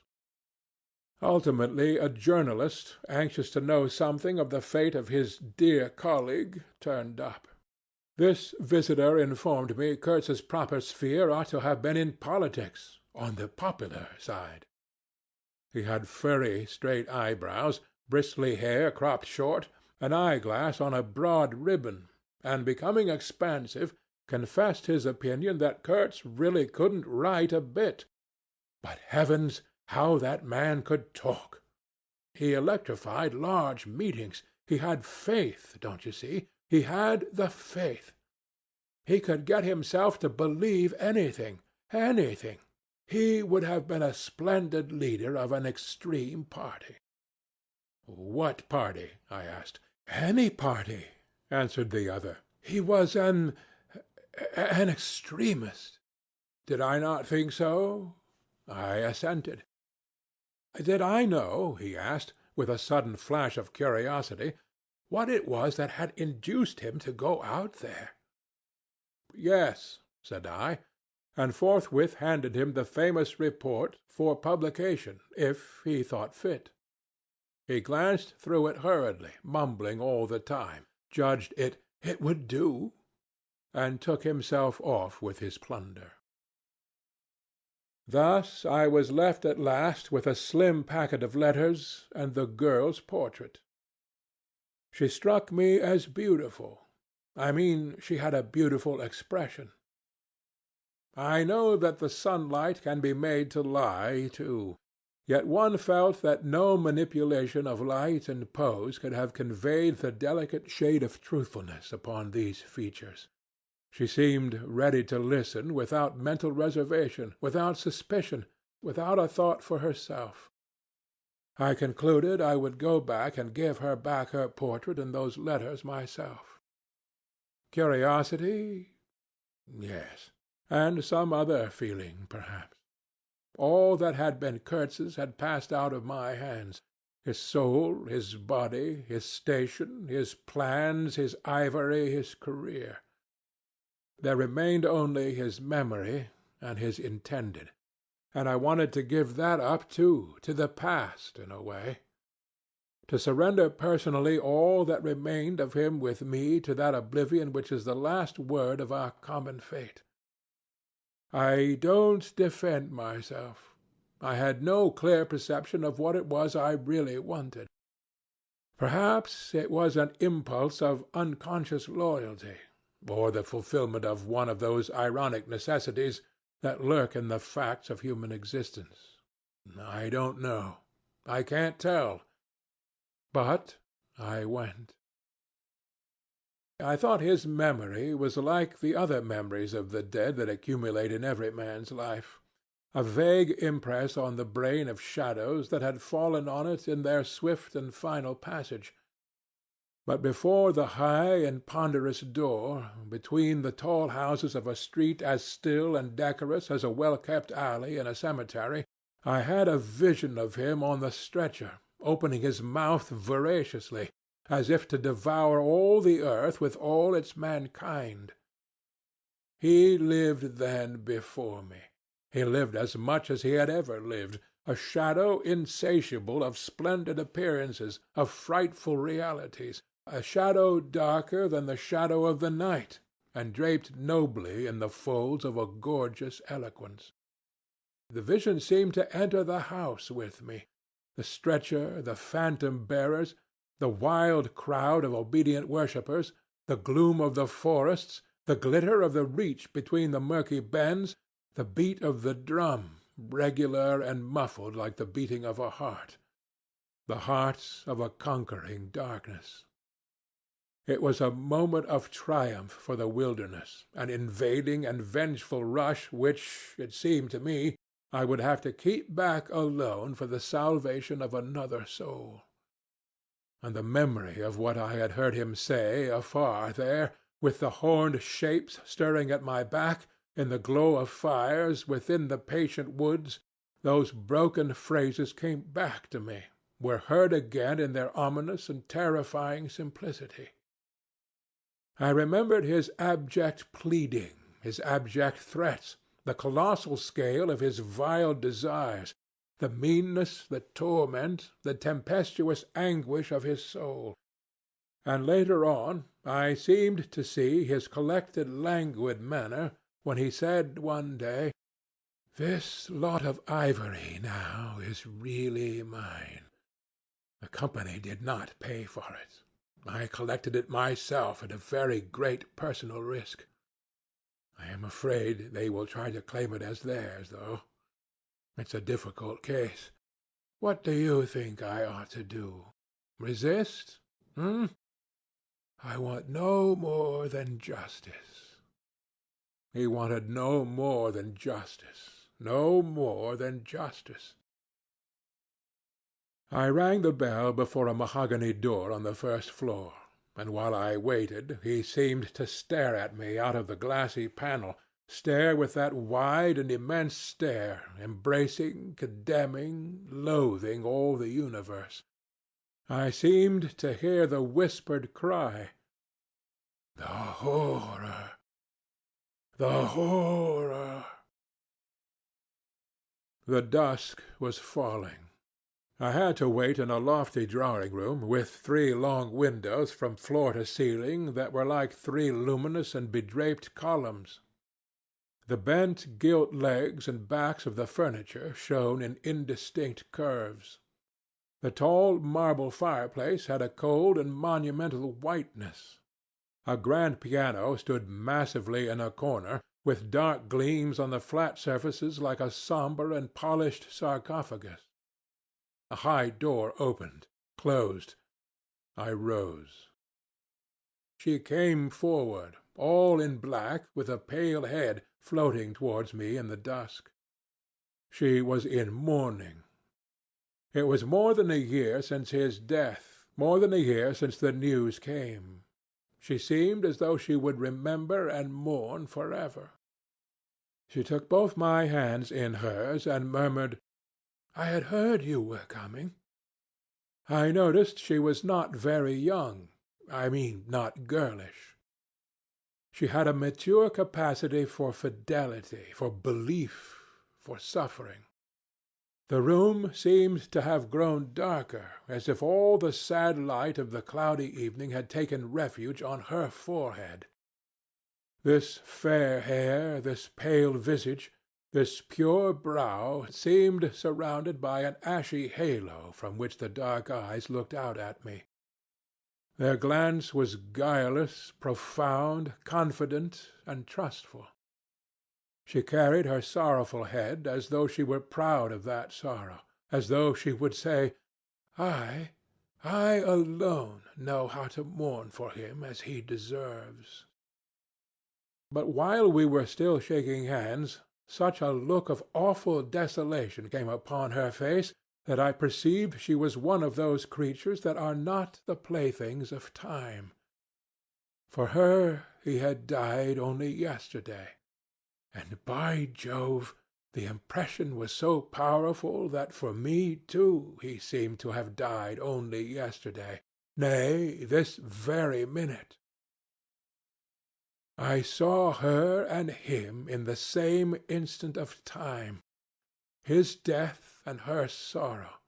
I saw her sorrow in the very moment of his death. Do you understand? I saw them together. I heard them together. She had said, with a deep catch of the breath, "I have survived," while my strained ears seemed to hear distinctly, mingled with her tone of despairing regret, the summing up whisper of his eternal condemnation. I asked myself what I was doing there, with a sensation of panic in my heart, as though I had blundered into a place of cruel and absurd mysteries not fit for a human being to behold. She motioned me to a chair. We sat down. I laid the packet gently on the little table, and she put her hand over it. "You knew him well," she murmured, after a moment of mourning silence. "Intimacy grows quickly out there," I said. "I knew him as well as it is possible for one man to know another." "And you admired him," she said. "It was impossible to know him and not admire him, was it?" "He was a remarkable man," I said unsteadily. Then, before the appealing fixity of her gaze, that seemed to watch for more words on my lips, I went on. "It was impossible not to—" "Love him," she finished eagerly, silencing me into an appalled dumbness. "How true! How true! But when you think that no one knew him so well as I had all his noble confidence. I knew him best." "You knew him best," I repeated. And perhaps she did. But with every word spoken, the room was growing darker, and only her forehead, smooth and white, remained illumined by the inextinguishable light of belief and love. "You were his friend," she went on. "His friend," she repeated a little louder. "You must have been, if he had given you this and sent you to me. I feel I can speak to you, and, oh, I must speak. I want you have heard his last words, to know I have been worthy of him. It is not pride. Yes, I am proud to know I understood him better than anyone on earth. He told me so himself. And since his mother died, I have had no one to... I listened. The darkness deepened. I was not even sure whether he had given me the right bundle. I rather suspect he wanted me to take care of another batch of his papers, which, after his death, I saw the manager examining under the lamp. And the girl talked, easing her pain in the certitude of my sympathy. She talked as thirsty men drink. I had heard that her engagement with Kurtz had been disapproved by her people. He wasn't rich enough, or something. And indeed I don't know whether he had not been a pauper all his life. He had given me some reason to infer that it was his impatience of comparative poverty that drove him out there. Who was not his friend who had heard him speak once? She was saying. He drew men towards him by what was best in them. She looked at me with intensity. It is the gift of the great. She went on, and the sound of her low voice seemed to have the accompaniment of all the other sounds, full of mystery, desolation, and sorrow, I had ever heard. The ripple of the river, the soughing of the trees swayed by the wind, the murmurs of the crowds, the faint ring of incomprehensible words cried from afar, the whisper of a voice speaking from beyond the threshold of an eternal darkness. "But you have heard him. "You know!" she cried. "Yes, I know," I said, with something like despair in my heart. But bowing my head before the faith that was in her, before that great and saving illusion that shone with an unearthly glow in the darkness, in the triumphant darkness from which I could not have defended her, from which I could not even defend myself. "What a loss to me, to us!" She corrected herself with beautiful generosity, then added in a murmur, "to the world." By the last gleams of twilight I could see the glitter of her eyes, full of tears that would not fall. "I have been very happy, very fortunate, very proud," she went on, "too fortunate, too happy for a little while. And now I am unhappy for life." She stood up. Her fair hair seemed to catch all the remaining light in a glimmer of gold. I rose too. "And all of this," she went on mournfully, "of all his promise, and of all his greatness, of his generous mind, of his noble heart, nothing remains, nothing but a memory. You and I, we shall always remember him," I said hastily. "No," she cried, "it is impossible that all this should be lost, that such a life should be sacrificed to leave nothing but sorrow. You know what vast plans he had. I knew of them too. I could not perhaps understand, but others knew of them. Something must remain. His words, at least, have not died." "His words will remain," I said. "And his example," she whispered to herself. "Men looked up to him. His goodness shone in every act. His example—" "True," I said, "his example, too. Yes, his example. I forgot that. But I do not. I cannot believe. Not yet. I cannot believe that I shall never see him again. That nobody will see him again. Never, never, never." She put out her arms, as if after a retreating figure, stretching them back and with clasped pale hands across the fading and narrow sheen of the window. "Never see him! I saw him clearly enough then.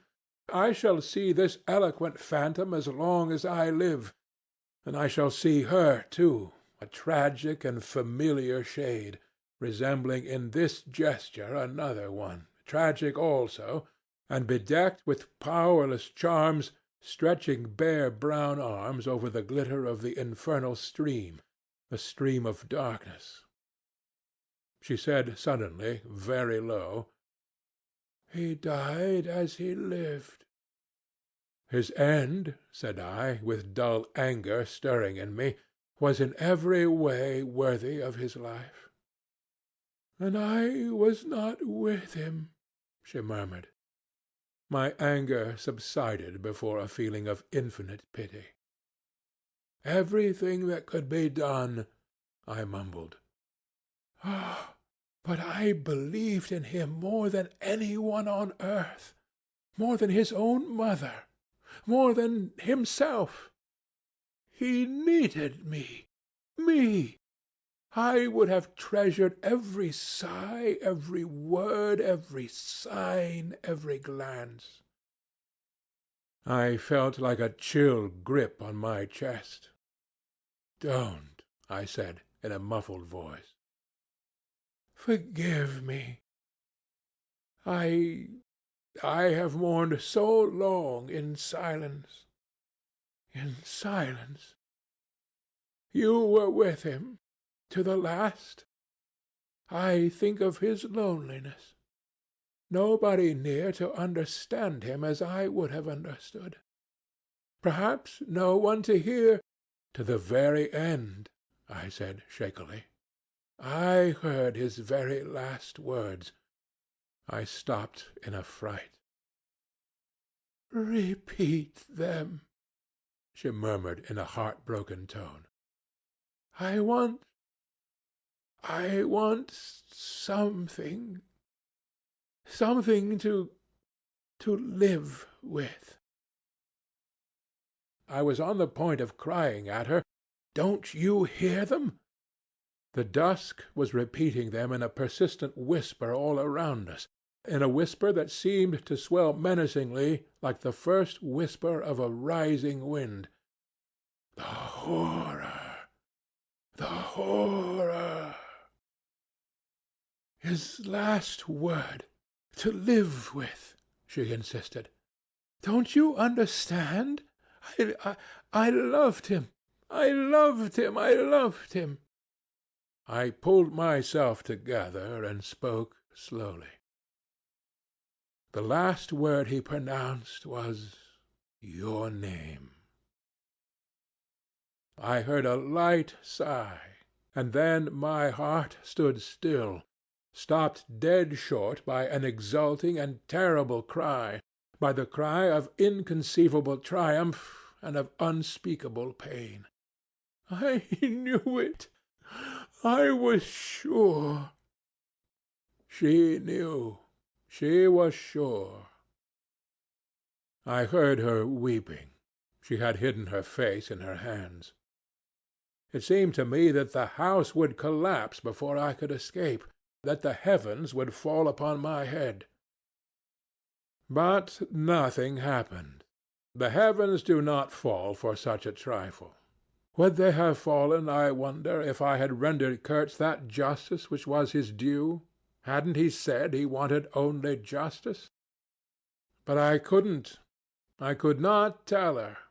It would have been too dark altogether. Marlow ceased, and sat apart, indistinct and silent, in the pose of a meditating Buddha. Nobody moved for a time. "We have lost the first of the ebb," said the director suddenly. I raised my head. The offing was barred by a black bank of clouds, and the tranquil waterway leading to the uttermost ends of the earth flowed sombre under an overcast sky, seemed to lead into the heart of an immense darkness. End of Heart of Darkness by Joseph Conrad. That was another timeless classic. Which book should we read next? Let me know in the comments. And don't forget to like, share and subscribe. We have new classics dropping every week. Press the bell icon to stay updated. Happy listening!